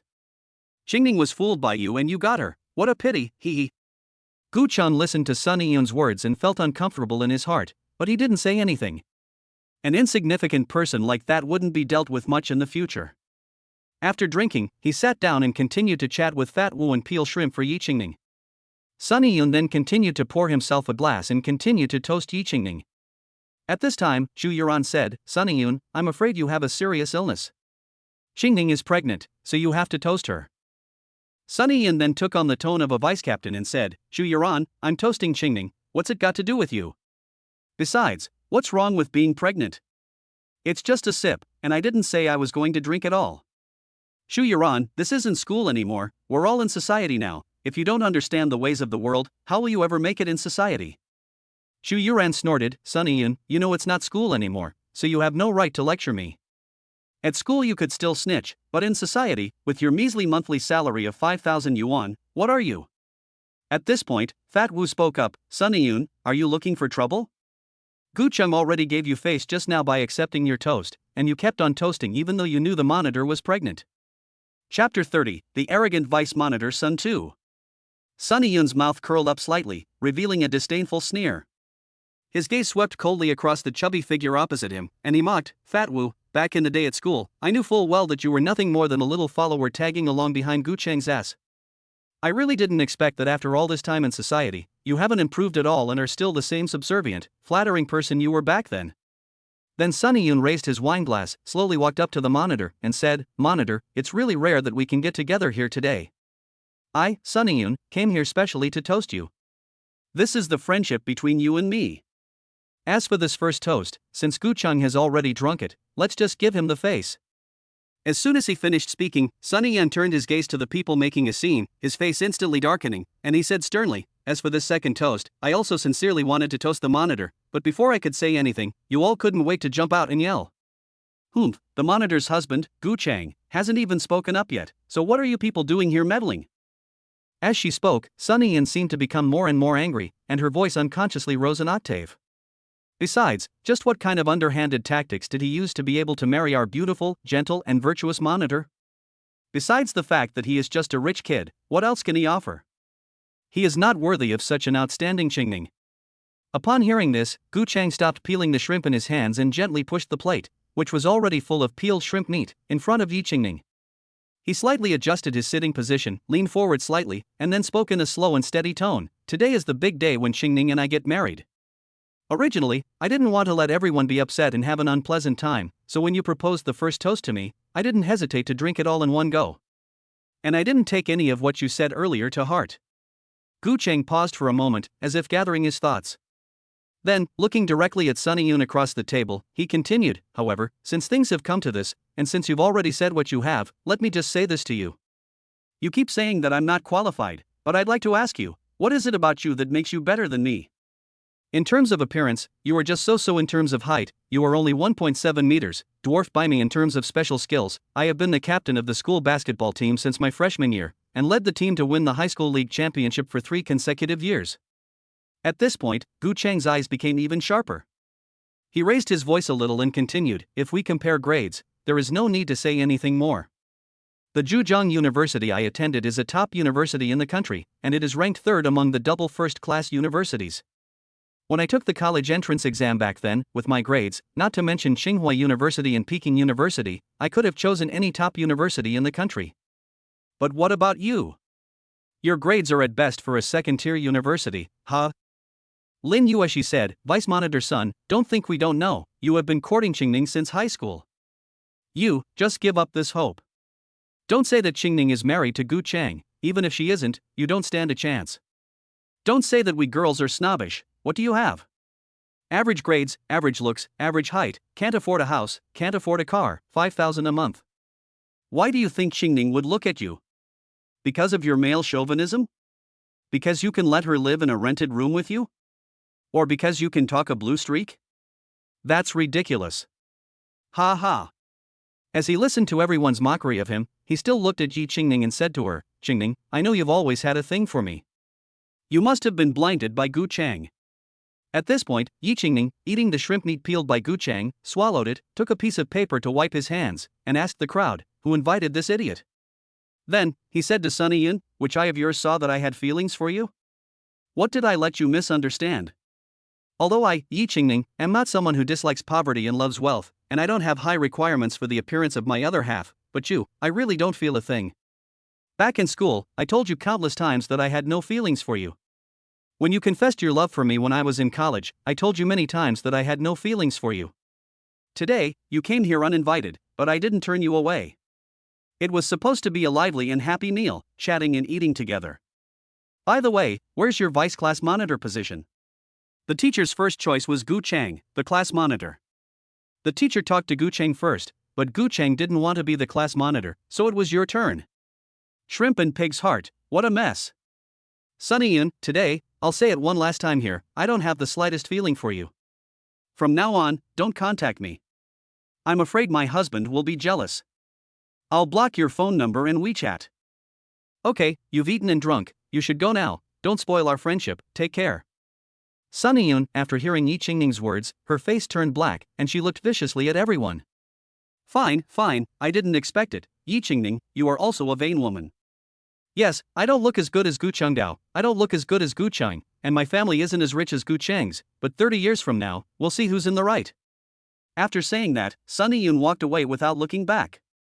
At this time, Fat Wu spoke up. This guy is really funny, and he also said, 30 years of hardship and 30 years of prosperity. He must have read too many novels. Not to mention the others here, he is better than him, haha. Okay, don't let the mood be affected by a silly person. Come on, keep eating and drinking. Once Sunny Yun left, the mood in the private room returned to its previous peaceful and lively state. This little incident did not affect Gu Cheng and Yi Qingning in the slightest. The women began discussing whether the baby in Yi Qingning's belly would be 2 boys, 2 girls, or 1 boy and 1 girl. In order to preserve a sense of mystery, Gu Cheng and Yi Qingning did not find out the gender of the baby when they had the checkup, because they did not care for boys or girls, and liked them both. Chapter 31 Qingning, your husband is so clingy. At noon, the sun shone through the clouds, casting a golden glow that was warm and bright. After lunch, everyone left the restaurant one after the other and gathered at the door. Yi Qingning was wearing a fresh and elegant floral dress, with long hair falling like a waterfall over her slender shoulders. Standing next to her were her 2 best girlfriends, Lin Yueshi and Xu Yulan, also dressed in youthful, beautiful and radiant outfits. The 3 of them laughed and chatted as they discussed where to go in the afternoon. In the end, they all decided to go to the bustling commercial street together for some shopping. Just then, a tall and handsome figure appeared in front of them. It was Yi Qingning's husband, Gu Cheng. He had a sword-shaped eyebrow and starry eyes, with a gentle smile on the corner of his mouth, but a hint of worry in his eyes. He raised his eyebrows slightly and asked Yi Qingning softly, Honey, are you sure you don't need me to accompany you? Before Yi Qingning could reply, the impatient Lin Yueshi quickly waved her hands and said, Okay, handsome guy Gu. Don't worry, your wife won't get lost. We'll bring her back to you in one piece after we finish shopping. After saying that, she winked mischievously. Shu Yuran on the side couldn't help but cover her mouth and laugh lightly, teasing, "Oh dear, I really didn't expect it, Fucheng. Back in the day, when you were in high school, you were famous for being a cold and elegant schoolboy, and who would have thought that you would now become such a clingy husband? Anyway, where did your cold and elegant style go back then?" These words caused everyone to laugh heartily, and the atmosphere instantly became relaxed and pleasant. Yi Qingming wore a smile on her face, her eyes exuding a gentle, watery tenderness, as she softly said to Gucheng, "Gucheng, you go and do your own thing, I'll go out and play with Yu Yan and Yushi, you don't always have to be by my side." Her voice was like the gentle spring breeze, softly caressing Gucheng's heart. Gucheng nodded when he heard Yi Qingming's words, but there was still a hint of reluctance in his eyes.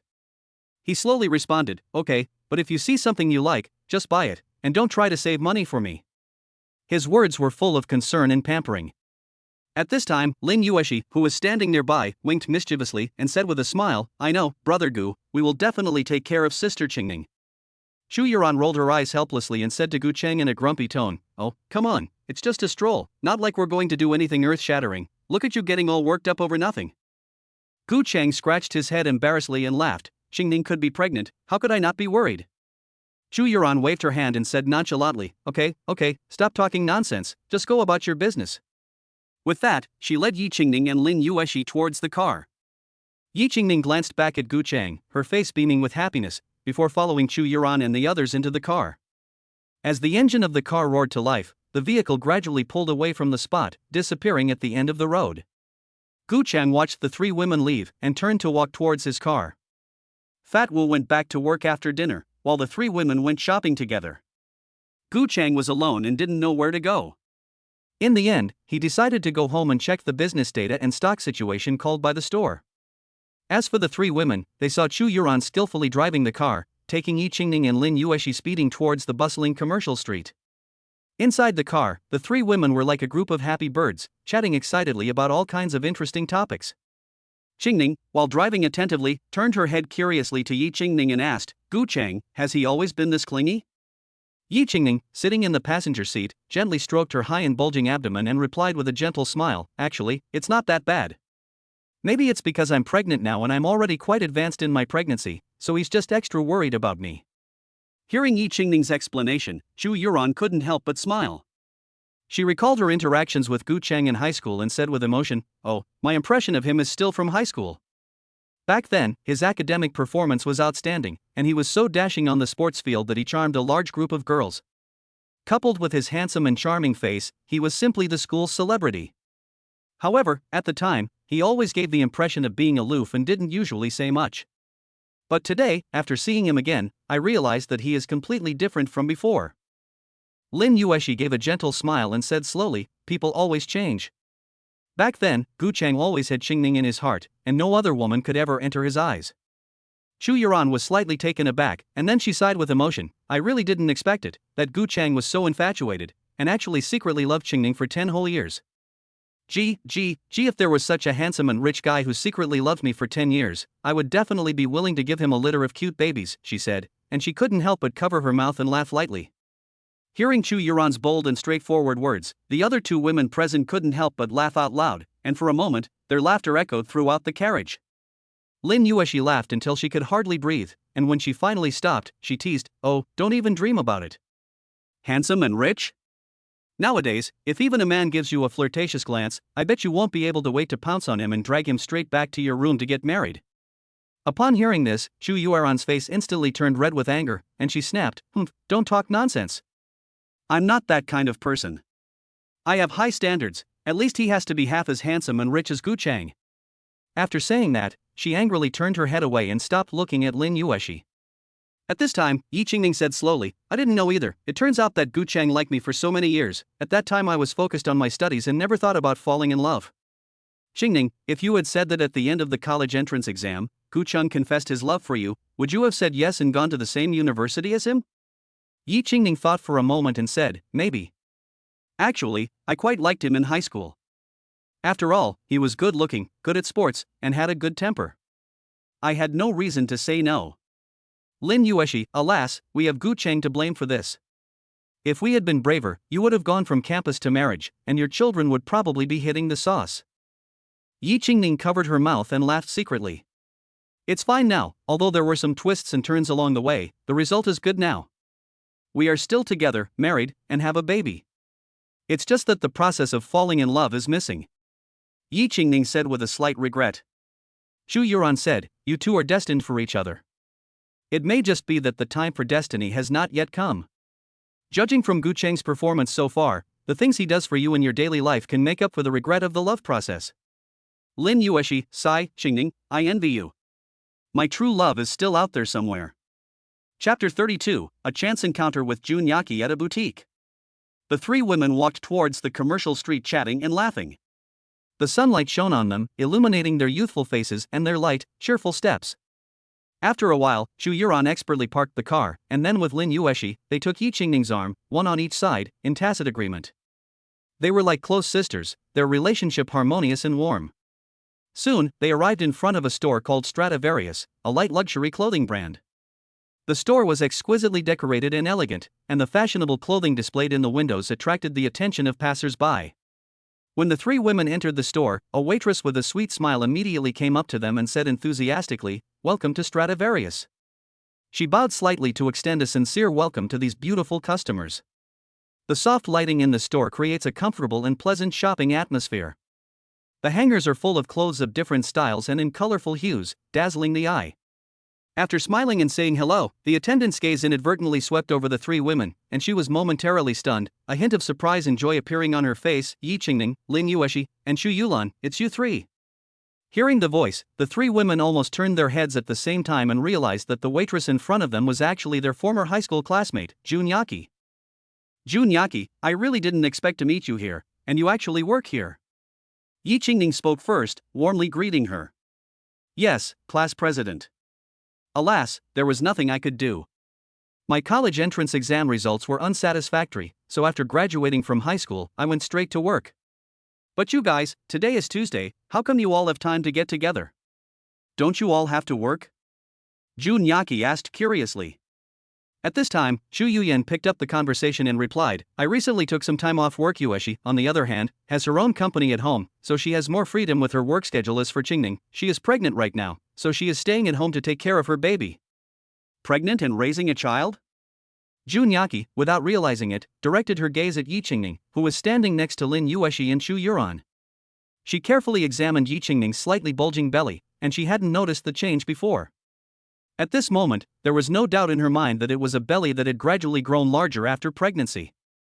Jun Yaki was full of surprise and couldn't help but ask, Class monitor, you're actually married? I didn't know anything about it. When did this happen? Yi Qingning's face was filled with a happy smile as she replied gently, Yes, Yaki, I just went to get my marriage certificate today, but we haven't had a banquet yet. My husband and I have discussed it, and we will have a big one after I give birth and recover. As she spoke, she gently stroked her stomach as if she could feel the heartbeat of the baby inside. Really? I have no idea. Where is the husband of our beautiful class monitor from? And where does he work? He must be an executive at a major company to be able to marry our beautiful class monitor. Jun Yaki said with envy. Lin Yueshi smiled slightly and replied, Actually, he is not an executive at any company. He is about the same age as us and was also in the same class as us at school. Jun Yaki widened her eyes in surprise and asked in a follow-up question, Same age, same school, and in the same class? Who is he? I don't know anything about him at all. There is actually such a powerful figure in our class, who can marry the beautiful monitor back home. At this time, Xu Yulan, who had been silent, spoke lightly and said, Don't bother guessing, I'll tell you, it's our high school schoolboy crush, Fucheng. What? It's Fucheng. Yi Qingning, you actually married Fucheng. So when did you two start going out? Jun Yaki was so surprised that she couldn't stop smiling when she heard the news. Xu Yuran saw that Jun Yaki was so surprised and said, Hey, why are you so surprised? In our school, among people of the same age and in the same class, only Fucheng is worthy of Qingning, and besides, Fucheng has been secretly in love with Qingning for 10 years. At that moment, Jun Yaki's heart was surging like a raging storm. The three women were blissfully unaware that Jun Yaki had once pursued Fucheng like crazy for quite some time during high school. However, Fucheng had ignored her and paid her no heed. Even now, Jun Yaki still occasionally tries to find out all kinds of news about Gu Chang, and she always harbors the beautiful fantasy of spending her life with him. But at this very moment, when she heard that Yi Qingning had already married Gu Chang, a strong feeling of jealousy instantly welled up in her heart. Back in those high school days, Jun Yaki's academic performance was a complete mess, and she had no interest in her studies at all. However, it is worth mentioning that she was quite outstanding looking.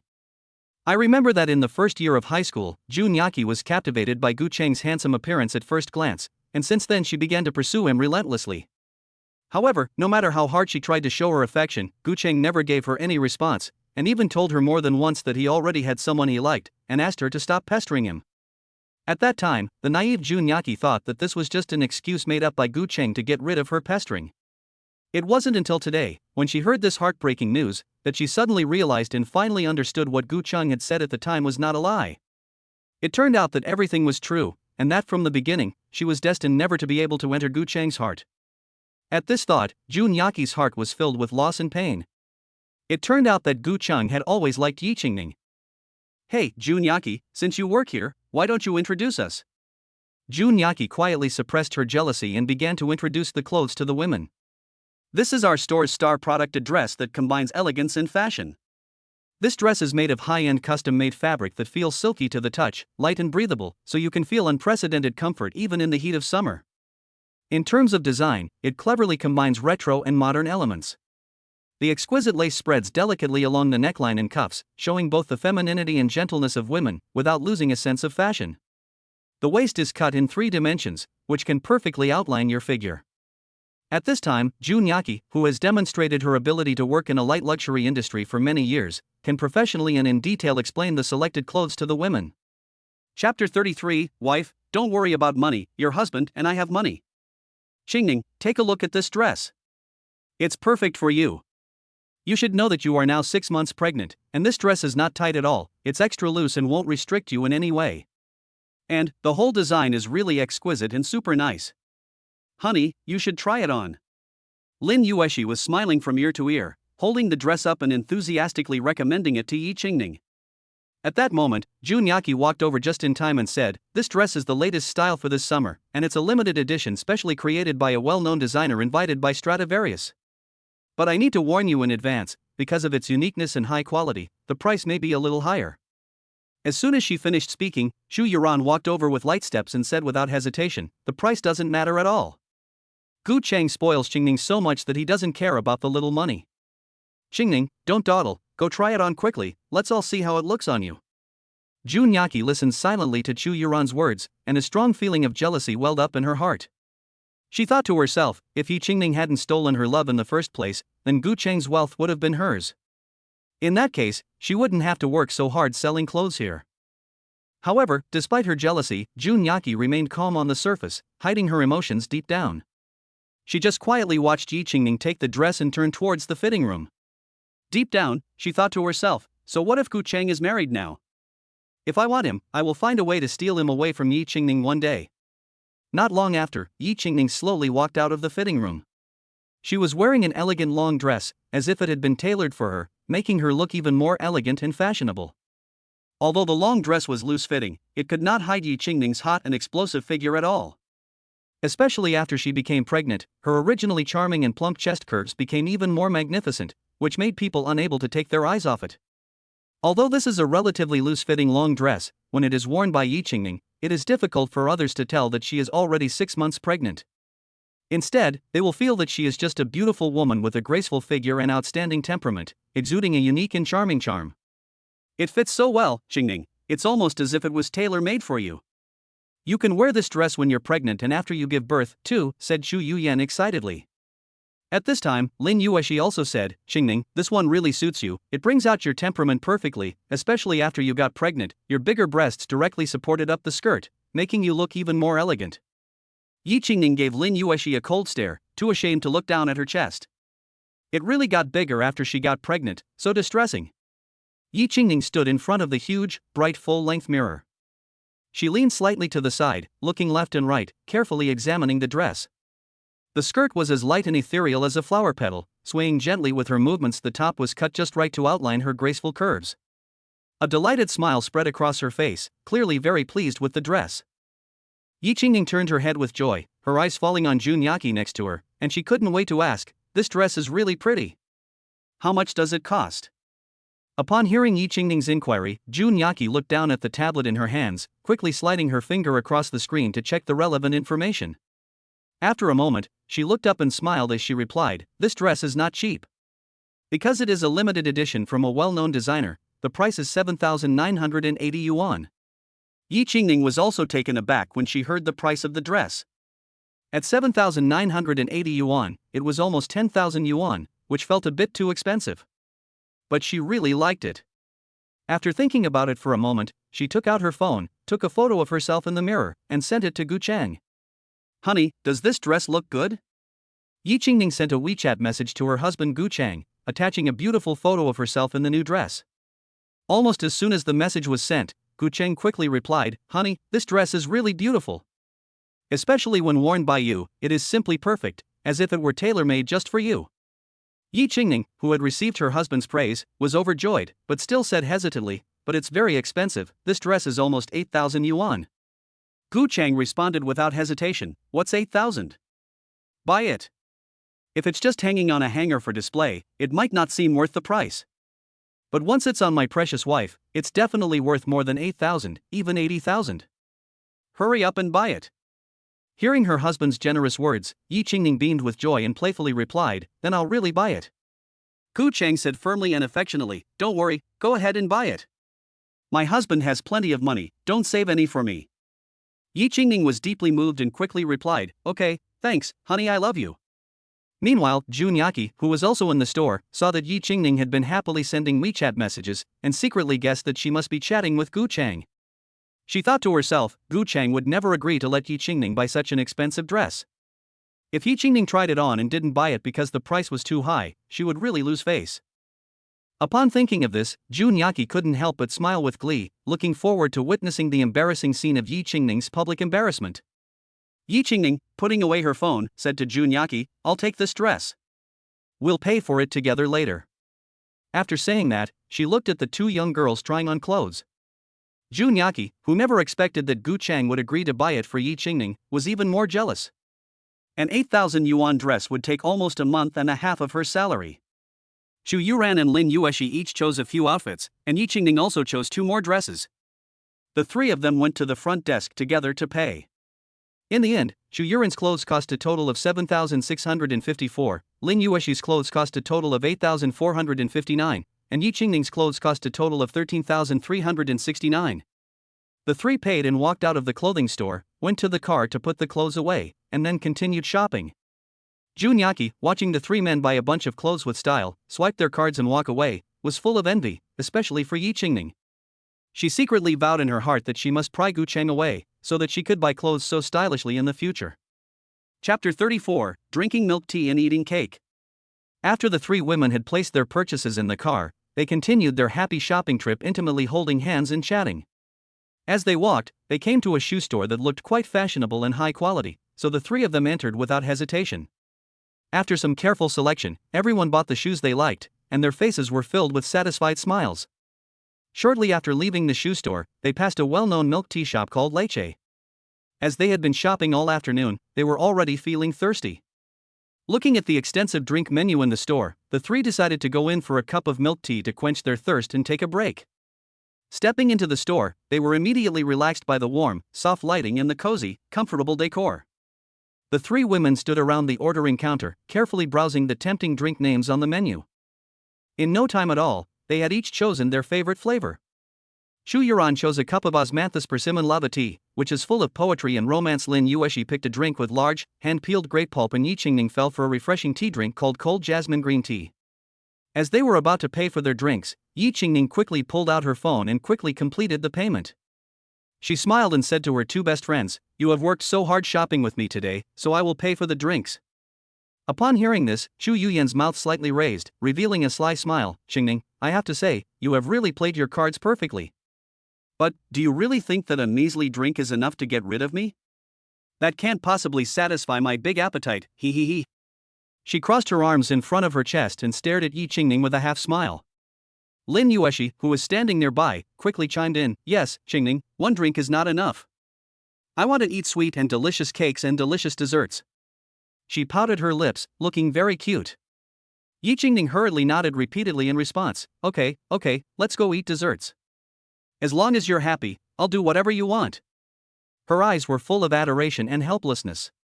Before long, they heard the waiter enthusiastically shouting, "3 beautiful ladies, your drinks are ready. Please come and collect them." The 3 women hurried over at the sound of his voice, took their respective drinks, and then chatted and laughed as they walked towards the nearby dessert shop. Along the way, they discussed the flavors and styles of the various desserts, as if they couldn't wait to taste the tempting treats. The 3 women walked briskly together into a dessert shop called Kumo. The interior was exquisitely decorated and warm, with soft lighting creating a sweet and romantic atmosphere. They looked around and saw that there were already quite a few customers in the shop, all enjoying their delicious desserts and drinks. The 3 then took seats at a window-side table. Not long after they sat down, a smiling waitress carrying a menu quickly walked over and greeted them warmly. Xu Yuran took the menu and browsed through it carefully. Her eyes quickly fell on a dessert called Jasmine Light Tea Cheesecake. The cheesecake looked fresh and attractive, as if it were exuding a light jasmine fragrance. So, without hesitation, she ordered the dessert. Lin Yueshi, sitting nearby, also studied the menu carefully.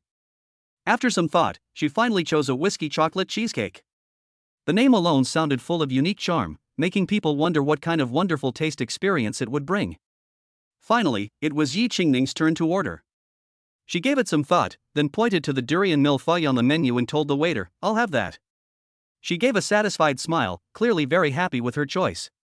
Before long, the waiter brought the 3 women's delicate cakes. The cakes were beautifully shaped and exuded a tempting aroma. Meanwhile, 3 refreshing drinks were placed nearby. The 3 women happily enjoyed the delicious cake while sipping the cool drinks. They kept chatting and the atmosphere was very harmonious.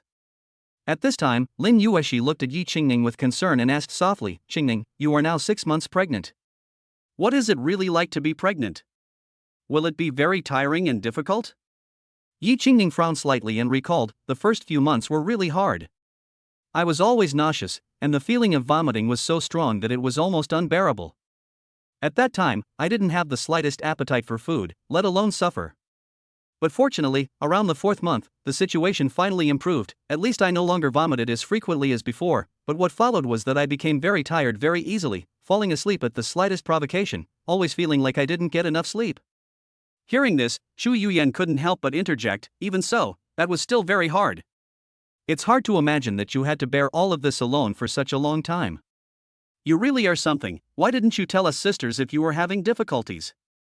If you had told us earlier, we could have taken good care of you. It's really too much that you even hid it from me and Yueshi." As she spoke, she pouted her lips in pretended anger. Yi Qingning frowned slightly and said with a hint of helplessness in her tone, Okay, you don't know how sudden it was. At that time, I actually found out that I was pregnant. The news hit me like a bolt from the blue, and I was completely overwhelmed and at a loss." She shook her head gently, as if she could still feel the panic and confusion at the time. "At first, I really didn't even think about whether or not I wanted to keep the baby. My mind was in a mess, and all kinds of thoughts kept coming to mind. If I kept him, it would mean a complete change in my life. If I didn't, I just couldn't bring myself to make that decision. Those days were really excruciating." Yi Qingning sighed softly as she said this. Then, as if she had found support, she slowly leaned her body against Xu Yuran's, put her arms around his shoulders, and said coquettishly, "You're the best, Yuran. No matter what happens in the future, I'll definitely tell you first, and I'll never hide anything from you again." After she finished speaking, she winked mischievously at Xu Yuran. Chapter 35, The 3 Women Visit a Mother and Baby Store. The 3 women stood up slowly and walked out of the cozy dessert shop contentedly after enjoying the delicious desserts and finishing their drinks. At this time, they looked up at the sky and saw that the sun had already set slightly to the west. They took out their phones and looked at the time and found that it was already 3:30 p.m. So, they smiled at each other and nodded in tacit agreement, indicating that it was almost time to go home. The 3 of them then walked side by side towards the car park. On the way to the car park, they passed a beautifully decorated baby and maternity products store. Yi Qingning's gaze was immediately attracted by the wide range of products in the store, and excitement shone in her eyes. She then turned to her 2 friends and said, "Yueshi, Yuran, look, there's a baby and maternity products store over there." Lin Yueshi and Chu Yuran heard Yi Qingning's proposal and, without hesitation, immediately responded in unison, yes. You see, Yi Qingning is now 6 months pregnant, and as the future godmothers of their child, they felt that they should indeed carefully select some gifts for their soon-to-be-born godson or goddaughter and prepare well in advance. Thinking about this, all three of them beamed with happiness and anticipation, and they quickened their pace as they entered the mother and baby store full of love. The three beautiful young women walked side by side into the warm and welcoming mother and baby store, where the dazzling array of goods was dizzying. As soon as they entered, their eyes were immediately drawn to the colorful and stylish baby clothes and dresses, as if they had entered a world full of childlike wonder and hope.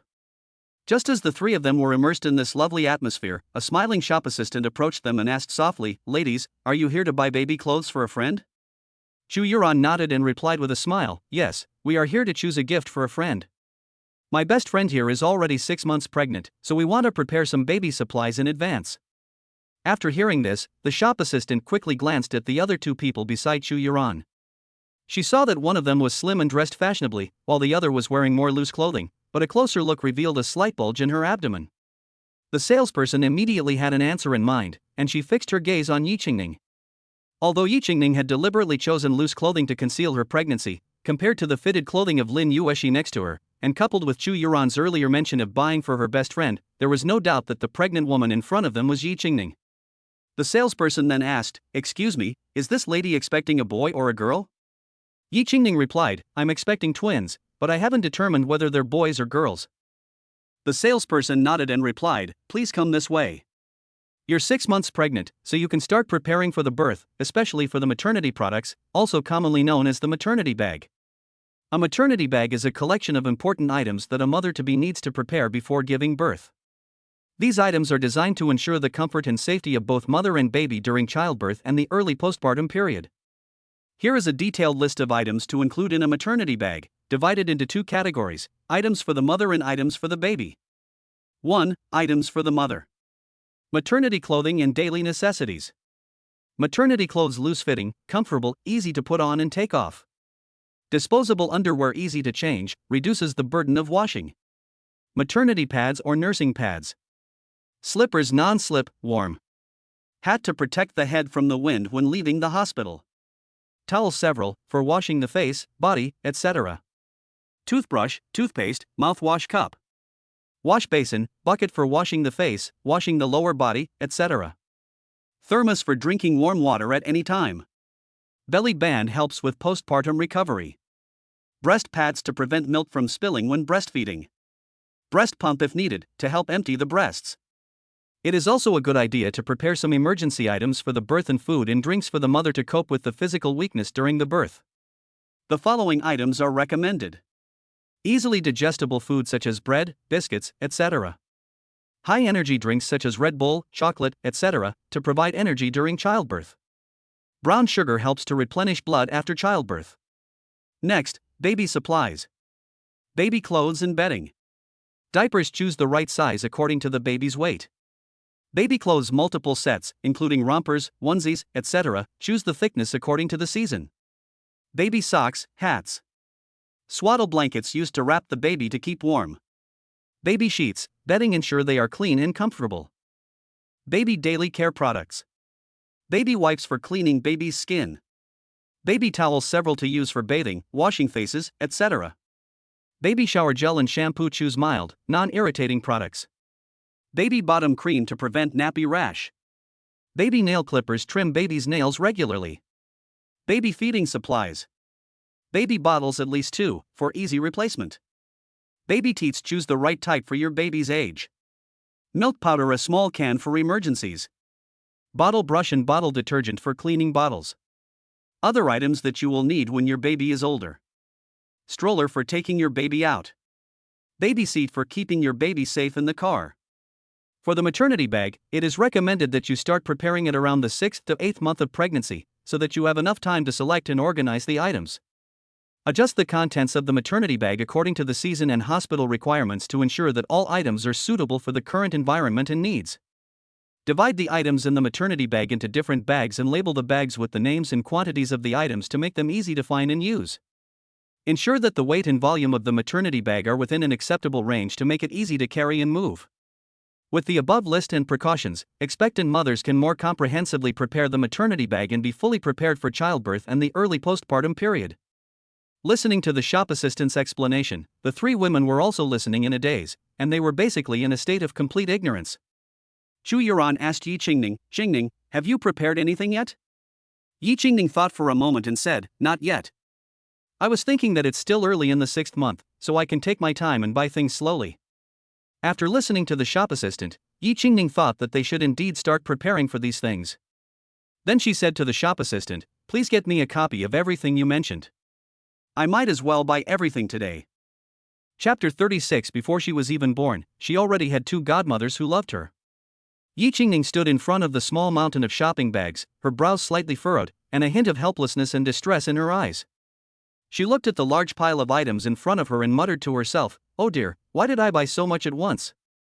These are all the baby products she carefully selected, from the soft little clothes to the cute toys, and she couldn't put any of them down. However, at the moment, reality presented her with a problem. Chu Yuran's tiny car could not possibly hold all this stuff. Yi Qingning bit her lip and fell into deep thought. After a moment, as if she had suddenly thought of something, she quickly pulled out her phone and skillfully dialed Gucheng's phone number. There was only a beep, and the phone quickly connected. "Hey, honey. You guys had a good time shopping?" Gucheng's voice full of anticipation came from the other end of the line. "Honey, on the way back, I passed a baby store and saw all the cute things inside. I just couldn't resist and impulsively bought a lot of things that the baby will need in the future. But the car is too small for all this stuff. Could you come pick me up and help me carry all this stuff home?" Yi Qingning said, a little embarrassed. Gucheng heard this and first froze on the phone, with the image of piles of baby supplies filling the car filling his mind. "There's no room for all the baby stuff they're going to need in the future?" He muttered to himself, slightly stunned for 2 seconds, before immediately coming back to his senses and answering, Okay, honey, don't worry, I'll be right over." After saying this, he hurriedly hung up the phone and prepared to set off to pick up Yi Qingning. At this time, Gucheng was actually at home, looking at the store's business data and stock situation over the past 2 days. After receiving Yi Qingning's phone call, he immediately grabbed the keys, went downstairs, started the car, and set off to Yi Qingning's place. After about 10 minutes, a black car slowly pulled up to the entrance of the maternity store where Yi Qingning worked. As the car came to a stop, the door opened and Gucheng got out of the driver's seat. He closed the door neatly and walked towards the parking area, parking his car properly. After doing all this, Gucheng turned and walked towards the door of the maternity store. When he stepped inside, the first thing that caught his eye was 3 women gathered together, gleefully selecting baby clothes. They were picking up one item and examining it closely, then holding up another and looking at it from all sides. Each of them had a smile of happiness and anticipation on their faces. Gucheng couldn't help but quicken his pace and walk towards them. Soon, he arrived at the side of his wife Yi Qingning and called out softly, "Honey, I'm here. How's the shopping going?" At that moment, Yi Qingning was concentrating on picking out a light blue baby shirt. Hearing her husband's familiar voice, she turned her head sharply. At a glance, she saw Gucheng walking towards her in a hurry. His figure looked both anxious and full of care. Yi Qingning gently set aside the delicate little clothes in her hands, then walked lightly towards Gucheng, who was not far away. Her graceful figure was as delicate and charming as a blooming flower in spring. After walking up to Gucheng, Yi Qingning gently took hold of his broad palm and led him to the place where the little clothes were placed. After arriving at the destination, Yi Qingning bent down, extended her long, white fingers, and carefully picked up a few small and exquisite clothes. These small clothes were colorful and varied in style, and each one seemed to contain endless childlike fun and warmth. "Honey, come take a look," Yi Qingning said coquettishly, and handed one of the little blue clothes to Gucheng. The little blue clothes were as pure and beautiful as a cloud in the blue sky. They were soft and smooth, and embroidered with delicate patterns, which made people feel affectionate at first glance. Gucheng gazed at the little blue garment in Yi Qingning's hands, his eyes full of adoration. This little piece of clothing seemed so cute to him, as if he could feel the innocence of the future baby when it was worn. "Wow, these little clothes are really cute. But, dear wife, we don't know the gender of our baby yet," Gucheng said, while gently stroking the delicate little clothes. Yi Qingning smiled and replied, "Honey, what does it matter? For newborn babies, it doesn't matter what color they are. Besides, babies grow up really quickly, and many things will soon become outdated. These little clothes will probably need to be replaced soon. So, let's just buy some random things now, and not worry too much about the baby's gender. Gu Chang nodded thoughtfully after hearing Yi Qingning's words, agreeing, well, my wife is indeed very reasonable. Okay, let's start selecting. So, the couple enthusiastically selected various baby products. Just then, a crisp and pleasant voice suddenly came, hey, handsome guy Gu is here too. Gu Chang turned around at the sound and saw that the person speaking was Chu Yueran. At this moment, Chu Yuyan and Lin Yueshi were each carrying a large shopping basket full of various baby appliances. Gu Chang stared at the two women's full shopping baskets with interest, and a teasing smile curled the corner of his mouth as he teased, look at the way you two are carrying on, could it be that all this stuff is for the godmother's godson and goddaughter? Upon hearing this, Chu Yuran's chin rose slightly, her face full of pride, as she pouted, of course. Since we become godmothers, we naturally have to prepare gifts in advance to please my unborn godson and goddaughter. As she spoke, she lightly patted the shopping basket, as if it were filled with rare treasures. Lin Yueshi, who was standing nearby, also chimed in, smiling and saying to Gu Chang, that's right, Gu Chang, you're a really lucky guy. Look, your precious children haven't even been born yet, and you already have two such thoughtful godmothers who have prepared gifts for them. And they might even be able to help take care of the kids in the future, so you can just relax and be a father. Upon hearing this, Gu Chang could no longer hold back, and let out a hearty laugh that echoed throughout the mall, attracting the attention of many people around him. He was so happy that it was almost indescribable. Click for free gifts, thanks a lot, Fatso. Chapter 37, A Son is No Match for a Daughter-in-Law. Gu Chang carefully drove the car slowly into the parking space, then quickly got out and opened the car door to welcome Yi Qingning. Yi Qingning was seen carrying the clothes she bought in the afternoon, stepping lightly out of the car. Gu Chang was holding a multitude of maternal and child products. These baby products were carefully selected by the three girls, and there were many types, including soft baby clothes, cute toys, exquisite baby bottles, etc., which almost filled the entire trunk. Gu Chang took some of the items from Yi Qingning's hands and walked side by side with her towards home. Along the way, the two of them laughed and talked, discussing the appearance of their future baby and their plans for its growth, their hearts full of anticipation and happiness. Before long, they arrived at the front door. As soon as they stopped the car, Gu's mother came out smiling. She looked at Yi Qingning with love in her eyes and asked affectionately, Qingning, where did you all go this afternoon? Yi Qingning smiled and replied, Auntie, I went shopping with my two best friends this afternoon. After saying this, she gently shook the shopping bag in her hand to indicate that she had a fruitful day. After hearing this, Gu's mother's mouth slightly raised, and she deliberately teased with a smile, oh, still calling me Auntie? Did the fine you were given yesterday expire so quickly? Yi Qingning blushed with shame at this, and she suddenly realized that she had just forgotten to change her address. After all, she had only received her marriage certificate yesterday, and she was still not used to it. However, she quickly adjusted her state of mind and sweetly called out, Mom. As soon as Gu's mother heard this, a bright smile immediately blossomed on her face, and she quickly replied, Hey my dear daughter-in-law. With that, she walked over, gently took Yi Qingning's hand, and they walked together into the house. The two women walked into the house chatting and laughing, completely ignoring the miserable Gu Chang, who was overwhelmed by the weight of his shopping. He was struggling to carry several bags in his left hand, filled with bottles, pacifiers, and other things. In his right hand he was pushing a baby stroller, which was crammed full of all kinds of diapers, colorful bibs and soft baby wipes. Not only that, but he also had several bags of baby clothes tightly clutched under his arms, which looked like they might fall off at any moment. Mom, can you help me carry some of this? Gu Chang panted, beads of sweat rolling down his forehead. His face was full of discontent and grievance. I can't hold both of these with just two hands.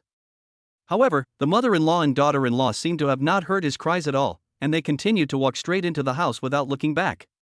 The two of them walked into the house chatting and laughing, and as soon as they entered, they set their sights on the pile of clothes Yi Qingning had purchased that afternoon. Yi Qingning, with a smile on her face, gently picked out two of the bags and handed them to Gu's mother, saying softly, Mom, I picked these out for you this afternoon when I was shopping. Try them on and see if they fit. Gu's mother joyfully accepted the bags and carefully took out the clothes inside.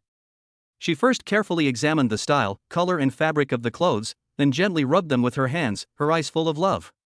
Then, as if holding a treasure, she hugged the clothes close to her chest, saying over and over, Oh, Qingning is so considerate.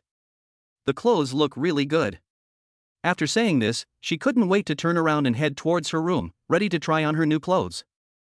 Just then, there was a slight noise at the door.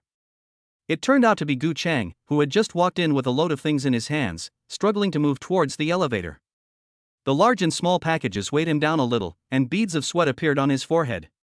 Yi Qingning subconsciously turned her head when she heard the sound. When she saw Gu Cheng's disheveled appearance, she couldn't help but burst out laughing. She quickly stood up and walked quickly to Gu Cheng's side, reaching out to take the packages he was holding while scolding him. "Why did you buy so much? You didn't even ask for help carrying it." Gu Cheng looked like he was about to burst into tears, frowning and complaining. "You two walked in the door laughing and chatting, while I was shouting from behind you, but you ignored me." Hearing this, Yi Qingning couldn't help covering her mouth with her hand and secretly laughing out loud. She gave Gu Cheng a coquettish look and said softly, Okay, it's all my fault, I'm sorry, I actually forgot you in the clouds." "Honey, don't be angry, let's hurry up and go. First take these things upstairs and put them in the storage room." With that, she reached out and gently tugged on Gu Cheng's sleeve. Gu Cheng shook his head helplessly, but obediently followed his wife's lead. The couple walked towards the elevator, carrying large and small bags of items. These were all sorts of baby products, and Yi Qingning had managed to buy all the supplies they would need for the two babies in one go. Fortunately, their home was equipped with an elevator, otherwise they would have had to carry all this back and forth for several trips. After entering the elevator, Gu Cheng pressed the floor button. As the elevator slowly ascended, he and Yi Qingning smiled at each other, as if the little incident had already disappeared. After a while, the couple worked together to tidy up all the items and place them neatly in their proper places. Then they walked downstairs together. At that moment, Gu's mother downstairs had already changed into the new clothes Yi Qingning had specially bought for her. She stood in front of the bright glass in the living room, looking left and right, seemingly quite satisfied with the new clothes her daughter-in-law had bought for her. When Yi Qingning and Gu Cheng appeared at the top of the stairs, Gu's mother's sharp eyes immediately spotted them. She waved her hands quickly, beamed from ear to ear and called out, "Qingning, come over here quickly and help your mother look at whether I look good in this outfit." Hearing her mother's call, Yi Qingning hurriedly quickened her pace and walked up to her mother. She looked her up and down, then gazed at her intently, a sweet smile curling the corners of her lips. She said softly, "Mom, you look really beautiful in this outfit. You look exactly like a beautiful young girl of 18. Ha, it's good to have a daughter-in-law who is sweet-talking and knows how to flatter. Unlike that son of mine, Gu Cheng, who is useless and only knows how to provoke me." After she finished speaking, she began to shine the light on the glass again. The more she looked at the daughter-in-law her daughter had bought, the more satisfied she became, and her heart grew sweet. Chapter 38 Husband, you're so good to me, is there a conspiracy? Night fell, the lights were turned on, and the village was enveloped in a light evening haze. After dinner, Gu Cheng gently took Yi Qingning's soft, delicate hand and they strolled together on the quiet village path. The moonlight fell on them like water, reflecting the two of them leaning on each other. They slowly walked around the village, feeling the gentle night breeze and listening to the chirping of insects in the grass. Along the way, Gu Cheng and Yi Qingning exchanged soft words, sharing the little funny things that happened to each other throughout the day, and their laughter echoed in the air from time to time. When they returned home, the lights in the hallway looked especially warm. After going upstairs, Gu Cheng thoughtfully went into the bathroom first, drew a basin of warm foot bath water, and carefully placed it in front of Yi Qingning. Yi Qingning smiled and sat down, gently placing her feet in the water, and the warmth instantly spread throughout her body. At the same time, Gu Cheng turned around and went into the kitchen, carefully washing the fresh fruit he had just bought. This season is when plums are in season, and each round, plump, brightly colored plum exudes an attractive aroma. Gu Cheng knows that Yi Qingning has recently had a soft spot for these sweet and sour plums, so he bought some extra. In no time at all, Gu Cheng brought the cleanly washed plums to Yi Qingning's side. Yi Qingning joyfully took the fruit plate and picked the biggest, reddest plum and put it in her mouth. The sweet and sour juice immediately overflowed in her mouth, making her can't help but squint her eyes and smile with satisfaction. At this moment, Gu Cheng squatted down, gently picked up a towel, and carefully wiped Yi Qingning's small and exquisite feet. She saw that her feet were slender and graceful, her skin was as white as jade, as delicate and moving as a lotus flower in bloom, her toes were neat and long, as delicate as a carefully crafted work of art. Yi Qingning's cheeks were puffed out like a cute little squirrel as she chewed on a sweet and sour plum. She looked at her husband, who was carefully rubbing her feet, with a coquettish expression and said with a smile, "Honey, why are you being so good to me? I feel like I can't even take care of myself after giving birth, and it's like I can't live without you." "But," she said, winking mischievously, "are you up to something? You're being so nice to me that I can't get out of this, humph." Gu Cheng smiled tenderly, without the slightest pause in his movements, carefully and gently wiping Yi Qingning's small, delicate, white feet. He looked up, his gaze deeply fixed on his wife, and slowly said, "Silly girl, I've liked you for so many years, and it was hard to marry you, so of course I have to be doubly good to you. If I really have a plot, it's just that I want to keep you by my side forever, to always take care of and love you like this." Upon hearing this, Yi Qingning's face blossomed into a springtime-like smile. She shook her feet contentedly, then suddenly extended her toes and gently lifted Gu Cheng's chin. Her eyes twinkled as she said teasingly and sweetly, "Husband, you have to keep it up.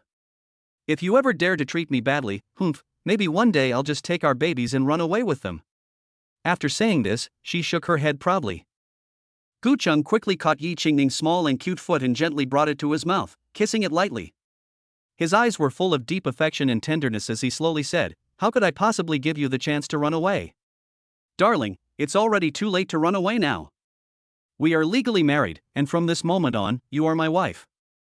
Don't even think about running away from me again. And I will love you and treat you better and better every day, so good that you won't want to leave me." Just then, Yi Qingning suddenly felt Gu Cheng kissing her foot. She couldn't help but pout and say, "Ouch, that tickles. And my foot is dirty, so don't kiss it." Hearing this, Gu Cheng just laughed and responded with a full face of adoration, "It's not dirty, baby, you just washed it clean." Then he gave Yi Qingning's instep a gentle kiss. Yi Qingning gave Gu Cheng a flirtatious glance, her eyes as if they could captivate a person's heart, but there was also an imperceptible trace of shyness and worry. She thought to herself, "This husband of mine, he has become increasingly lecherous lately, it really scares me a little." At the thought of what might happen at night, she couldn't help but shiver. What if Gu Cheng suddenly becomes animalistic at night and wants to do that to her? But then she thought, she and he had already gotten married, and were now a legitimate couple. According to common sense, if he had a desire, she couldn't just refuse him. And now she was 6 months pregnant, but as long as she was gentle, it shouldn't be a problem. As these thoughts continued to circulate in her mind, Yi Qingning's cheeks gradually flushed, as attractive as ripe apples. Oh dear, why did I start thinking such nonsense? How embarrassing. The more she thought about it, the more embarrassed she felt, so she quickly shook her head, as if to shake those embarrassing thoughts out of her head, and kept saying, "Ba ba ba. Don't think about it anymore, it's so embarrassing." Gu Cheng picked up the basin of still slightly steaming foot bath water, slowly walked to the door, and then carefully poured it away. After returning to the room, he deftly took off his coat and quickly climbed into the warm quilt. As he looked up, he saw his daughter-in-law sitting by the bed, her pretty face flushed with shyness, as attractive as a ripe apple. Gu Cheng's mouth curled up slightly, revealing a wicked smile, and he teased, "Daughter-in-law, what are you thinking? Look at your little face, it's as red as a monkey's bottom." Hearing this, Yi Qingning's heart sank, and she quickly responded, "Oh, no. Is my face really that red? Maybe it's because the air conditioning in this room is too high." She quickly grabbed a plum from the plate nearby, guiltily stuffed it into her mouth, and took a big bite. The sweet and sour juice instantly filled her mouth, but she didn't have time to taste it. She just lowered her head and didn't even dare to look at Gu Cheng. Ha ha ha, looking at Yi Qingning's appearance, Gu Cheng also laughed. All right, eat quickly, and go back to bed to watch TV after you finish." Dear readers, you can write some ideas for the follow-up plot in the comments section. If there are any good ideas, Fatty will use them as a reference and present them in the follow-up plot. Chapter 39. Gu Cheng's hand that had done evil deeds worked hard to scale new heights. Yi Qingning, contentedly, finished eating the sweet plum, then slowly got up, walked over to the bed, and lay down gently, placing her hands on her slightly bulging stomach. At this time, Gu Cheng, who had been sitting nearby, stared at Yi Qingning's stomach for a long time, his eyes full of expectation and thought. After a while, he couldn't help but say, "Honey, you're now 6 months pregnant, so can we consider starting prenatal education for the babies?" Yi Qingning was taken aback when Gu Cheng suddenly brought up this topic. To be honest, she hadn't really thought about it before. Because she had always lived on her own and worked very hard, she had never had time to breathe from morning to night, so she simply had no time to pay attention to prenatal education. Yi Qingning frowned slightly and after a moment of contemplation, she said softly, "Honey, let's go buy some books on prenatal education tomorrow. We'll start giving our babies prenatal education tomorrow." After she finished speaking, a happy and expectant smile spread across her face. Gu Cheng nodded and, after some serious thought, responded, "Well, you're right. It's just that I suddenly realized that we don't know enough about prenatal education, and we don't even know the basics. I really don't know how to start. How about this, tomorrow I'll go online and look up some relevant information, buy a few more professional books on prenatal education, study them carefully, and then start prenatal education for the babies when I feel more confident." As he spoke, he gently stroked Yi Qingning's slightly protruding belly with his hand, his eyes full of tenderness and love. Then, Gu Cheng looked at Yi Qingning and said firmly, "Okay, that's settled then.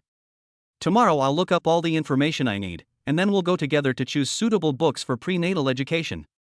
Hearing this, Yi Qingning nodded with joy, her mouth curving up into a beautiful arc as she replied with a smile, "Okay, honey, I'll do whatever you say." Saying this, Yi Qingning lay down gently on Gu Cheng's strong and powerful thighs, then lazily took out her phone and began to play with it leisurely. Due to the special angle they were in, Gu Cheng was looking down on her, and his eyes inadvertently fell on Yi Qingning's plump breasts, and he had a panoramic view of the beautiful sight before him. For a moment, an unusual feeling spread throughout Gu Cheng's body like an electric current.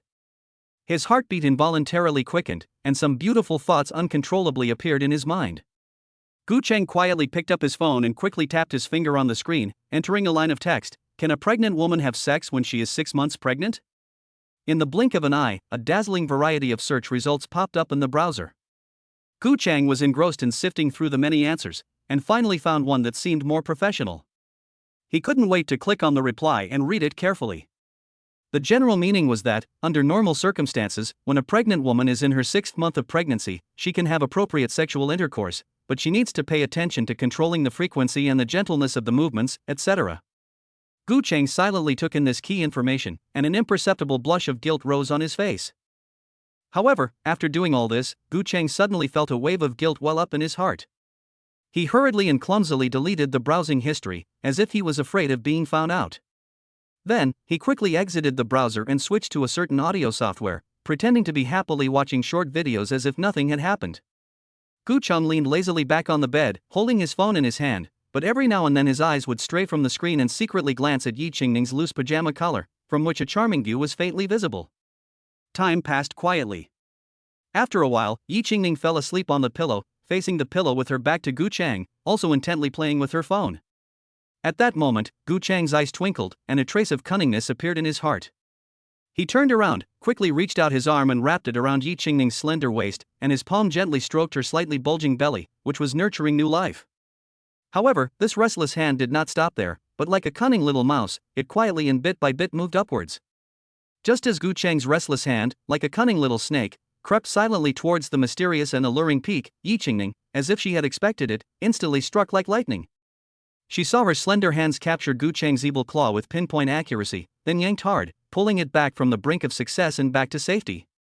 At this moment, Yi Qingning's pretty face, which was originally as white as snow, had already turned red, as rosy as a ripe apple. Her beautiful big eyes flashed with a mixture of shame and indignation, and she kept cursing Gu Cheng in her heart, this detestable fellow. All he had to do was touch her stomach, but he actually dared to move it little by little and surreptitiously. He was nothing but a big bad guy. What on earth was going on in his head? However, despite her anger, Yi Qingning felt embarrassed to directly scold Gu Cheng, so she could only grit her teeth and try to calm her heart, which was pounding with nervousness and shyness. At that moment, Gu Cheng clearly felt that hand with evil intentions, which was trying to do something bad, being gently but firmly moved back to its place on his stomach. He was filled with unwillingness and loss. Obviously, it was just a little bit off. Since his wife didn't take his hand away completely, she shouldn't be angry. Just now, if he had just moved a little bit further, he would have successfully climbed to the top of his wife's towering Everest. Gu Cheng pretended to be unconcerned, but secretly schemed in his heart.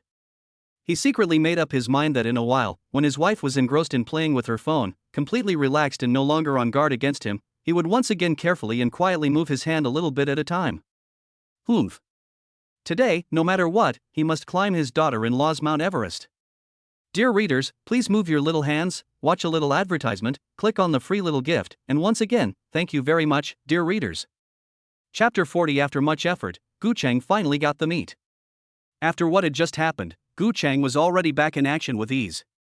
He carefully and little by little moved his dishonest and bad hand, like a cunning fox, quietly approaching his goal. Yi Qingning, on the other hand, was keenly aware that Gu Cheng's bad hand was once again beginning to stir, slowly but surely moving upwards. At this moment, her heart was filled with conflict and struggle. Should she pretend not to notice and let him have his way? However, she still had a trace of fear in her heart, worrying that if Gu Cheng tasted the sweetness, he would become even more aggressive and try to go even further. After all, at this moment, she clearly sensed an unusual reaction from the little guy under Gu Cheng. Just as Yi Qingning was racking her brains, torn between whether or not to continue pretending to be ignorant, suddenly, she saw Gu Cheng successfully climb Yi Qingning's soft Everest, just like those heroic mountaineers who had overcome countless hardships to finally reach the top of the world. Yi Qingning only felt a broad and powerful hand gently covering her softness.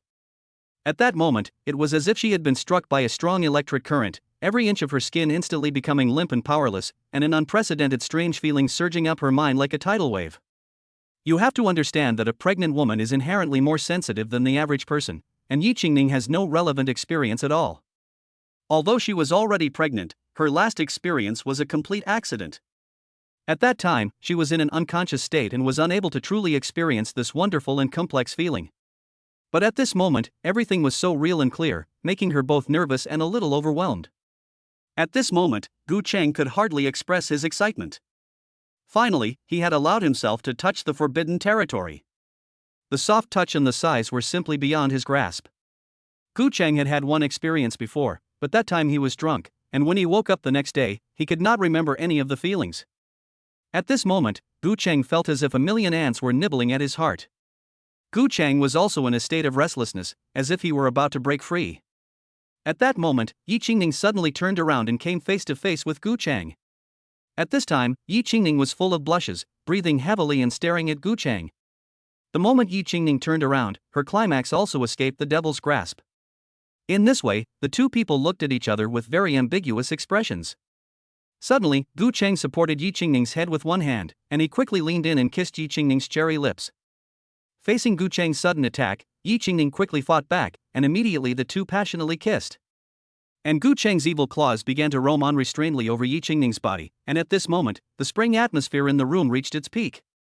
At this moment, Gu Cheng, although his heart was burning and full of wildness, still retained his reason, and gently took off Yi Qingning's clothes with his hands.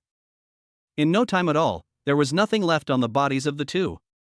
Gu Cheng rolled over and came on top, and suddenly the whole room was filled with an unusual atmosphere.